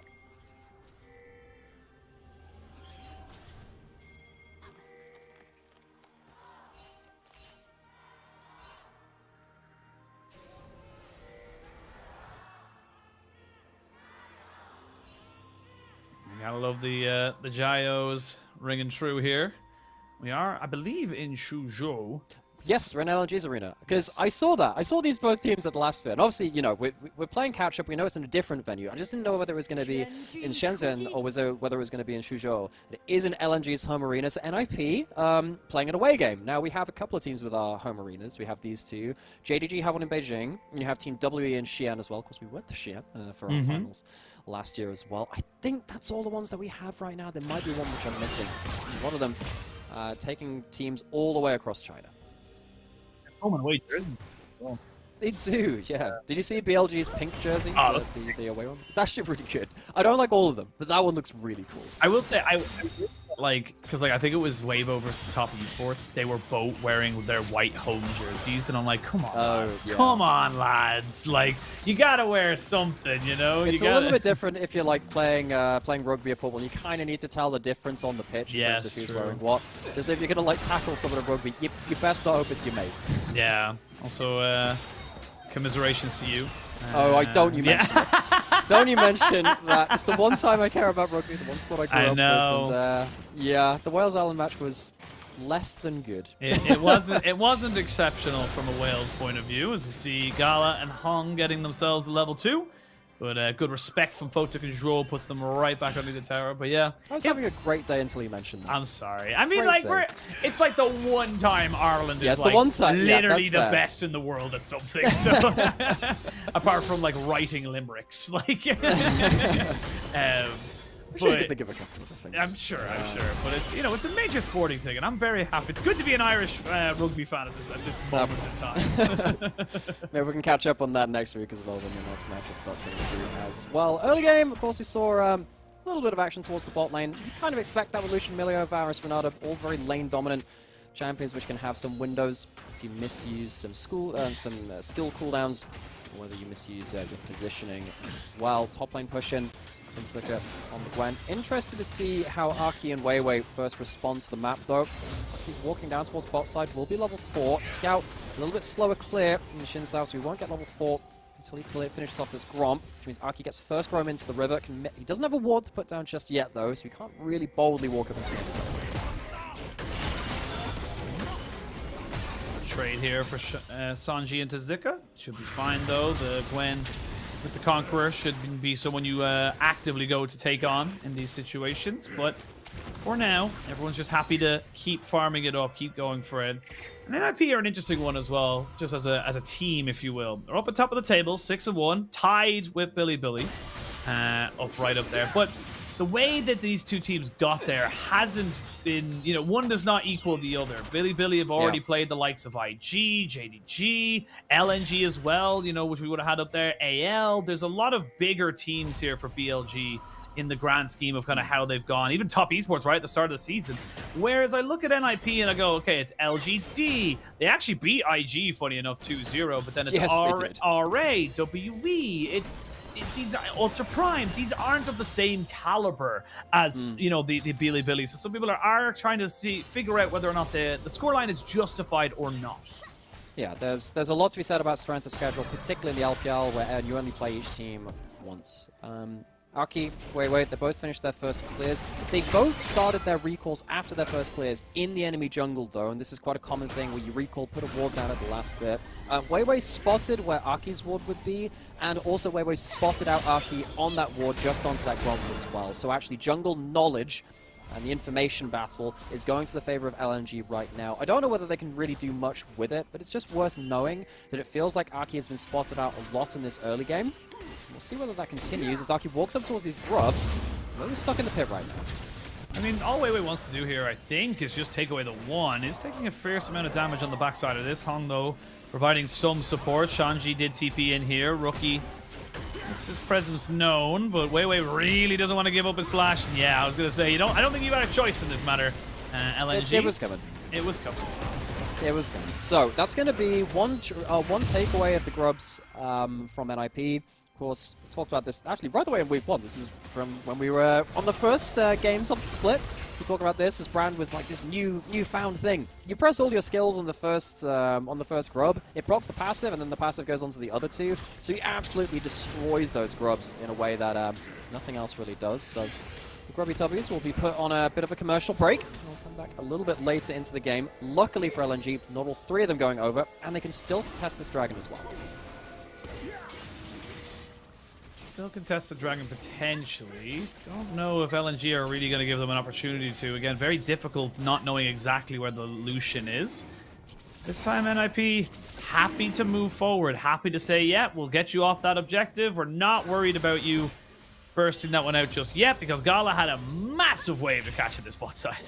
Yeah, you can't afford to give that one up, especially when you're so close to the level 6 mark. You can't give up that amount of XP and gold. First item's very important for both of these carries. It's lethality onto the Varus. Makes sense, there's no tanks on the other side which you need to be shredding through. Having some long-range follow-up, especially when someone like the Renata CCs people in place with the hostile takeover, can be very, very important. It is also the AD LeBlanc. It's not going to be AP. We have seen a bit of AP LeBlanc coming through. Feels like both LeBlanc and Twisted Fate, the two champions which have been flexing between those two. So interested to see now how Rookie will pilot this champion, which he, of course, he has a world skin on. He's one of the best players this champion of all time. He's played a game of it in spring already. It's just the one. Might have played more than one, but he's had a couple on it, of course. And LNG go back towards the dragon, see if they can pull NIP into a worse position. Looks like LNG are just going to be with the bot lane pressure, able to take this one for themselves. Rookie has got himself back into lane, now looks to maybe contest around this dragon. And again, Rookie just kind of being a nuisance right now, making sure that that dragon takes that extra 30 seconds, takes that extra minute before you can really start to stack it. Yeah, this is the third attempt by Weiwei. It's reset 3 times. He's wasting a lot of time. And now Arky says, well, I don't want to contest this. I'm just going to clear my camps again. Of course, Brand loves having gold in pocket. Has bought up the Dark Seal as well, alongside the Haunting Guys. So he's more than happy to just go and keep clearing. It's taken an awful lot of time to clear this dragon. And yes, the dragon goes over, but the time committed is so much more annoying than they would have wanted to. It looks like he didn't get some camp steals away. Arky on an individual level now in a pretty good spot. Yeah, just able to roam around wherever he wanted to be. I will say Weiwei is sprinting back up towards his top side, but he will find that his chicken nuggets have been stolen. There's not a worse feeling in the world. And will he get his red buff stolen as well? That is the real question. He will know it's being actively taken. Yeah, level 6 Brand is kind of scary. Weiwei can maybe go in, but I don't know if he knows that the other lanes are coming towards him. So it's 2 camps away, so that's going to be, you know, a few hundred gold over to the side of Arky. Weiwei does have his ult, but he might not even be safe here. Might not be even safe here as Arky does jump into him there. They're going to try and burst him all the way down, and they will pick him up. First blood to NIP and right over to Sanji. So the delaying on the dragon from Rookie and the rest of NIP allows for the topside invade, allows for the topside kill onto Weiwei. And LNG don't have a plan in place to stop it. There's no support roam up. There's no solo lanes coming into there as well. Weiwei just had to back off. This is quite indicative. This is a microcosm of LNG's problems this split. They individually have some good moments, but as a team, they're just disconnected enough for there to be gaps in the armor, for things to go wrong in the early game. And now suddenly, Arky walking away with loads of camps, a kill onto Shanji as well into a matchup which is very important for LNG to leverage later into the game, is going to really be a thorn in the side of LNG. LNG will have to leverage somewhere else around the map, you'd imagine. Losing that first blood doesn't feel good. Not impossible to come back for it, of course, but Gala and Hung pushing in very, very nicely towards this bot side. They should be able to get at least a plate. Equal out a little bit of that gold once again. We'll see what happens now with the next few minutes because, again, Aki going to be picking up all 3 of these, which means that NIP will get themselves a little Void Might. And that's good pushing power available to them now if this game should go any kind of, you know, crazy rotations as such with top laners and mid laners able to kind of get those that damage off on turrets. See just how quickly Brand takes down these. It's going to be 5, not the entirety of the 6, so at least Weiwei denies the extra Void Mats coming through. This is exactly what we said. How did Shanji beat this matchup in the past? You just never face the Gwen in a 1v1. You proxy when you can. Rookie has his distort, so he should be fine here. The Mimic coming through. I'll get the knock-up onto him. He's safe. So Weiwei, another swing and a miss in terms of his presence on the map. Really struggling to make his impact felt. I mean, it's so difficult with Rookie having Flash, having the Distortion, and the Mimic. It's not really going to be a position for you to push in and get something going for yourself there. But nevertheless, LNG aren't deterred by the fact that they are kind of falling behind in the jungle department. They're still looking for engages. And like you said, or I said, excuse me, during the Champ Select, having Wei Wei on something that can go in, that fits his wheelhouse and kind of combo up, is what's going to be key, I feel, for LNG to make sure they're back in this game as quick as they can. But this is my problem. Wei Wei has a pick which can impact the early game, and he has tried to impact the early game. But the team is not on the same page to a degree when you can impact the early game. It doesn't matter if it's a Xin Zhao or whether it's another champion. This is the same kind of play which we've seen go wrong for them. I think it doesn't help that Scout is getting pretty bodied in this mid lane matchup individually. It is rookies LeBlanc, but Wei is not a weak laner. Can actually have very strong laning performances. Scout, we've come to expect an awful lot from this player in the mid lane. He was Mr. MVP from 2023. He's going to have to justify this pick if he's not going to be a presence in the early game, which is putting his team behind. Good wards as well from the side of LNG, especially around this top side. Zika has just been... it's been an island, to be honest. It's not really done anything else, and both teams happy to... Oh, there you go, mentioning the rugby again. You had to mention that. That was good. I like that one. I'm on to you. I sometimes get them. Sometimes. I used to set a goal to like catch you off guard at least once a cast. I don't feel like I've been staying true to that this year. I should really put more effort into it. Well, you got me on that one. I'll give you that. As mid lane just gets cleared out again by Scout. And look, LNG are not a fast team. And I don't think NIP this year have been a fast team either. I think we're going to be a little... LNG is go slow. For glacial. We'll go slow. yours is more clever than mine. And the pajamas and the ninjas is very appropriate. They just like to... They've had their morning coffee. I mean, obviously over in Xuzhou, it's a little bit later into the evening. Maybe they're settling down to cozy up with a hot chocolate over an open fire. And they'll see what they can do when they start to reach these item breakpoints. One item starts to get hit. Really need to see how Arky can use this individual advantage on the brand. It's such a damage threat. Rookie has the Mimic. We'll use it. We'll be fine. Again, just very, very slow start to this game. No one really wanting to give over major advantages for the moment, but LNG might be forced into a fight now in a second, should NIP want to try and hard contest for this. But I mean, LNG, they have no vision whatsoever, and that is just going to make this so much harder for them to even try and contest it. And it's really hard diving into a Renata and a Brand. That sounds like death by a great many burning things. To see an ult goes on to Wei Wei, chunks him out. They might be able to just get the Dragon reset. They're fine. Little dicey, a little weird at the second there. I thought there was going to be something else happening, but NIP will get the Dragon and get out. Do they want to go for anything else? That is the real question. Pulling, just peppering down the health bars just a little bit, just saying, hey, don't you do it. Don't you go for it. Don't you do that. And they will. Say that. But that's like the aggressive option which LNG have. It is just go forward with one item Lucian with the culling. Draw on Photic, they use the Guardian and the loyalty program shield from Renata as well to tank out the worst of it. And now LNG find themselves in another point where they don't really have a plan. This comes back to the overarching topic, which you're going to hear us talking about a lot because it's what LNG are going through. They need to figure out what they want to do as a team, both in-game and then going into game as well. This is not a team which is confidently making plays, not a team which confidently looks like they have a plan. This is a game which does not seem like they really know what to do to use their early game pressure like this Lucian. Maybe at the one item spike it's obvious enough for them to play around it, but even then they're slow to the mid lane rotation of Photic and Draw. They do have themselves that one Void Grub to take down a little bit of this bot lane. In fact, they will get themselves a turret off of this. That's a nice start, but they need to start pushing in and getting some damage down somewhere. Well, looking for the damage on the Zika.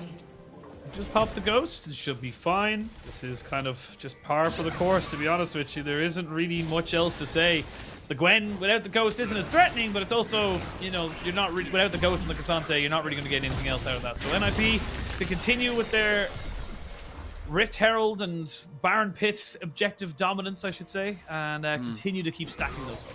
So the worry is now, because we've got a lot of lanes shifting around, you have no ult and no Ghost on this Gwen, which, yes, the Cassante not having that's a bad thing, but how do you stop LeBlanc from hitting towers?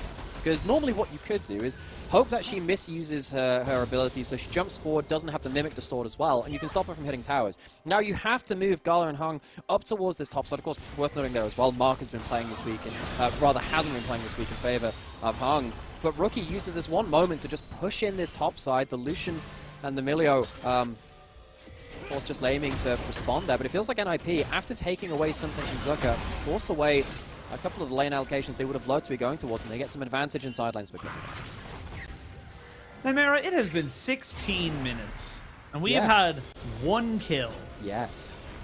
What the hell? Congratulations. I can do basic You can do reading. basic. Yay! Do you also have a calculator on your desk? I don't. I have a calculator on my phone at all times, so. Yeah. It's like, I sat there like, oh, what can I do in terms of interesting calculations? Well, I can divide 1 kill by the other kill. Oh no, I'm divided by 0. Everything's gone wrong. But it's like, it's funny as well, because I was part of that generation before phones were really a thing, so I had all the teachers of like... Oh, how was it when life was in black and white? I mean, honestly, you couldn't drift it around the corner. But more so, like, it's like you see all the teachers who'd be like, oh, you're not going to have a calculator on hand at all times. You have to know how to do this stuff. And I'm like, yes, for some stuff, you should know how to do basic maths. But, you know, do I need to know Pythagoras' theorem? Probably not. Do I need to know how to constantly get the length and diameter of a isosceles triangle? No. But what if I need to have 20 meters of fencing, and I need to find the most optimal way to get It was you! You were the man from the questions! I was the man buying 60 watermelons at the market! It was me! God, that's what happens when you gotta, like, cook for a whole bunch of people on a weekend or something like that. If you ever go for a treat, yes, I do need 30 kilos of potatoes for a giant cookout, which we're doing on the weekend or something. That's what happens. It's not something you see often, but no, occasionally it comes up. Very true. Do you ever try to like cook with like abhorrent levels of food, like kilos at the same time? It's really hard, like because it's like the cooking setup doesn't work the same way. I tried to cook like 2 kilos of rice once at the same time. Because I had like 20, I genuinely had like 20 people coming over or something. Well, the thing about that is that it expands so much. See, I have a rice cooker, so I just do everything in there and I just do it by batch. But even then, it expands so much that it has so much in it. Might need to blow the breath of life here. Not even need to do that. There is so little to talk about here. What do we talk about? What brand? No, don't mention a brand because we're not sponsored. Is it a good rice cooker? It is, and I can't remember the brand. I've had it for like don't say the brand. 10 years. I've had it for like 10 years at this point, so it's had a real good rice cooker. I kept fixing it up whenever it's slightly broken, because it feels like part of the family to me now. The kitchen just doesn't feel the same without it. It's all part of it. But now, dragon spawning. Coming up to nearly 20 minutes. 1,000 gold lead for NIP. They do we have to talk about the game again? We do, unfortunately. Well, we might have a fight. Okay, so do we have teleports? Yes, we do. Do we have flank wards? No, not really. There's one maybe for Zerka, and he has Ghost back. But it looks like Zerka and Shanji playing in that top side. Gwen obviously has the push right now. They've evened up in CS. But decent enough items between the two of them as well. I think NIP can just play for Pope. You look forward for the jump from Rookie. Get that single energized auto. You got arrows coming over as well. So that's exactly what he's looking for right now. Trying to avoid out from skill shots at the same time. And IP can play this slow. I think they win if they play this slow. It's completely fine for them. There's a little TP ward highlighted just to the corner of the Dragon Pick. Gala taking a chunk, but he's got a Milio, so for the campfire, he'll be fine. The top laners have yet to join in here. Shanji will clear out this wave, then go for a reset. Not quite sure exactly what he'll be picking up right now, but this is very tentative for the moment. No one really going for anything crazy. And it looks like LNG have accepted. Look, we don't have priority, and we lose it. Sorry, I'm gonna lose. 20 minutes! I'm sat there and was like, oh yes, hello, Baron Danger Noodle of the River. You head up towards the north side of the map and have fun there. Oh, it's so slow. Ah, yeah, I need to be in pajamas too. Thanks, NIP. You're getting us comfy. Yeah, it's games like this. It's just like it gives LPL a bad name in my opinion. And as opposed to like the Bon Jovi song, which is much more interesting and dynamic. True. Those lyrics. They're a band which I've never seen. I've seen a lot of bands. Bon Jovi are one of the people I'd really like to see left in the bucket list. Because I can't really see like Led Zeppelin anymore because they're not touring.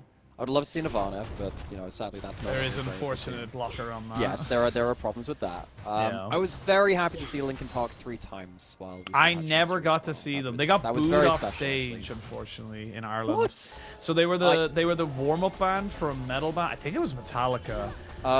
Yeah, they did have it. Yes, they did have a very famous tour with Metallica. And then they did it in Ireland, and Ireland, where the fans in Ireland were like, blah, much like that from Brand, and they basically promised they would never play here ever again. God. Which was awful because I think when they did that I was like 12 or 13 or something, so I was like I just never got an opportunity. You know, so funnily enough, in that tour with Metallica, so there was kind of like there's an apocryphal story that no one has ever kind of effectively trolled or pranked Metallica on stage before, so we have a color which is again not leading to anything. Keep going. What about Metallica? So Linkin Park were one of the few bands that ever actually trolled Metallica. At the end of their set, they came on and had a picnic on stage behind them while they were playing. Maybe we could set up and have a picnic here. We've got the campfire already. Honestly, we've got stuff we could do with we that. have the time. Rookie split pushing on the top. Let's have a look at the replay here, see what happened. Oh, the one bit of action we can talk about. Well, let's get the. He goes in with the killing. Oh my god, it does nothing. It does nothing. Yeah, we're just wave clearing a lot right now. Scout needs to be careful, but Rookie not having the AP is not going to feel super good about jumping in. It's the thing, despite him being AD, it's more poke than anything, to be honest with you. You're just kind of going in, auto attack, and getting out. Hasn't gone with the Storm Razor just yet. Normally we do see that second, but decides he wants to get that Static Shiv, stack it up, and alongside the. Oh, don't tell me the name. Don't tell me the name. I can tell you it. It's a it's a Cyclo Sword, isn't it? Yes. I can't remember the first name. There's two words. It's Cyclo. Voltaic. There it is. Voltaic Cyclo Again, Sword. it's a great. It's kind of this trend which League's had by just adding items which sound like they should be in Warhammer 40,000. Which makes sense because actually Graham McNeil, who's one of the great famous writers for Warhammer 40k, actually joined Riot for a great many years and was one of the lead writers. But yeah, there's that one. We had the Chempunk Chainsword, and then we had the Chemtech. Chemtank. Chemtank. We had the Putrefier, which sounds like a straight out of Nurgle. That's not very pleasant. There are a lot of items which even Sundered Sky sounds like it's something which the Space Marines could use. Like that's kind of the Exterminatus program. Oh yeah, and there's Terminus as well. Yeah, that's another one. You know, you could probably just throw all these names in it. It would probably make sense in most kind of like dark sci-fi settings. Like League isn't even sci-fi, not really. Well, it kind of is with the Chemtech stuff. Yeah, I was gonna say it kind of is. It's kind of like I don't know if it's League sci-fi of Legends more is the steampunk. League of Legends is the Ornn of genres. It's the priest, warlock, fighter. We got a fight! We might have a fight. Gala getting jumped on here. Will flash away and immediately get jumped on by everybody else. Death! He is dead. Yes! A death has happened. Now can even more death happen, as you can see. Shanji brings the party back to his team. There's going to be a good Renata ult to try and disengage this. Zika going to move forward here with Weiwei, and Weiwei jumps in on top of Aki. Gets himself a trade back in the kill, and honestly, it's LNG coming out on top of this fight right now. Rookie can't really go aggressive because he's just looking for poke. All we had to mention was Warhammer. It's blood for the blood god. Khorne is pleased. We finally have. We've tripled our kills from 1 to 3. Rookie trying to go in, but that's a big hit back on him. Need to be so careful as LeBlanc jumping into the way, especially when you get down to lower HP bars. That Severing Bolt, the QW, does an insane amount of damage. You can see Rookie really doesn't want to get hit by that. And I don't really know what to make of this one. How did this start? It was an overextension from Gala and Hung. They're trying to use the Lucian Milio to jump forward, but everyone is wise to Lucian's tricks in the LPL now. When they jump forward, you immediately punish him while his E is on cooldown, and they get the Lucian out for free. How the hell did they lose the rest of this fight, though, in a 4v5? It doesn't help that Shanji brings the Siren of the Whale onto his backline, which does a heck of a lot of damage. So, Kashanji, maybe not helping with that one. We're back into the mid lane. Dragon is spawning soon. Might have another fight. I hope so. Hopefully this is the time of action, but missing that Chain of Corruption may dampen those odds. As Rookie and Zika just try to have a little bit of a 1v1 here around that Dragon Pit. We already have the Nashor suit. Zika joining in on that fight was huge for the side of LNG. They just had so much pressure and damage just to throw out there without any real threat being thrown back. So now, NIP, they are still a little bit ahead, but Zhuo. Oh, Zhuo! Going down, buddy. Not a lot else you can really do about that. And he is going to die now. They turn their attention right back over to Shanji, who's just going to be taken out as well. So Zika picking himself up a kill. I mean, Baron's on the table. This could just be LNG taking that big purple worm. I mean, you have the Gwen, who's fantastic at killing Baron from the top lane as well. Shanji's so close to being able to evacuate himself from that fight and go through the wall. Doesn't quite get the angle, and it's been slow, glacial maybe, but they find themselves a winning fight. LNG look to maybe turn for a fight afterwards. They're sticking on the Baron for now. On it for now. Weiwei taking a fierce amount of damage though from Rookie's poke as they look to try and burn him down before anything else. The Baron down to about 2,500 HP. They turn and try and burn onto Aki. They will get him and they will secure the smite. LNG, cool, calm, collected, and now they get themselves a significant lead in this game. Fotik missing another crucial ult at the end of that. Of course, he doesn't even have it at the start of this replay either. Gala, he's using the power spike of the Lucian. This is exactly what you want to do. Have an uncontested run at someone with your culling. The damage which Lucian can put out if you can get a full culling on someone is absolutely absurd. See that Shanji tries to get back in towards his team and into his own turret range by ulting over the wall. Can't quite manage to do so. So LNG, it's been a little bit slow coming. Very bit slow coming. Now they've got themselves up to 3 items on Gala. Baron in pocket. They can start to break open the map. Zerka can start to utilize this matchup of the Gwen versus the K'Sante to push inside. In a matchup that we said was very important for him. One that he lost against Shanji this time last year, and the devastating loss which knocked them out of spring playoffs. And this game is very much now on for LNG. They got themselves second Drake. No soul for anybody in the near future at least. Now, again, Fotik not really having the same level of impact that he would like. 0-0-0, 30 CS down. A full item down, to be perfectly honest, on Gala. He's got that full kind of, you know, I'm jump glad you in. can be honest with me about that. Yeah, I was going to say, he goes in. I'd like, give it to me straight, Doc. What's it like? Well, they've got a full item over you. Oh, that's not looking good. It's not what I wanted to hear, but now Rookie has to contend with Scout. Scout having a much better time of way than he was the last time out. But now, I mean, LNG, they can keep pushing in on these. There's no real threat to try and, you know, deal with these sideline pressures. Oh, the Infinity Edge spike from Gala is absolutely absurd. Send them right back packing. The Redemption heals them up just a little bit, but LNG, credit to them, they've hit the right power spikes. The early game was left a little bit to be desired, really. NIP, it felt like they had the better of the lane allocations, but then they've stalled out sadly themselves. How are they going to work their way back into this? They don't have winning side lanes. Maybe Rookie can do some magic, but it's looking like it's going to be a pretty hard ask. Fotik maybe can follow up. There's a teleport in the mid lane. They're looking for something. There's Shanji coming in with the ghost. Another TP. That's going to be Rookie as well, but he's a little bit behind the play. Gala taking a fierce amount of damage, but he hasn't gone down just yet. They will put everything into Gala, but now Zika, he's the next real target. Hung is still going to stay alive right until the very end. Shanji goes down for that. Look at the needlework coming out here from Zika, and that's going to force NIP into a full-on retreat. Zika and Weiwei leading the Weiwei, and they are getting another kill onto this. This is LNG looking... This is a different team, Nymera.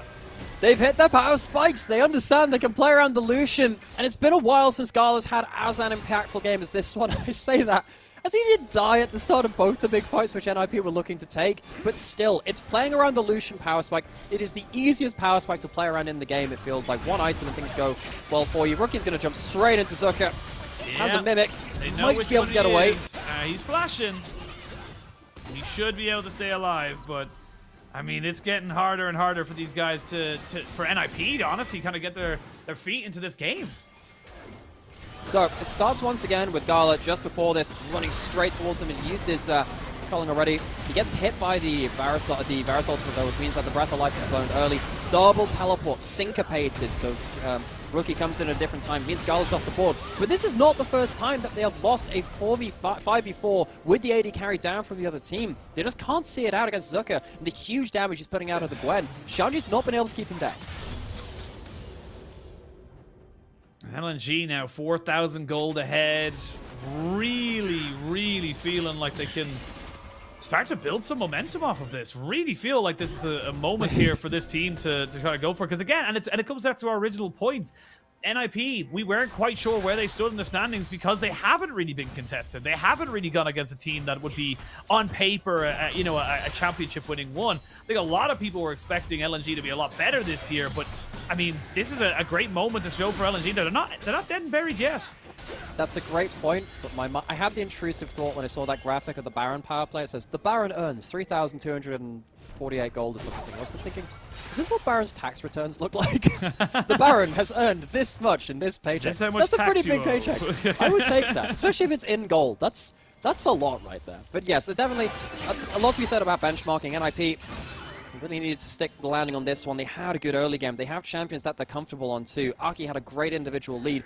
He struggled to leverage that. I think LNG managed to cut him off well. This Gwen has been very, very much putting a difficulty into their situation.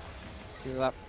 LNG using the vision that they've managed to put down into the enemy jungle, using the pushing sideways to corral NIP into areas of the map and to look for these kind of colors. Gala gets hit by the Chain of Corruption, but the ultimate from Hung will keep him there. Scout goes up towards that top side and just says, yep, thank you very much. I'll take away this turret. Easy peasy, lemon squeezy. And for NIP, it's difficult, lemon difficult, because they are struggling to have this split push rookie do anything. The Gwen is just nullifying the AD LeBlanc so well. You can't even auto the turret, like. Yep, this is the problem with the Gwen when you get ahead. If you start jumping forward for autos, you have to immediately pop back. And you can't even look for the one auto trades a lot of the time, because Gwen just snips forwards. And you take a lot of damage. Also, this high level, and I don't even know if he's got himself the triple tonic as well. If he does, then he's already going to have the max rank in both his E and the W. So even the W cooldown is going to be really, really low comparative to how it was earlier into the game. Because everyone here is getting towards the max kind of levels. NIP feels like they have one shot left in the chamber. They have a bit of smoke and mirrors to work towards, but it's going to have to be soon, and it has to work well. Yeah, has to work very well. They will have teleports back here for Shanji and Rookie if they want to try and go for a bit of a flank, but Baron now back on the rift. Zika snuck himself back towards that side of the river. Now they'll know he's there. See right now, ooh, Rookie. You cannot be that aggressive. Sometimes those double taps will do a lot. Chain of Corruption lands. You can see Wei Wei. Oh, Wei Wei's caught. Is caught. The hostile takeover doesn't do a lot, but you know what does? It is going to be Zika forcing Photic to flash away. If he gets hit by another needlework there, I think he dies. Close from Aki at the end of that too. Potentially could have got another stun. Waiting to see what this brand can do, but it's another catch. Oh, Shanji, he's getting just pummeled. Just punch, but doesn't go down. But you had to take resets now. You don't have summoners left on the Photic. You can't go back. He has to just come back in and try and fight this. And they have to go into Fog of War against the Wei, who has ult, has flash, so you can't even catch him easily. You have the Gwen burning down Baron. NIP, you have a very short window of time to work with. Shanji is full HP, but so is Zika. Joe even just burnt down to absolutely nothing. Scout, however, nearly goes down himself, flashes back, gets the ult out of Hong again, who has that on such a short cooldown at this stage in the game. Baron will reset, no one will get it off, and NIP, they stave off the siege for now. Each auto attack from Rookie is doing about 900 damage to the squishies. He's throwing the base damage to your Q and the Mimic as well. It's so dangerous. It's now going to be a teleport to cut them off with the pass. Scout is back. They're getting caught off a little bit here, but great damage. Aki flashes in. And he lost his life. The trader 1-for-1. Zika, though, is on the backside. Photic, he's not going to get a reset. That bailout's going to do nothing for him. Now Zika versus Shanji. As Shanji wants to take that 1v1, and he will get it. Shanji stays alive, but it's Rookie and Shanji versus the world. 3v2, they're trying to see what they can get. Rookie almost manages to clean up the back end of that fight. Serious credit for Aki for giving his life to get a kill, and then also chunk Gala out of the point where he can even fight. Rookie survives with enough HP to start pushing these towers now. We said on IP, they only have about one shot left in the chamber. Feels like that's going to live a little bit longer. They stop the Baron, take a good fight, take an inner turret from this. Starts with a good combo onto the Milio. He dies completely for free. Just see what Aki does there. The combo he gets onto Lucian. You're not going to see Lucian again in this fight. He doesn't have the extra damage beyond this.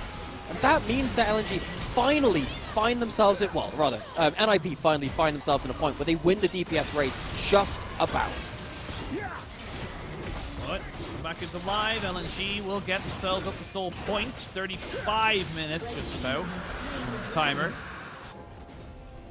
Right now, LNG, they just feel more comfortable in these situations. But like, we're hitting ultra late game. You're almost going to have a death cap on the Zika, who, by the way, already has 3 other items. So this is starting to hit critical mass. You're already on critical mass for Gala. He's full items. And when you get to the hyper late game, that's where the veterans really get to strut their stuff, because you can't train late game easily. It's one of the hardest things to coach in the game, but when you have players like Rookie, Scout, Gala, you just have the experience to know what to do in some of these late game situations. Now we get to really test who's got the better of that situation. Rookie hopping back and forth again, each of those autos doing like almost 1,000 damage each. He's got 4 items now after the inner turret kill. He's got himself that Storm Razor built up. Scout, you can see that he's really struggling to hold a lane. He's going to have to continually try and just wave clear, back off, regen up, and then go back again. Right back into this. Gala gonna pick up the blue for the rest of his team. Don't know why he's the one picking it up, because the gold would be nice on somebody else, but sure, I digress. Double death cap now finished for LNG. They've got one on the way and onto the Gwen. Great items as well for the Xin Zhao, who has been picking up the majority of these kills. 5, 1, and 2 here for Weiwei. Really doing well. And I mean, Rookie on this 4-item LeBlanc, he's not dying and he's definitely putting in work, but I just don't know if it's enough. Depends how much you can do to split open the map to deny side lane advantage for Zuka so he can't get a flank teleport. And if they can start getting threat onto inhibitors. This is getting to be very late though. LNG, they'd be happy to take the Baron or the teleport. They might get both. This is too late from NIP as a response. Baron confirmed and secured. Rookie lashing away after TPing in because he knows he was just going to be dead right there. This Lucian is disgustingly big. Everyone from LNG starts to maybe look for a fight. They're seeing if they can do something here. Weiwei, though, gets CC'd there with the chain. Drag back. Has to use the Crescent Guard. Nobody going down just yet, but here we go. Zeka gets actually isolated away. Not going to go down. Maybe thinking he could turn that back around on the Sanji, but nobody just yet getting taken out. It's going to be the Baron, nothing else. Nobody dies. Okay, so the inhibitor and bot lane fell. That's why Rookie stayed for it, but he wasn't close enough to respond in a timely manner to the Baron. Gets chunked out by Gala, and now suddenly Baron up now for LNG. That's going to give them some extra ability to control the side lanes that they were losing out on before. Yes, Rookie will still probably end up winning a side lane, but it's going to take him a bit more effort to do so. Maybe LNG can look for another lane to find an advantage in. They also don't have Rookie's teleport anymore, so LNG don't have to worry about that. And as we're coming up to the next dragon, sooner or later, probably will be just at the end of this Baron buff, they can look towards a Soul 2 after their resets and their side lane advantage has been established. Come back, LNG now. Need to make a push out of this from this Baron buff. Have it for a minute and a half. Still plenty of defenses available here for the side of NIP. They've actually been pretty good at keeping up on the tower game. So it takes a while for these waves to just crash in, get confirmed. Everybody just starting to move back now. Again, great wave clear available to the side of NIP as well. So not going to be as easy as just sieging up. And Gala needs to be very, very careful with how he positions. He will lose the ultimate from Milios, but I mean, it'll be off the cooldown in about 30 seconds anyway. He's got a GA as well, so it's not like he would have potentially thrown his life away at that point, but still, having his E cancelled by the Q3 from Shanji, dangerous stuff. LNG using that Baron buff to at least control bits of the map, which they haven't really been able to enter just yet. Break open bot lane in it, corralling NIP into their own base. However, it's not like they're completely out of sight in terms of items. Yes, significant gold lead, but it's late game. All the items that you really need are starting to get built up. They've been there for a little while in some case, particularly like Rookie. It is not just done from LNG to see this one out. They have to close. Have to close. 6,000 gold, but that's meaning less and less the longer this game goes on. Jack Show picked up for Shanji, so he's starting to become pretty damn tanky, even with the Lucian knocking into him. That tower, half HP, got about 15 seconds or so. This is the last wave, you would imagine, of super minions. Smite to come out as well, just to confirm that they're not going to be able to get that one for themselves. And LNG, they've yet to open the base. They got an outer tower, but that was kind of it.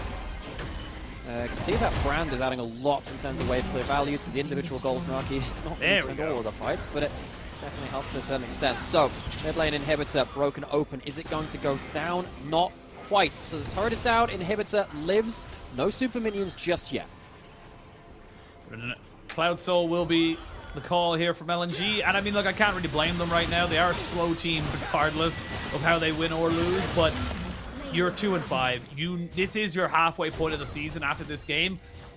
Infinitely better to be 3-5 at the halfway point than to be 2-6. So don't blame them for taking a little bit of extra time. Don't blame them for trying to get everything correct.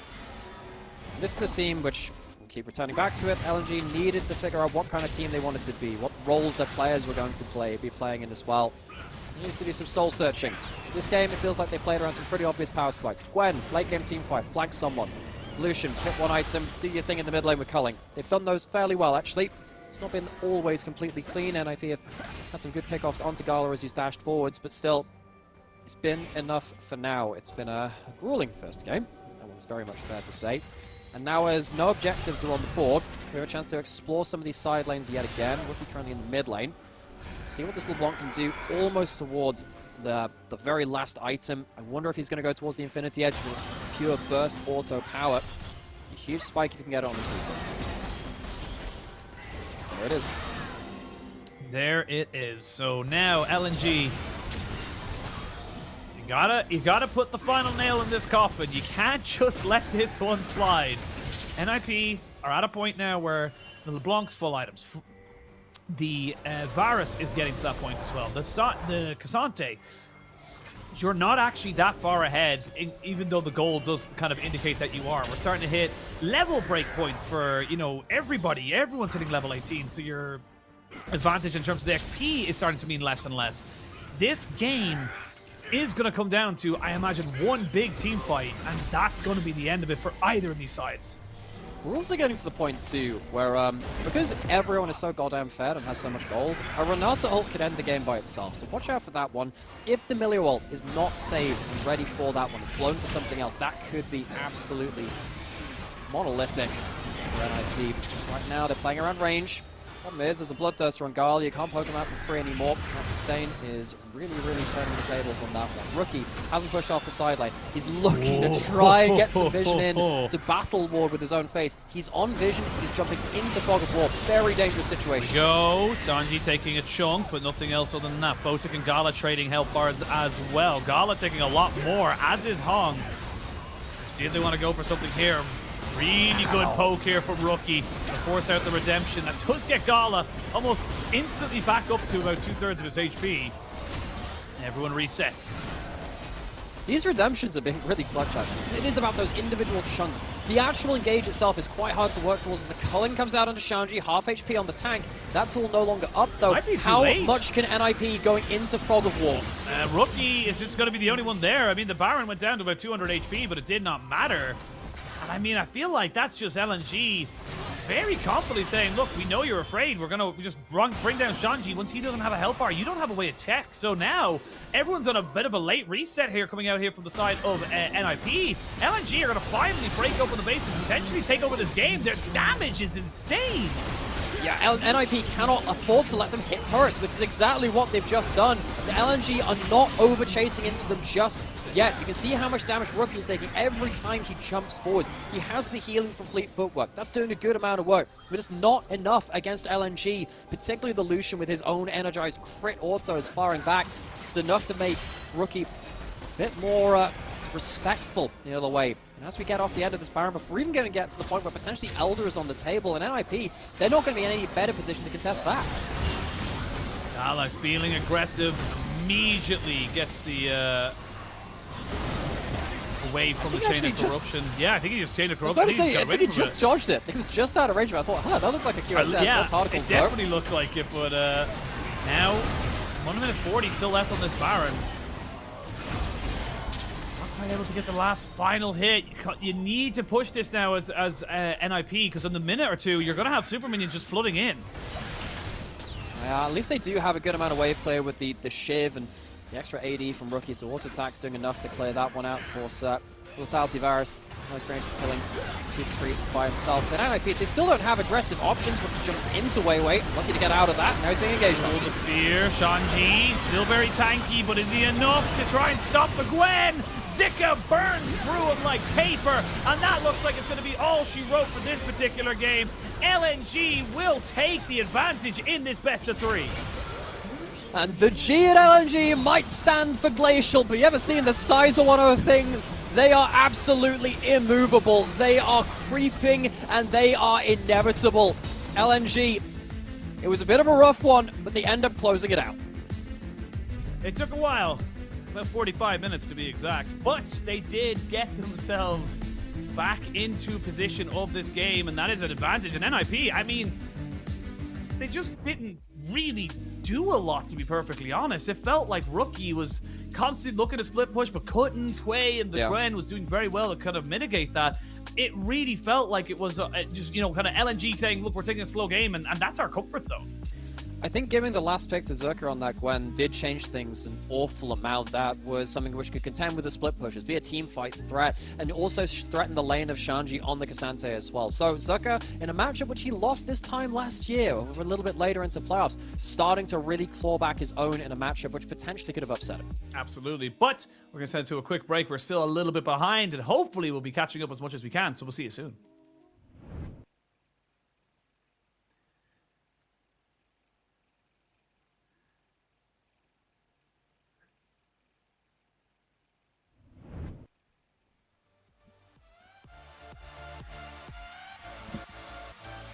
Let's see.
Welcome back, one and all, to the LPL. I am still just Sushin. I'm joined by the numerous Nymera, as we have discovered in the previous series. But LNG are going to be going into our second game of this third series, but we got our MVP first. I'm not actually sure who it is, but I'm curious to see. Wei. Hey, okay. There we go. So got himself plus 68 at the end, and honestly, did fairly well.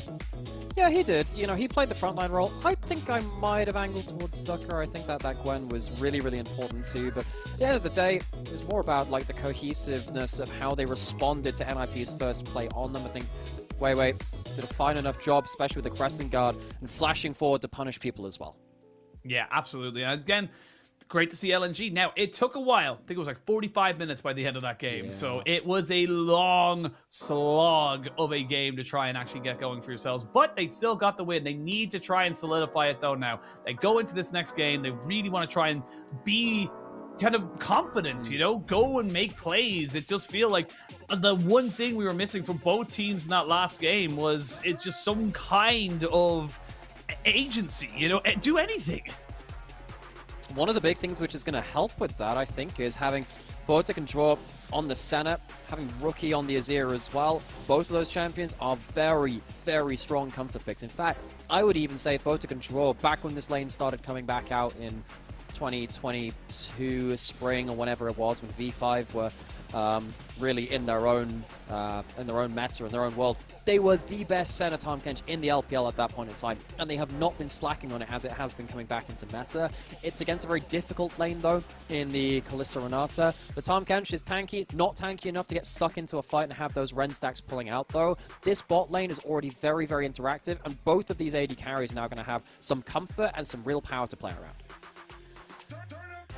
Renata going back over this time around, though, to LNG. And we'll see what they want to try and work with on this side now. And again, the Senna is always just one of those picks that I'm thinking, if you can get it ahead, if you can just keep it, you know, either equal or just get up to its first / second item, it just feels impossible to deal with. It feels like one of those champions that as soon as they, you know, if you don't put them down immediately, you are going to struggle with it. And I'm not quite sure what that is. That could straight up just be a non-ban coming out here from the side of LNG. May have just run out of time.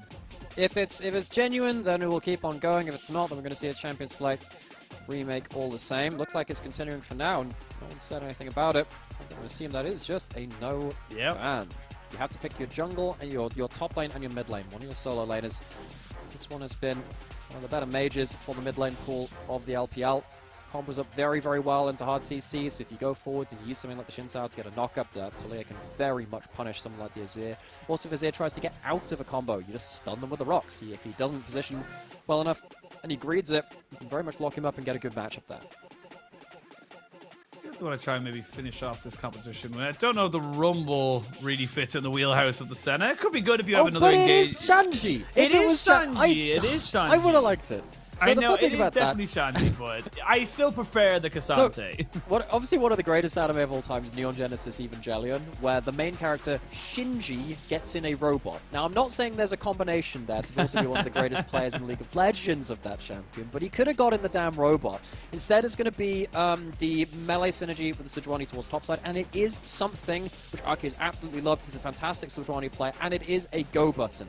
It's pretty hard to play that, though, into the Sejuani, into the Gwen, rather, because the Gwen just, you know, pops W like he did the last time, and things get a bit difficult. It wouldn't have been surprising for me to see that one coming out. I'm surprised as to why the Aatrox has been locked in instead of that, because the Aatrox goes onto the back line, you get the Devour, it's a less good lane matchup into the Cassante, you have less threat onto the back line, and there are multiple tanks you could have gunned down as the Gwen as well. So for me, that's a bit of a head turner. Maybe it's just having a bit more of a aggressive go button in terms of CC, in terms of the knockups from the Q, as opposed to the slows from the Gwen. Well, the teams are locked on those. That was a very quick champ stack. I know we come in halfway to try and catch up to the game, but definitely a quicker kind of setup. But we'll see where both these teams going to kind of put their priorities. Very much a kind of put the tanks forward, get your Azir and Senna planting their feet to make sure that nobody can get on top of them, and then go straight to the other side of this as well. You know, looking at the side of the Aatrox, just like you said. But there's a lot of answers here for NIP on what LNG have built. Yeah, I feel like LNG, they have a harder composition to play as well in a lot of ways. You don't have as easy a combo to play around as like the Lucian Milio just jumping forward at one item. I think particularly Aatrox as well is a champion, especially when you're building it towards the lethality assassin build, which is mostly what we're seeing. You cannot mistime your engages. If you are left alone, especially in this kind of game when your Sejuani can turn around on you, and you've got the Senna Tahm Kench which can reset and shield and heal as well. If you mistime your engage, everything goes south. It goes very wrong very quickly. So LNG, it's a composition which they need to show some personal growth in. This is not a team which has been on the same page all that much. They have struggled in the early game. They've clawed together some victories, but this is a team which still has an awful long way to go, even if they're playing in front of their home fans in Suzhou. Cameras went a bit funky there, but sure, that's just how it is sometimes. Yeah, this team has an awful long way to go. They got to go from the Shadow Realm. Literally, they've got to go from the grayscale to color, bring some light back into their life. But we shall dilly-dally no more. We'll jump onto the Rift now. See how both these teams going to go for Gala on a very different style of pick now, looking for that early lane domination as he looks to try and make something with this Kalista, but want to see what the side of NIP can do. Again, game one just felt like they didn't really do a lot. This time around, though, they've got plenty of tanks. But if that Senna goes down, I mean, the healing sustain is going to be completely lost. Yeah, that Senna, the rule of thumb with Senna is, if Senna survives the initial engagement, Senna wins you the team fight.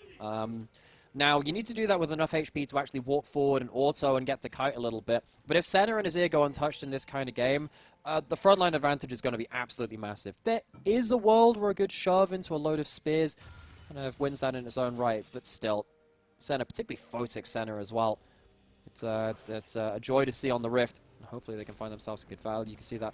I was just wondering if there was going to be any Trixie level 1s by hiding out some of those brushes. Chuck, see that with the tongue. Now Aki is going to be on vision when he's starting this. He will not be interrupted.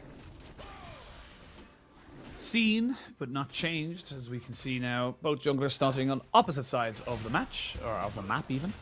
And well, I'd hope the junglers are starting on opposite sides of the match. Otherwise, I would hope so too. too. On one team. There's been a bit of a problem in the seating at that point. Do I get to get the enemy mid laner at the same point at that? What are we doing? Hot swap between seats?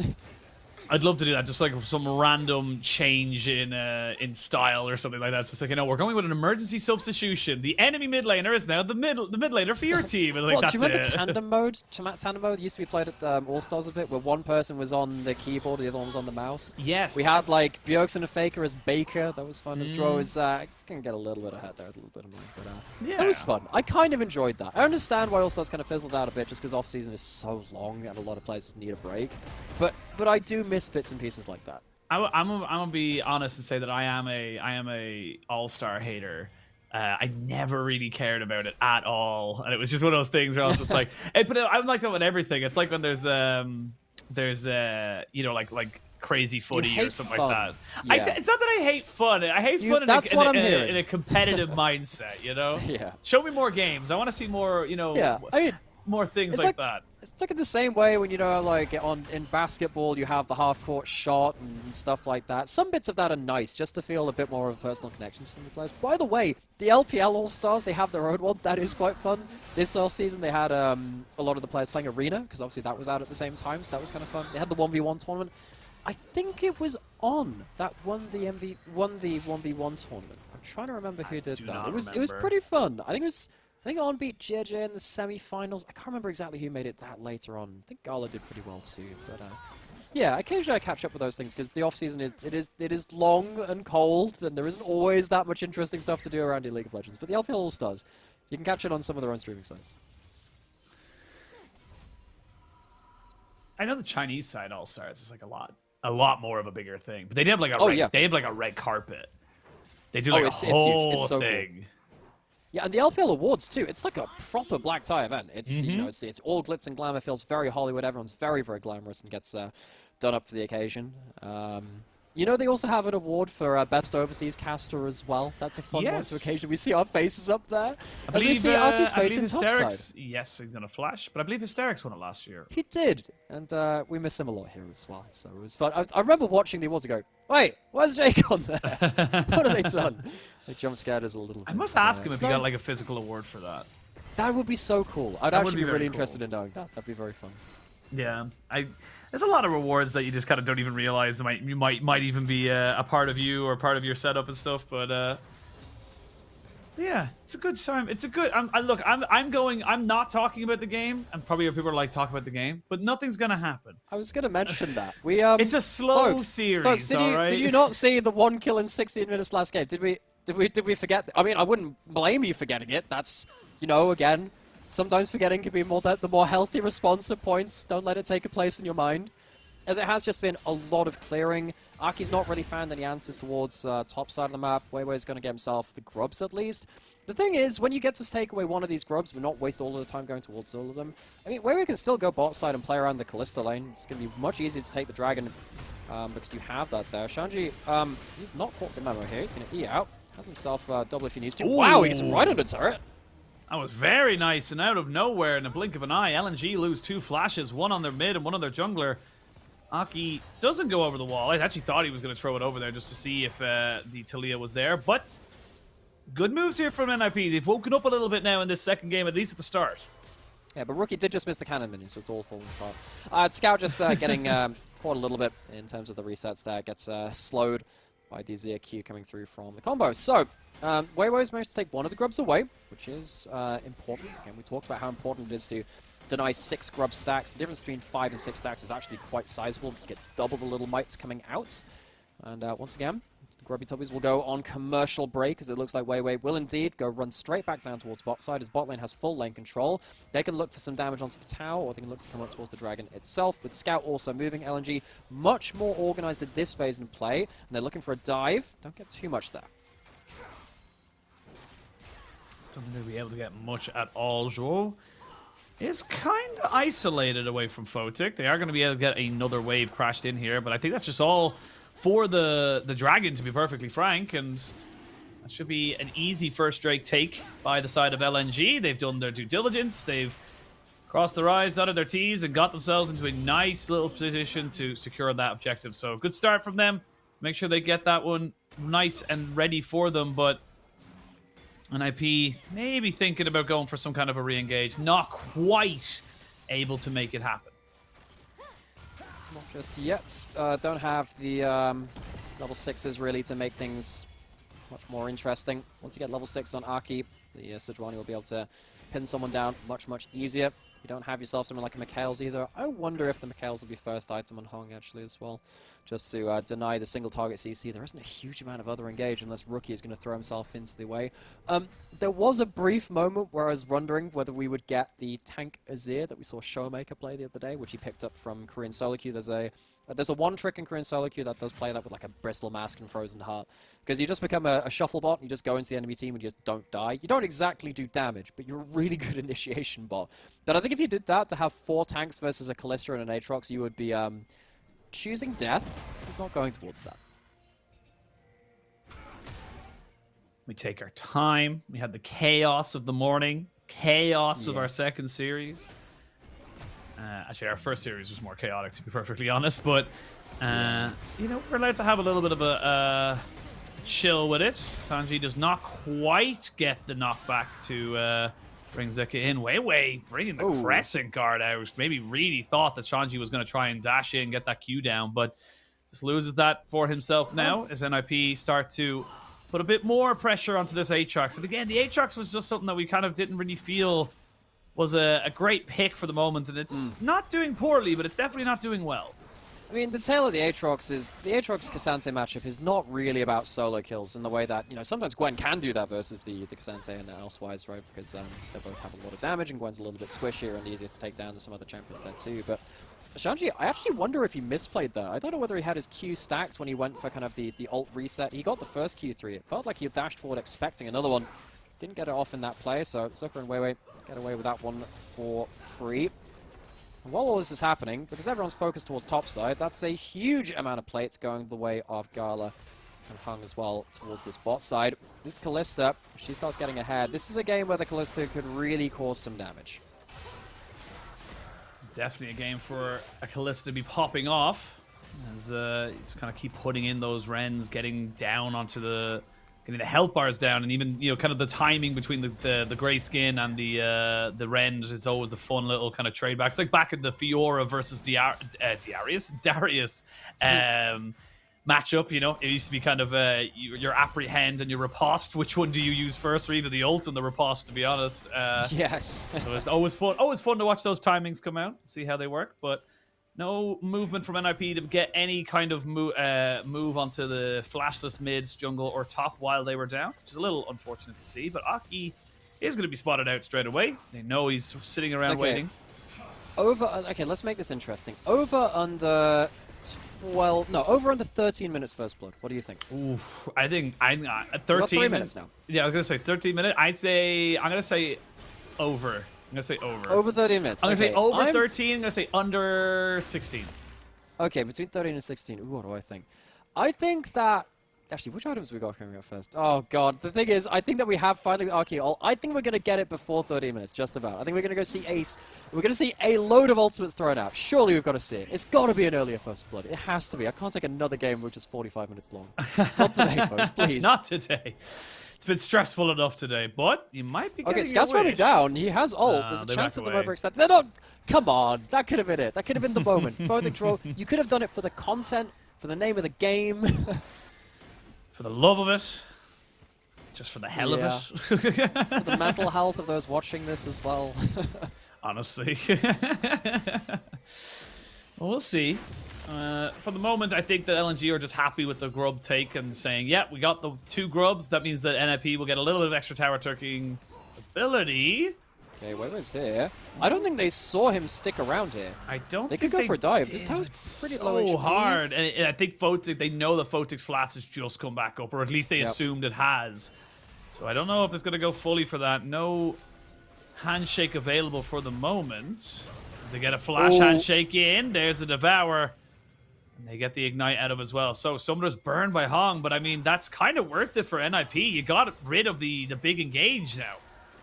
You're half HP on Photic and you don't have Devour, so like, if Scout could make his way down there, maybe it'd be a threat, but now suddenly you don't have those summoners available for Dragon Fight, which is a little bit annoying. We're getting ourselves towards that fight now. Ren's starting to get stacked up. Scout on vision. They know he can wall them off.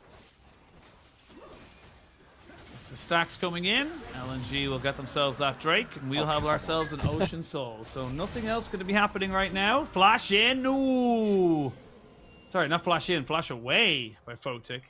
As he does get hit by the end of that hostile takeover. And we're getting awfully close to that 13 Chimera. Okay, in fairness, they have really tried. They've really tried. They've had a couple still of times. Going. I think it's quite telling how Scout has not made his way into these plays. It feels like NIP, they've been quite respectful of how that's going through. And Photic and Dwarf, we said there's some of the very best Senator Kench players in the entirety of the LPL. They've been losing this lane pretty hard. Kind of expect that versus the Kalista Renata, but they haven't given up kills. And I guess that means it's not the worst case scenario. So 5 plates now given over to Gala and Hong. So very nicely done by them. And for now, I was wrong. You were wrong. I thought yeah, they tried, man. They tried. They tried. I mean, credit to them for trying. I'm gonna say under 16. What do you think? Actually, no. Even better. I'm gonna say under 15.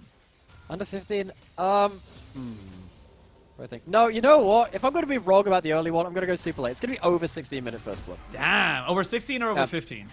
Over 16. I'm going to give an extra minute where both of us can be wrong. Okay, you know what? Awesome. I like the idea. What's going to happen is there's a chance of us fighting around Herald. There's also a chance of us not doing that because NIP think that they don't have the item spikes or the Senna stacks or something like that. And we know that LNG, they're really waiting for like the perfect flank moment. So if that doesn't set itself up, it's going to be a little hard. Oh my gosh, it's going to happen right now. Rookie, he has his ult. He can go for a shuffle. We can get it. I don't think they're going to be able to get it just yet. They're going to go all out. Shanji looking for a little There we go. Rookie dashes out as well, but now Wei, he wants to make this fight really happen. Flash forward, Emperor's Divide, and the shield. Rookie, oh my lord, he almost survived it. It's a 2-for-1 trade though, and finally, at 14 minutes, we got ourselves some action. Yeah, some clutch shuffling there from Rookie. Flashback to rearrange the fight. Photic gets good damage across the map. What does this realistically mean, though? Shanji getting both kills into Cassante? I think that's a bit of an issue. Remember, there's no real huge tank killer in this game. Yes, there's the Kalista, but it's not like the Gwen, right? Where you're going to be able to shred this tank from the front line very, very easily. Shanji on Kushanji can do some big work now with the 2-kill lead he's been given by his team. We'll look at the replay here, because again, this is just Shanji just recognizing, cool, we just gotta wait and see, you know, what he does once his ultimate's been popped. We haven't taken turn aggro until now, and then they just take him out. Yeah, Shanji manages to run out with the Ghost, the rest of his kit as well. Look right here, though, manages to get out of the shuffle, gets Scout out into a bad position, gets the railgun damage onto both of them because of that shuffle. Turn things around nicely. Now we're onto that Herald, might see another fight now. We do still have the Sejuani ult available. Aki's not cast his ult yet this game. To whether or not LNG wants to go for that fight, but I mean, without Zika really on any kind of a flank angle, there's no wards from the TP into either. They just have to accept that this is going down. You mean so a flangle. We use correct terminology. Said. There's a very clear lexicon here. The flank angle is the flangle. When the flank is not actually a flank and you've just ran down the middle, it's a flankant. As you can see, Sanji, he is currently flankant. Learning so and then when the much. flank really doesn't work out, it is a grim flank angle, not to be confused with the grim fandango of early 2000s video game fame, or whenever it released, or whatever it was. I think it was a video game. It I was a remember video the name. game. Pretty sure. I can't remember anything else. But now you know the correct League of Legends way to talk about flags, I guess. Grim Fandango. I do believe it was a video game. It was a skeleton dude with a mustache. I remember that. Yeah. I can't remember anything else besides the title. Well, you're almost 1998. 98. Okay, Yeah. That is still 90s. Yeah, I'm a little off with that. But it was still, I guess, still famous in the early 2000s. I can say early 2000s fame because it still True. lasted then. True, actually, very true. I think it got Where were remade. you I think it got when the Grim remade Fandango recently. made its big comeback, came back into fame. It's due a resurgence, probably, maybe. I think it got probably. remade recently. I'm pretty Wait, sure. really? I think so. Fantastic. I've never heard better news. Yeah. Probably have, but for the sake of this, I've Yeah, never heard it was better news. remastered in 2015. There you go. There you go. Yeah. To all our that's fantastic all right. people watching at home. Nice. We gave you some information there. I had no idea about that. Right, there's a dragon coming up in a minute. We should probably do our due diligence to talk about that one. We've got the teleport from Drop, because of course with the Sentinels you typically have that coming through. There's the completed Sunfire Cape coming through. Gold is bang on dead even. First item starting to come through, but importantly, not there for someone like Photic who has less income on someone like the Senate. Lucky to get away from that little knock up as well. Again, still yet to cast that Glacial Prison. Rookie will be taking the first turret of the game for his team in the side lane. And Scout will get his on the top lane. They have shook hands and said that's just how it is. Dragon is on the Rift. They are going to put down the Rift Herald as well. See if they can get maybe some kind of pressure on that. Don't know if they want to fully commit to it. So yeah, you see they're not going to go in and fully go for the tower taking. TP going to come in. That's going to be Scout joining this fight after the fact. Shanji's getting nailed here. Yeah, he really was getting a fair bit of damage just pumped into him, but this is potentially sole point here, and I think Aki, yeah, you just got to give this one up, I think. They're not really in a position to try and fight it. They're not really going for it. There's the first ult of the game, and it is a fantastic one. Wei very low, and Shanji Oh, the steal. not quite able to get away from that one, but the steal is fantastic. They just left Aki just all alone, not really thinking about anything. Scout does have a flash, will get over the wall, but an Abyssal Dive will bring him all the way back. And that is going to be a nice kill as well. So NIP, they win the fight, they win the dragon. NIP starting to come to life again in this game. Okay, one Sejuani ultimate, one team fight, one. All right, starting to look a little bit better for NIP. They layer up most of their ultimates and get some pretty good value out of that. Gala couldn't really get into the play. Again, he's trying to do some damage here, but NIP, they get themselves into a good spot, take down a number of turrets. Azir with a Nash's Tooth is one of the best tower killers from mid lane in the game right now. He's just taken two in quick succession. On top of the one team fight, that means NIP have got themselves a lot more gold in pocket. So the Crescent Guard doesn't come out early enough to really stop most of this burst coming through. Aki gets himself the steal. Particularly with all of the HP gone from Wei and the ult gone very early, a lot of the frontline potential from LNG went with it. They weren't really prepared for a retreat after that point. Probably an unwise flash coming in from Scouts who would like to hold on to that, and I don't think there's a realistic way of getting out of that one alive. So LNG, not able to take it quite as slowly as the first game. Not as slow, and it's starting to pick up the pace just a little bit. It does feel like we're starting to see, you know, with 2 items now completed on the Azir, nearly 2 items, 2.5, honestly, or 3 half items, if you will, on the onto Shanji. This is where the game starts to get a little bit scary now for the side of LNG. That slow style doesn't seem to suit NIP in this game, and it doesn't look like they want it either. So they're making plays and they're going for some. And again, just even back towards that Dragon Pit. Having those little moments go against you. Gala is caught up, as does Zhou. Zhou putting the great health in. Oof. Does he get away before CC? Yes, he does. Knight was burned, but again, little small mistakes from both teams, kind of leading to opportunities here for either side. Close run stuff. However, we can see Rookie, while all this is happening, has the Lichbane second item, makes him an even more potent tower killer, which means forces a response out of Scout. Funnily enough, when I talk about Azir taking down side lane turrets and getting good value from tower damage, Scout and LNG are one of the teams which have done that very, very well. Scout's Azir is one of the very best in the LPL, and he's used that to great effect, but of course Rookie, one of the other masters of the mid lane. These two have played against each other for a great many years. Rookie going back towards top lane, and Scout trying to push it out, he's just been caught. Yeah, no flash. Scout and Zika TPing in as well. They can turn this one right around. That's 3v1. Oh, Glacial Prison misses though. Photic! Flash for flash! And that is why the raid boss is known as Aatrox. He does get taken out at the end of it. But I mean, if they lose Weiwei here, they can't go for the Baron afterwards. But here comes Gala and the hostile takeover. They can turn now themselves and go for this Baron. Kasanji wasn't around. Kasante wasn't there. Oh, he doesn't even have the teleport, so it's an overplay from NIP. They don't have the ability to clean things up before Zerka gets down and dirty with the World Ender running. And now suddenly with the Ren stacks being brought up, I think NIP, they need to try and contest this, force them off the Baron. It's going to be difficult though, teleport coming in. This should just be a confirmed Baron. It should be, but Weiwei is getting taken low for enough. Shanji, oh, the Senna as well. They have enough resources. Weiwei can't really walk forward into that, and they know with Photic just coming around the corner, it's not worth the flip. They wouldn't be coming out with their lives even if they did get the Baron.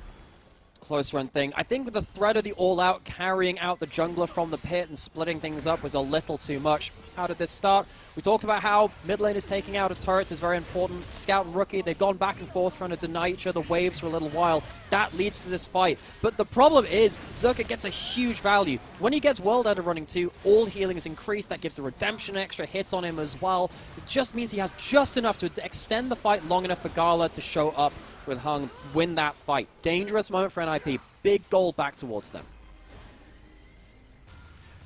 We come back into live. 22 minutes just coming up to it. 6-5. Goal dead even. LNG with a 1-0 advantage in the game score. But for now, NIP, they were building the ascendancy, but great play from Zika on this Aatrox. Just to really hang, kind of hit home how powerful he can be. How hard it is to take him down.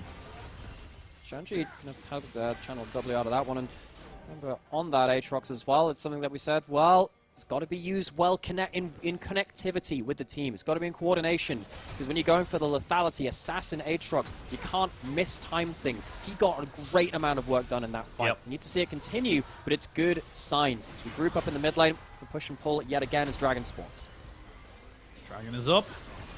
It'd be good for LNG to get it, but there's going to be a Glacial Prison. Scout gets caught. He has to flash away. Good hostile takeover. Really actually separates NIP from the rest of LNG. We reset it once more. Shanji looking to see if he could maybe catch out Zika, but pop the Ghost and doesn't get much purchase off it. And the Dragon still has yet to be started. LNG didn't really lose many ults apart from the hostile takeover and the Crescent Guard. Yeah, Scout still has his wall to impact the fight. Without the Sejuani ultimate, that's a big moment. Being able to wall them off from the Dragon for a good entry, LNG might be able to just take this with a Ren. Yeah, LNG now, it's going to be a 50-50, 500 secured. They got the smite down, but now the fight after the fact is the big one. Gala pushing forward with Hung, throws him in, forcing Hung to flash away after the Fate's call. Scout taking a big chunk of damage. Everyone just kind of limping away right now, but look at the pings on the minimap. They're looking for that Baron. They're looking to push out that mid lane and get some pressure in on the big purple worm. I think LNG might have just overused their ultimates. They've taken a lot of damage. They used their ults, and that means they can't fight for the Baron. They're not in position for it. You are relying on Zerka getting a huge World Ender flank. He's in position to do so, but the rest of his team aren't there. How much can this Aatrox do? They even used the ultimate from the Senna. I'm not sure if that was to kill down the Baron or not, but here we go. We're going to see if they actually get enough time to get this. Yes, they do, but do they have a flank? Here we go. He's going for the Glacial Prison, misses off the side. Photic immediately has to get devoured there by Zhro. They get Shanji taking Gala into the backside. Gala survives somehow. Shanji now has to be in full retreat. The Baron has been secured, but can you get out with your life? Double knockback! Oh, the pull! Huge! But the Emperor's Divide does just that. It divides everybody away. Weiwei with that Crescent Guard. Gala flicks back. Shanji found him! And despite everything, it's actually NIP who come out with the kill. Dread it, run from it, because Shanji is inevitable, and the fight continues, but Zhou, what have you done? Zhou goes in, and Zhou goes to the base. He wanted a quicker recall despite having the Baron buff, and now Photic in a lot of trouble. He'll get taken down as well. They're getting so much work done here. Shanji gets taken as well. There's only 2 people left with these Baron buffs. Rookie trying to see if he can catch any stragglers, but we are still dead even in terms of this game state. All right, trying to make up from the glacial movements of Game 1. We started to put on the afterburners just a little bit and melt through the ice. Rookie turns up at the end of that to stop LNG from wiping the floor with the rest of it, but how the heck do we start this? Zerka on the flank angle. It's the flangle. got the lethality Aatrox, being able to get some damage done. Devour used very, very early, but it's not at the same level of how Shanji manages to completely eradicate Gala from this team fight. The only reason he doesn't get finished off is because of the bailout, but then Shanji realizes he has one last moment to go towards, charges his Q off of the other group, uses the extended range on the Q to kill Gala, and at this point you think, okay, AD carry gone, you still got Photic, this should be the moment. This isn't over-engaged though. It's too far from draw, and that allows LNG to get back a bit of a numbers advantage, even it up just a little bit more, especially with Aki going back as well and not being present. It's actually a momentary 4v3. Somehow Rookie almost wins it for them with a huge damage of the Azir, but it's a close run thing, and they lose a lot of Barons for it. There's a lot of Barons. NIP going to try taking some of these outer structures. That's finally the last of the tier 1s gone. Aki sitting around here, maybe looking to try and catch somebody out, much like Scout. The rest of his team are coming in. The handshake will not land.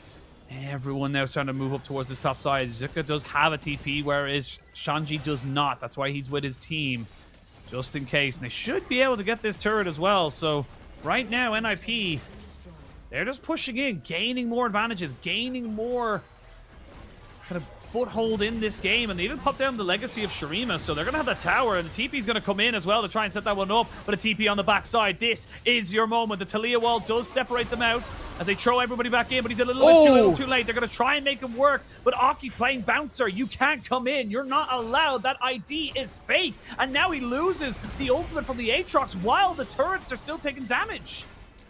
Just not quite able to time the Aatrox engage. The vision on the into the enemy jungle alerts NIP to where Zucker is coming from. The Aatrox can't quite get it done. He won't have the World Ender for a little bit. It's fairly low cooldown. He's just built up the Serylda's too, so the next time he does that, if they step up, that is one dead backline. But still, NIP, they walk up, they get good value from the Baron buff. They're trying to retreat. Scout can't go too... He might try and cancel some backs, but you can't go too far. You can see how careful he's being of a lot of these bushes. LNG, they survive, but they're limping. Now they're looking. You can see the ping's already going down because it's delayed some of those recalls. They can set up control around this dragon. That's Ocean Soul. An Ocean Soul for a Xin Zhao and an Aatrox is massive in this game. So now Hong just getting down all these wards, trying to see if he can maybe find an opportunity to catch somebody out and set them up for success in this next fight. And I really want to see what Rookie can do here as well. He has been such a force on this Azir. You know how many games he's had in his career? After game 1, 1,115 across his career. He's had world championships, he's had regional titles, he's had a lot of games versus Scout as well. And this is it, in this position, could be looking to reclaim some of that past glory, but they're not seeing where LNG are right now. Oh, they throw out the ultimate, it lands on the Wei, not an ideal target, so... You have to make this quick, LNG. Top lane's going to push in with double Superman. You can see that Scout is dealing with the wave right now, gets a TP in from him. He has the Weaver's wall. There's a great ward here from the side of NIP right in the back of the pit. They know it's there. They've actually replaced it right there. So, Photic. I don't think they saw him. They do now. He almost Close run stuff. He just hopped into the bush. He has World Ender, he has Flash. He can try and get himself manually into a flank angle. See what we can do with it. Scout, how's this wall going to work? The Rend is trying to delay for the Baron Dragon to be taken down. TP, Sanji's going to end the game. Sanji and Rookie are ending the game. They just need to keep them here. It's a backdoor because they have the Super Minions coming in. Just stop them from recalling because the TP came in from Scout. They've done it. They've no TPs. Go for it. The double TP to turn it all around. NIP, no way do you end this game like this. They will send us to a game 3. And that is exceptional coming out here. Exceptional shot calling coming out from the solo laners. Oh my gosh. Before this series began, Rookie and Scout were 34-35 head-to-head across all the games they've played against each other. With one apiece, they are keeping it neck and neck. Now 35-36 between the two of them in advantage just towards Scout. We're getting towards the last of this best of 3 with one more game on the line, and that was a real magical finish from Rookie and his other solo laner brethren in Shanji. Yeah, I mean, honestly, great call coming out from the two of them, and it shows that like the pressure was there. Like we had a quick look and said, look, there's double Super Minions at the top side. You got to be quick on this LNG, and they weren't. Zika got caught out in terms of vision 3 or 4 times. They knew exactly where he was coming from. They couldn't take that as fast as they wanted to, and by committing the teleport from Scout, it really just kind of just put them in such a narrow corridor. But we're gonna have our MVP pop up now and just see how that one kind of goes. But Shanji 4-1-1, can't blame it. A lot of top lane, a lot of Sanji or K'Sante MVPs coming in. And don't get me wrong, this champion is pretty overtuned. A lot of chip players can do a lot of great things, but not everyone can do what Shanji does on K'Sante. He ended up getting a couple of really crucial kills onto the backline, especially that one snipe with that Q onto Gala just around that one Baron fight. It felt like he was damaging the backline in a way that Zucker couldn't quite manage. Going into game 3 now, I don't know if I want to see that lethality Aatrox again, despite the fact that it had that one good top lane skirmish. Something like the Gwen just felt like Zucker was more comfortable about how he could approach his engages with, as opposed to the Aatrox, where he was caught out an awful lot on vision. Yeah, I mean, absolutely correct. And we'll see what they can do. We're going to take a quick break, and when we return, hopefully we'll be caught up to game number 3. So we'll see you soon.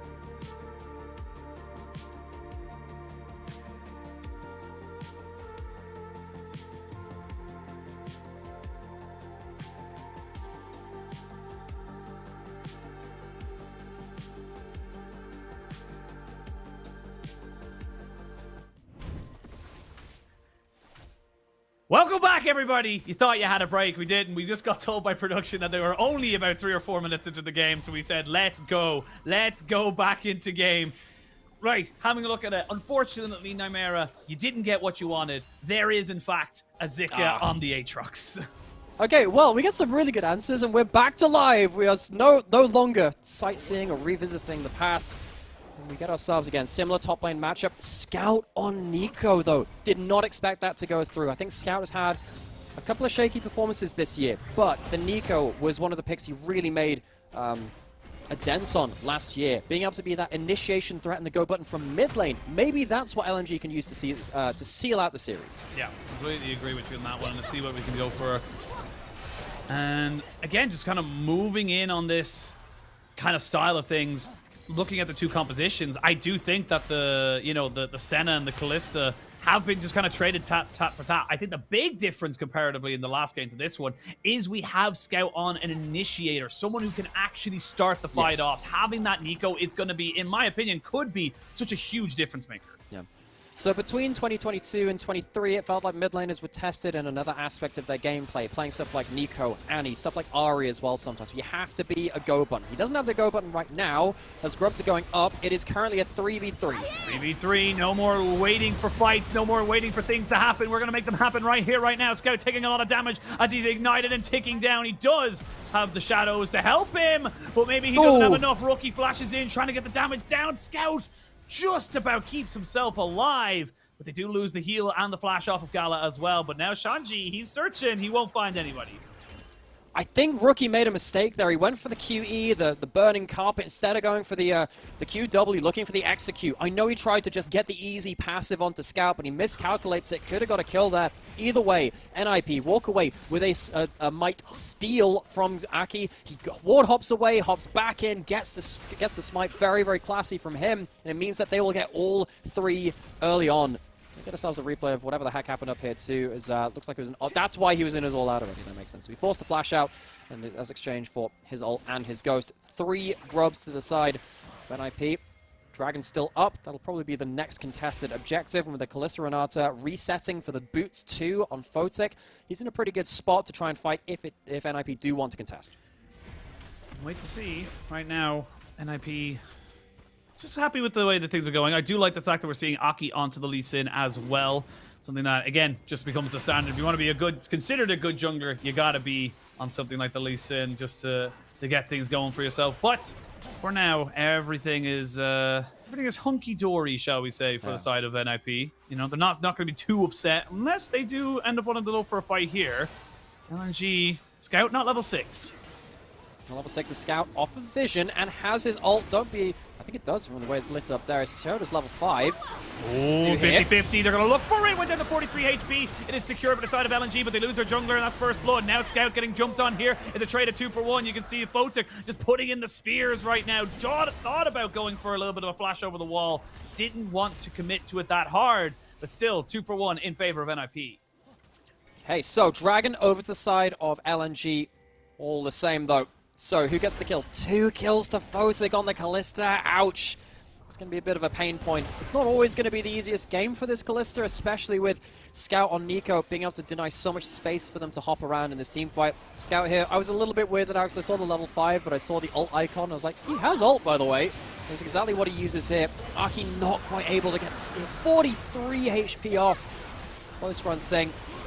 Scout manages to secure some space, but not enough to secure his life all the same. Close run stuff in a much more active early game than the first 2 games. Yes, much more active. And now, see what they can make with this now, because at the moment you're looking at 2 kills being picked up there for Photic is massive in this early game. Really sets them up for success, and exactly what you want from your Kalista. It's not just good enough to get the early tower, it's not just good enough to get early plates, you have to be getting early kills. Otherwise, it does feel like it's just not really going to be, you know, kind of building up to the pick you expect it to be, or that we have seen it to be in so many previous years. 1 plate already down on the spot lane turret because they have so much fighting potential, and Photic can keep hopping out of turret range after he auto-attacks someone. It's much harder for Gala and Hung to continually stay and wave clear. They don't really have the ability to insta-clear the wave in the way that they want to. Is that potentially LG will need to call down some reinforcements to stop too much gold bleeding out through bot lane. Let's wait and see. 2 plates going over. It's a nice little start. 2,000 gold now for NIP. Maybe they heard us talking smack. Maybe they were like, look, you're right. We were a bit slow in that first game, but we are still a 6-1 team. We are still tied for first in the table with Bilibili. We need to be respected regardless of how you want to put that. So NIP doing exceptional work right now in this early stages just to give them that bit of an advantage. But it is very early days right now in Chimera. There's still plenty of League of Legends to be played. Waiting to see if NIP can get themselves 6 grubs as well. Spawning in a minute. Got themselves some top lane push. Looks like the mid jungle for them too is doing pretty well. Aki getting into the enemy jungle. Teleport in from Xiao, so he'll be able to push out the wave nonetheless. Waiting to see if NIP actually roams someone up towards that. You can see Photic sees the recall from Gala and Hung. Won't be matching the resets though, just yet. So if it were to be a fight around grubs, he would not be there.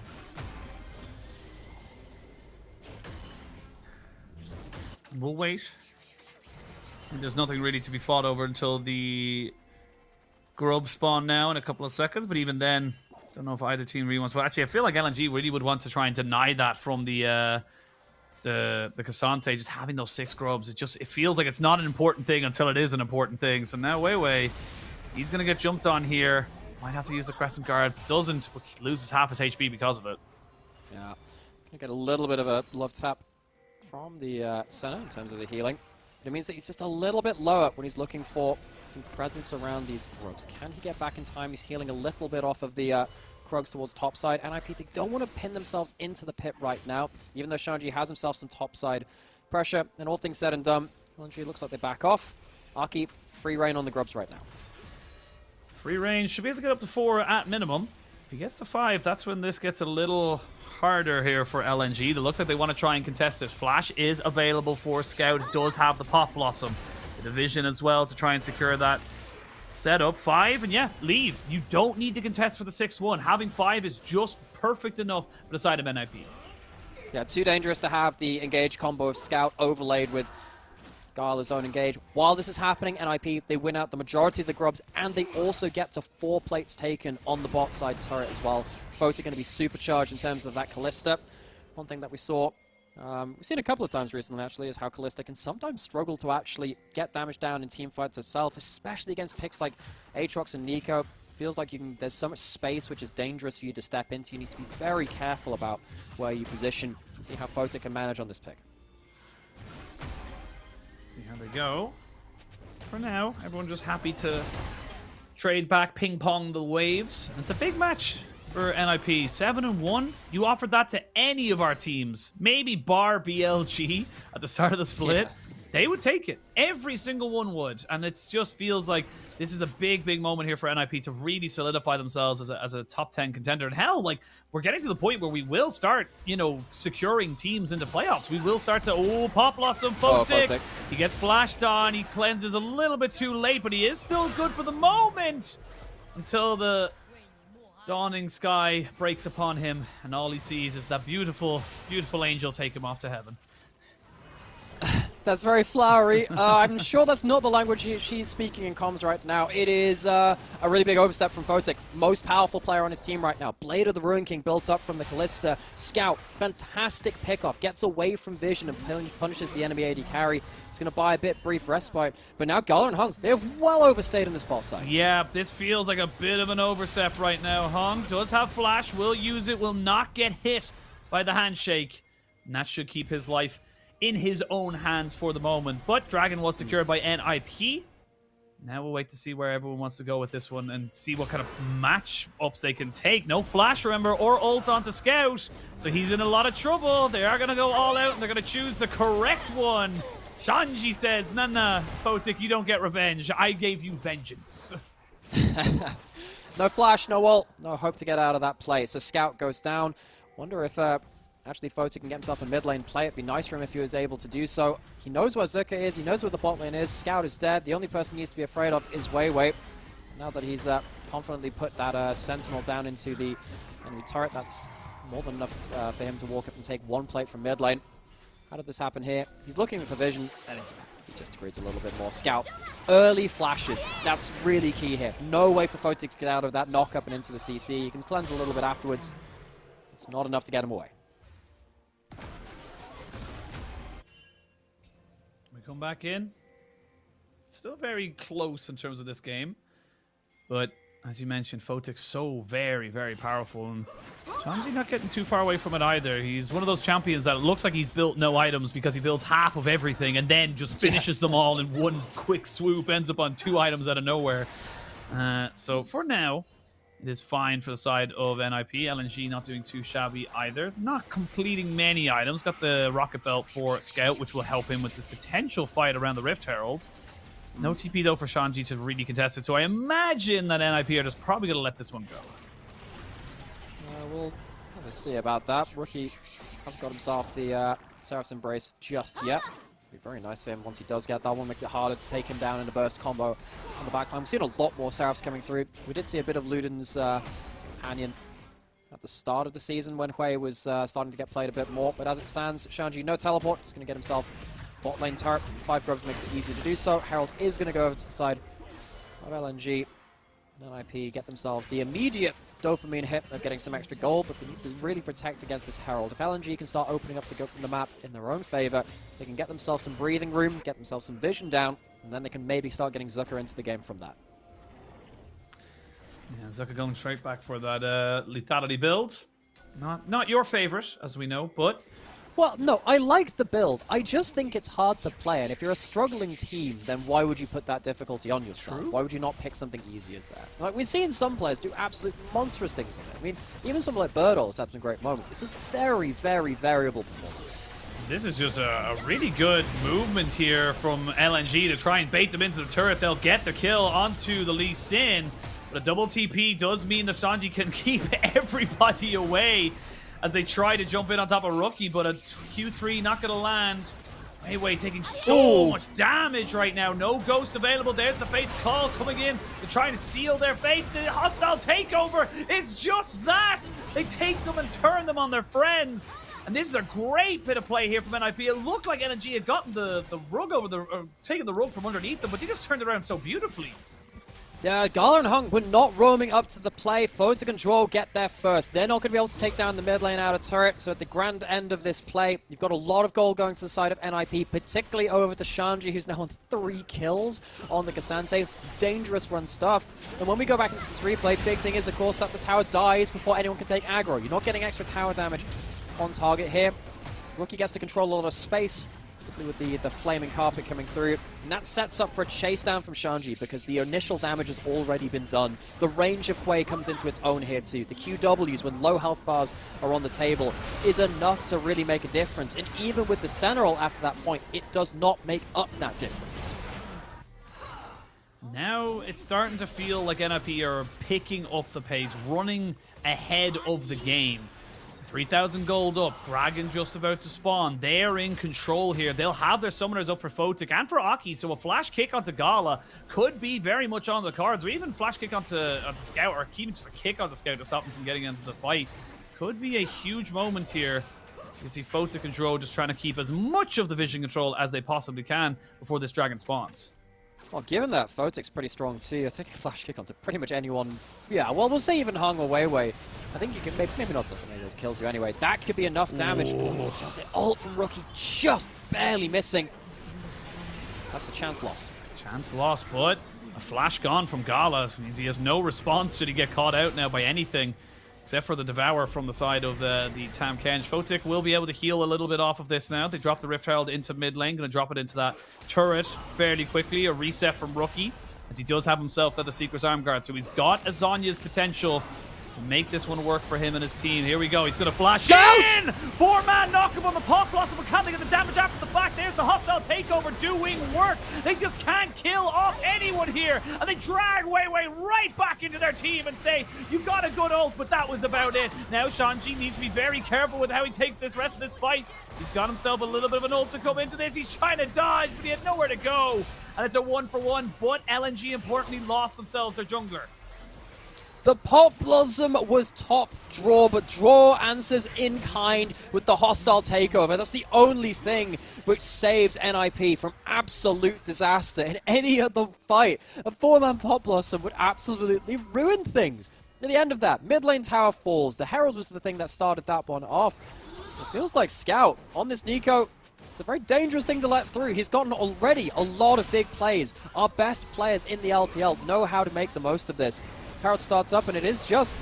Oh, that's nasty. Using the Senna Shroud to hide the minions just a little longer. Gives him an extra chance to go into the fight. I think that NIP just let that slip. There was a brief moment where they could have spotted the minions. I think that Senna Shroud, though, just gave them a little bit of a head scratcher. They get caught out just about. Back in now. The Dragon started up here. Thanks for the leash for the moment here. LNG really need to try and secure this one. Stop the stacking going down. Here we go. Smite fight comes in. LNG secure it. Now they're going to look for the fight after the fact. The Crescent Guard doesn't get Weiwei to safety just yet. He's going to get knocked back and killed off. 20 seconds till the Baron spawns. If they get another kill onto someone like a Hung, they're going to be able to get so much value out of this. He has no flash. He has no support. And they're going to be able to so much from this. The Abyssal Dive does not lead him to safety. That's mid lane turret. That could be the Baron as well. They could just turn and burn for it. I mean, it's just spawning now. There's no smite on the table. Weiwei could get there in time for the Baron to finish, I'd imagine, because you don't have something like Liandry's. You do have the Rage Blade and the Ren stacks. It's good damage, but even then, it would be an uneven fight. LNG, are you going to contest? You've already taken mid lane out of turret. I think they have to walk up and just try their luck. Gotta do it. There's a TP coming in here as well from the Aatrox. They've got Weiwei coming in very, very soon. There's so many spears in this from the Ren stack. Stout looking for something. Will get a 3-man Pot Blossom, but there's the hostile takeover doing again just great work. The smite comes in. The Ren confirms. Baron is given over to the side of NIP. There goes Scout. They have got the bailout, but it's not going to be enough for K'Sante. This Aatrox is massive. Zika is doing so much here, but can he survive? Photic. No, he can't, because Photic is doing more. He's just dancing with death, dancing with the devil. They get everything on top of him and finally take him down. It's 2 kills to 2 in this massive movement here, as we can see Weiwei now hunting for Rookie. Hung trying to see if he can get on top of him as well. Rookie will be going down, and they will be gifting that one over to the Xin Zhao as well. Zhuo will fall. The Baron is secured, but the fight goes over to LNG. Oh my word. 4 members dead of NIP after they managed to secure the Ren onto the Baron. But once again, who is it? Suspect number 1, Mr. MVP from last year, Scout on Neeko. 3-man Pot Blossom starts things off well. Now, you do have the Seraph Shield from Rookie, which means that he doesn't go down very cleanly and he can put down some extra damage, but just the CC and the initial burst makes it much easier for the cleanup to come round. Senna's not touched. Zucker gets to do an extra bit of damage too, and LNG just just about managed to walk away with the health bars in their advantage. It felt like it was a question for a little while, but they did the hard work with the initiation at the start of it. Did everything they needed to do. LNG, they will not let this game go without a fight. It did feel like NIP were starting to maybe pick up the pace, run away with this one a little bit, but for the moment, it is starting to build back into LNG. Just keep them in touch. Keep them within touching distance. 3-0-4 at the moment onto Gala is kind of crazy for this Senna. Really accelerating his build and getting him back on track with kind of dealing with this damage. And you can see those long extended fights between himself and Photic. If the 80 carries are left to do their thing, it's very difficult to actually contest them. But it is. You can't give those opportune fights to the AD carries, especially at these item breakpoints. Gala with that amount of kills has a lot of extra gold. Sometimes the fasting Senna has a little bit less of it. The kills very much make up some of that difference. NIP, they still have the 1 Baron buff, even though they lost 4 members in the ensuing fight.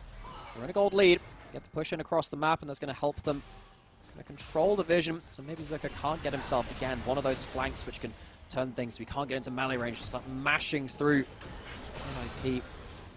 We'll see if they can do that again. All of a sudden gotten very tense in this series. It was a slow game 1. It was a much more scrappy affair in game number 2, but now game number 3. Do you want me to talk about rice cookers again? I do not, unfortunately. Will it break the tension? Sure, but it does feel like both these teams hungry. Gala gets Hun shook. They got the hostile takeover, but they get the Devourer out. You see there, they're just trying to keep everyone from the side of LNG interested. The grey health is decent. The teleport comes out. That's going to be Scout joining in on this fight. Zuka looking, try and maybe make something where he has to flash away, dash over the wall. Losing so much on this LNG. You can see the health bars here on NIP. Yes, it's Shanji, but he has TP, so they're going to be able to reset and come back out for this dragon, no problem. Oh, slightly off on the angle on the hostile takeover, and Zuka just slightly disconnected from the team. His team couldn't quite follow up. It is so close in these fights. You can see that they understand the corridors they need to be fighting in NIP. They fight for that vision control, and that's why we said that it'd be so important just with the 1 Baron buff. It allows them to push in for that. Yeah, mistimes his combo. We have ourselves Dragon up in the next minute. That will be soul point for LNG. The second one from NIP. Less important for them, but very important for them to deny it. Photic looking to skip and hop forward again. Do something, flash in. Oh, not quite able to do it. Denied by the handshake, but can they get the fight after the fact? The flash in, the kick is good, and they get the all out as well. Gala is dead to rights as the Kasanji rips and tears through him. Hong next on the chopping block. He tries to flash away. Will he be able to get over the wall? Yes, he does. But I mean, LNG, that was just such a perfect moment for them. They almost got Scout onto the backline, but that handshake was immaculate. Absolutely insane. And on the aggressive front of that, Shanji and Aki rip and tear until it is done. Gala couldn't get in range of the Tomgan. She didn't have the Devour anyway at the start of that fight, which meant that he couldn't retreat back to safety. And LNG, they have fought oh so hard. Both of these teams have had their moments in the sun. Feels like the sun is setting just a little bit in this game 3 in front of the home arena for LNG. Have a look at the replay here, because like just insane to think about how this one goes, because it's just so well done. That handshake, oh, chef's kiss. That's game saving. That is game saving. Draw is not a player that we often talk about in regards to like the elite supports of the LPL all the time, because we talk about Mako and we talk about Ming in the past and missing, of course, and on. That is top Draw. Hats off to Draw. Photic and Draw have had a good series on the whole, and because that might just be series winning. Insane. Great to see it happening for NIP. Like we said, this was a moment where they needed to kind of figure stuff out. Rookie just walks away from a ward there, now realizes, you know what, with Baron coming up in 30 seconds, I should probably take that away. So goes back, does his homework a little bit. Now we come back into this one. Now, let's take stock of items. No vision whatsoever, but let's have a quick stock of summoners and items. Aki uses Flash in that last play to kill off the Senna. Flash is available for pretty much everybody else that has them available to. Also, Hui, the rookie, has himself, rookie on Hui, has himself a stopwatch. So even if he gets caught out, he should be fine. This next fight could be game... What happened? What? I don't know. Why were they even there? They should have been prepping for Baron. Now they're getting caught up in mid lane. The 2-for-1! Oh, it's a disaster! It is a disaster. From looking to contest around the vision, LNG have fallen apart at the seams. I have never, in my life, been more anticlimactic in ever my casting career. That is the end of the game. That's it. Done. Dusted. It's 2-1. You can't reset. You cannot go past go. You do not Rookie's get... got Horizon Focus. Yeah. He keeps getting vision. He can just keep stopping him from recalling. He can just stop him. I mean, what's Scout gonna do? Scout's gonna try and look like he's way, but that's just not gonna do anything here because you don't have a flash. Your Pop Blossom's only gonna do so much. I mean, they're gonna try and defend it as best they possibly can. Zhuo will go down after the fact. Motic just keeping himself alive. Hop, skip, and a jump. NIP 2-1 and now 7-1 at the top of the table. What a disaster. LNG, they could fight back. They were not out of that game. They had a chance to fight back. They had a teleport in Zerka. I'm sure he could have found himself at least an entrance into a team fight. He could have been the one which ended them the game. What a fizzle to a banger of a couple of games once it started to get going. The early games were definitely very slow. We got into the late game though. This team showed what they could do in the 5v5s. NIP though, I mean, nothing taken away from them. They fought very hard to get back into this position. They had a hard loss in that series too, but NIP, this was a massive benchmark for them, despite the fact that LNG had been very much off the boil.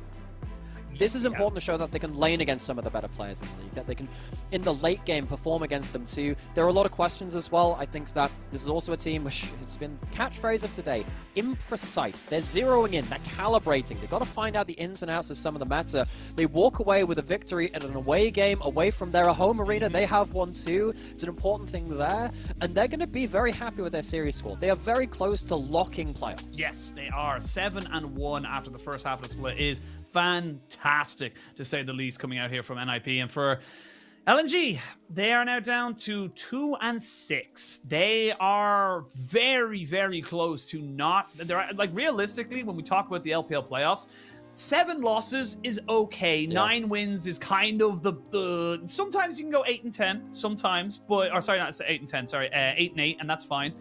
But generally speaking, we can just 9-7. add 2 more teams to the league. I'm sure we could do it. So we want to join? Do you want to just add in an LEC and an LCS team? Do you want to just throw them in there? Honestly, we should have had TSM apparently. But anyway, but that's the thing. You're now starting to look at, you can't afford many more losses, if any at all. You need to be fighting tooth and nail between all these, and all these half wins, all these 2-1s. Losses are just not good enough, and honestly it's starting to get very, very scary for the side of LNG that they're probably going to be out of playoffs very soon. From top 8 of Worlds to not even making spring playoffs would be a massive drop. I mean, T1 broke LNG. I think that's what happened. I think T1 broke a lot of teams, in fairness. They did. But they broke up JDG. But looking at this series here as well, I mean, Game 3, Scout on Nico, so nearly made the game-winning plays. Yeah. Like, that last play, which was denied by that handshake, top draw stuff from draw. It felt like in 2023, it was almost assured that Scout would find those plays. And it didn't matter what it was on, whether it was on Jace, and he was playing out the poke and the massive damage, whether it was on Tristana, early game snowballs, the Nico, the Annie, even stuff like the Ahri and the Azir too. This guy did it on everything, and now he's struggling to find on anything but something like that Azir. And even the Nico taking a rare loss for him as well. This is dire straits. I still don't think LNG knows the style of gameplay that they want to be playing. They need to do more of that soul searching. Who is LNG? How do you want to play? You need to build towards that, because this team is not on the same page. No, they really aren't. And I do think that for, we'll check up on Goldberg eventually and see if he's all right. But the LNG fans that kind of looked at this team, and honestly, like, yes, they were a slow team, but they were methodical. It felt like they were able to, you knew what they were doing. They just never risked anything. They were one of our lower risk teams for the last few years. And it just feels like you're looking at some of these players, like Gala, Scout. These guys have been around for so long, and yet we know what they can do. They're just not hitting the highs that we expect from them. So, but yeah, it's a bit of an unfortunate one there for LNG, but for NIP, fantastic to see them there. We can have a look at the post-game breakdown and just kind of see how they kind of went for it, and just, were able to slowly but surely build themselves up into this.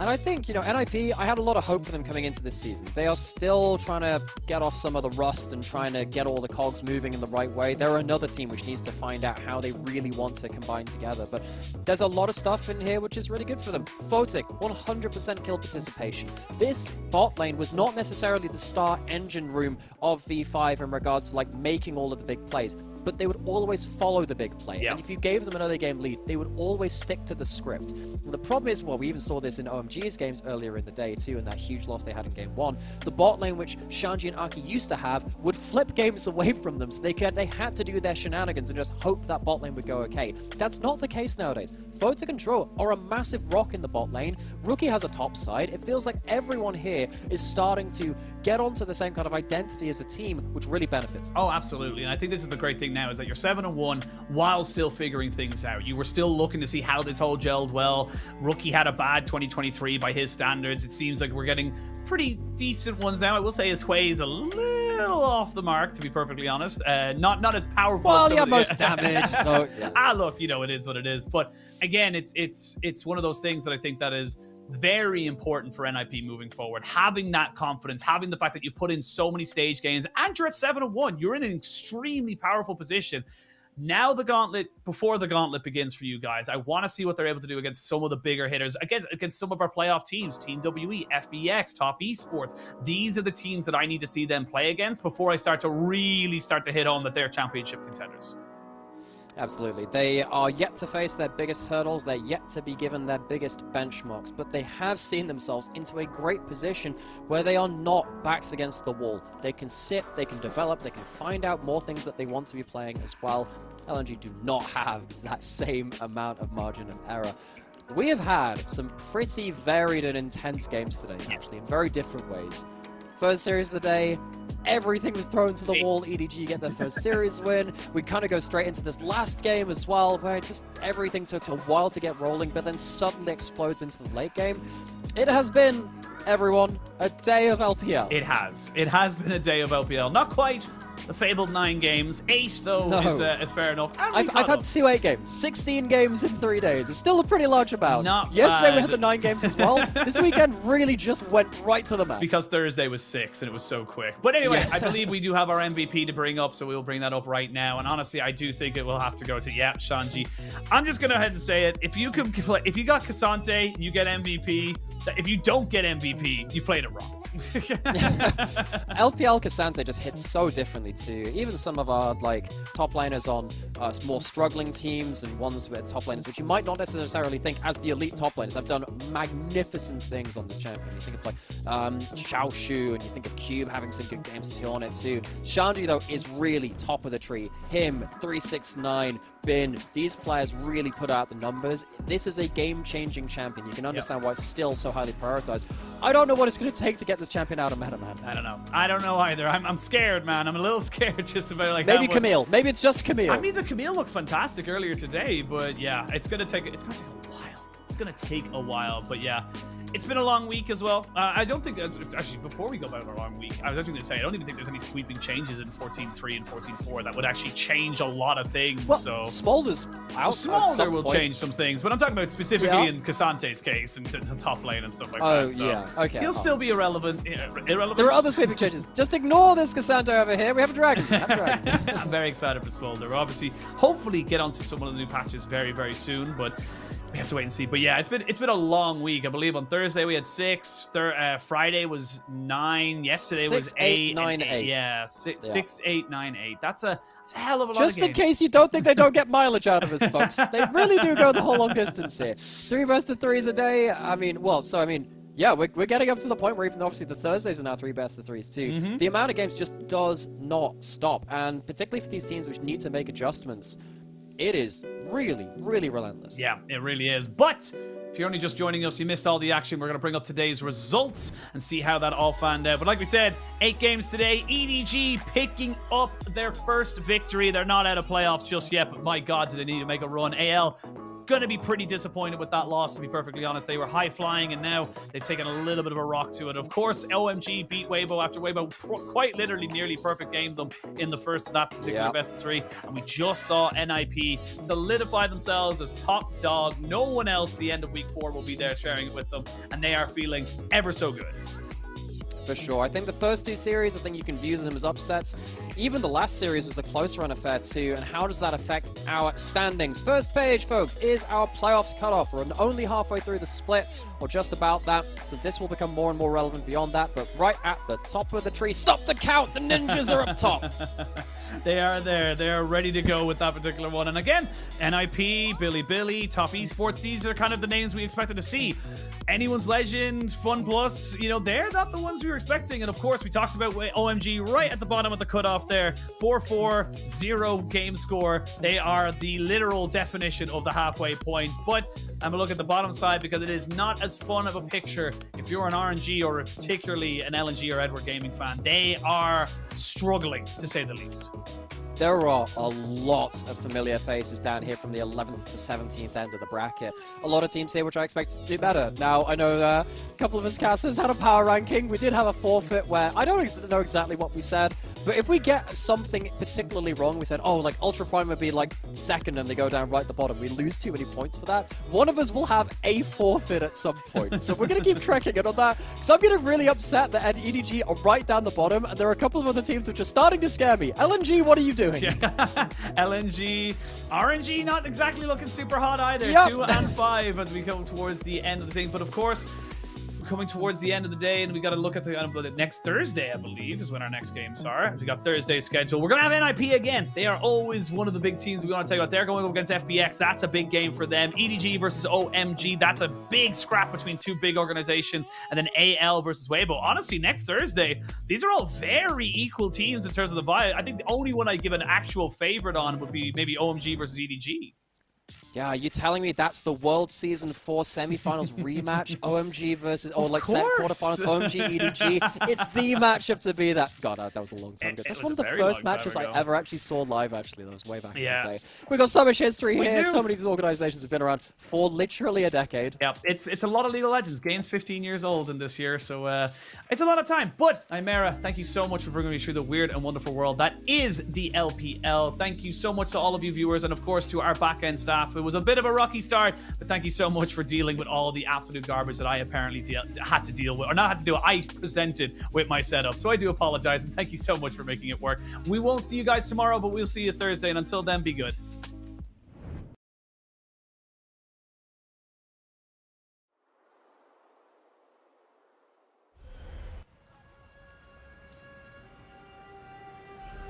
漫天的飞雪，璀璨的金光。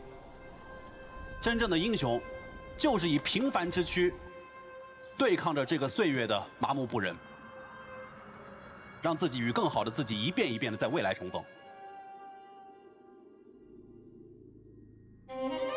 未来还可以继续吗？未来还有属于我的机会吗？未来还可以一直赢下去吗8年前，我没有想过能坚持到现在。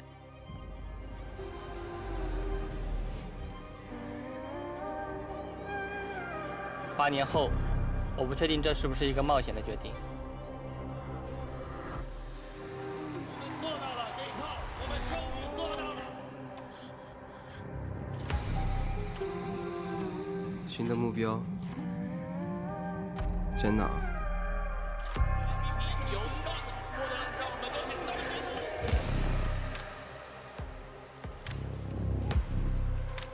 该停下来了吗？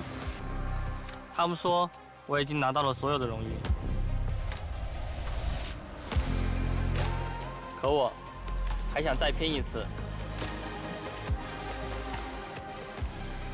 因为还想赢。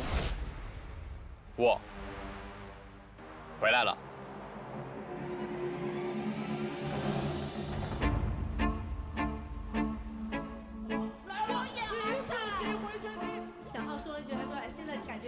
打的有点伤口，有点想。有人说，怎么赢了一场比赛就哭了？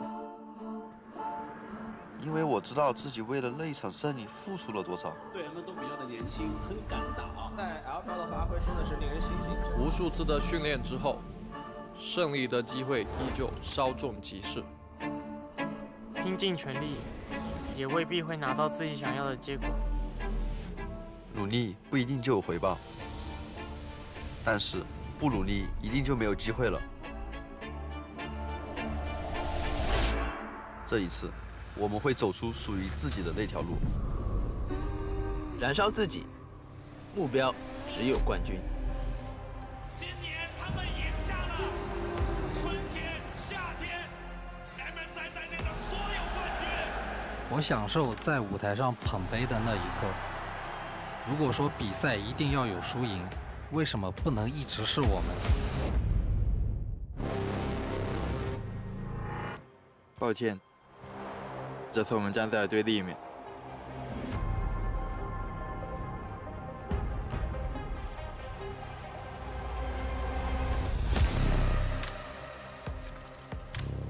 无人问津也好，技不如人也罢，不必让自己沉溺其中。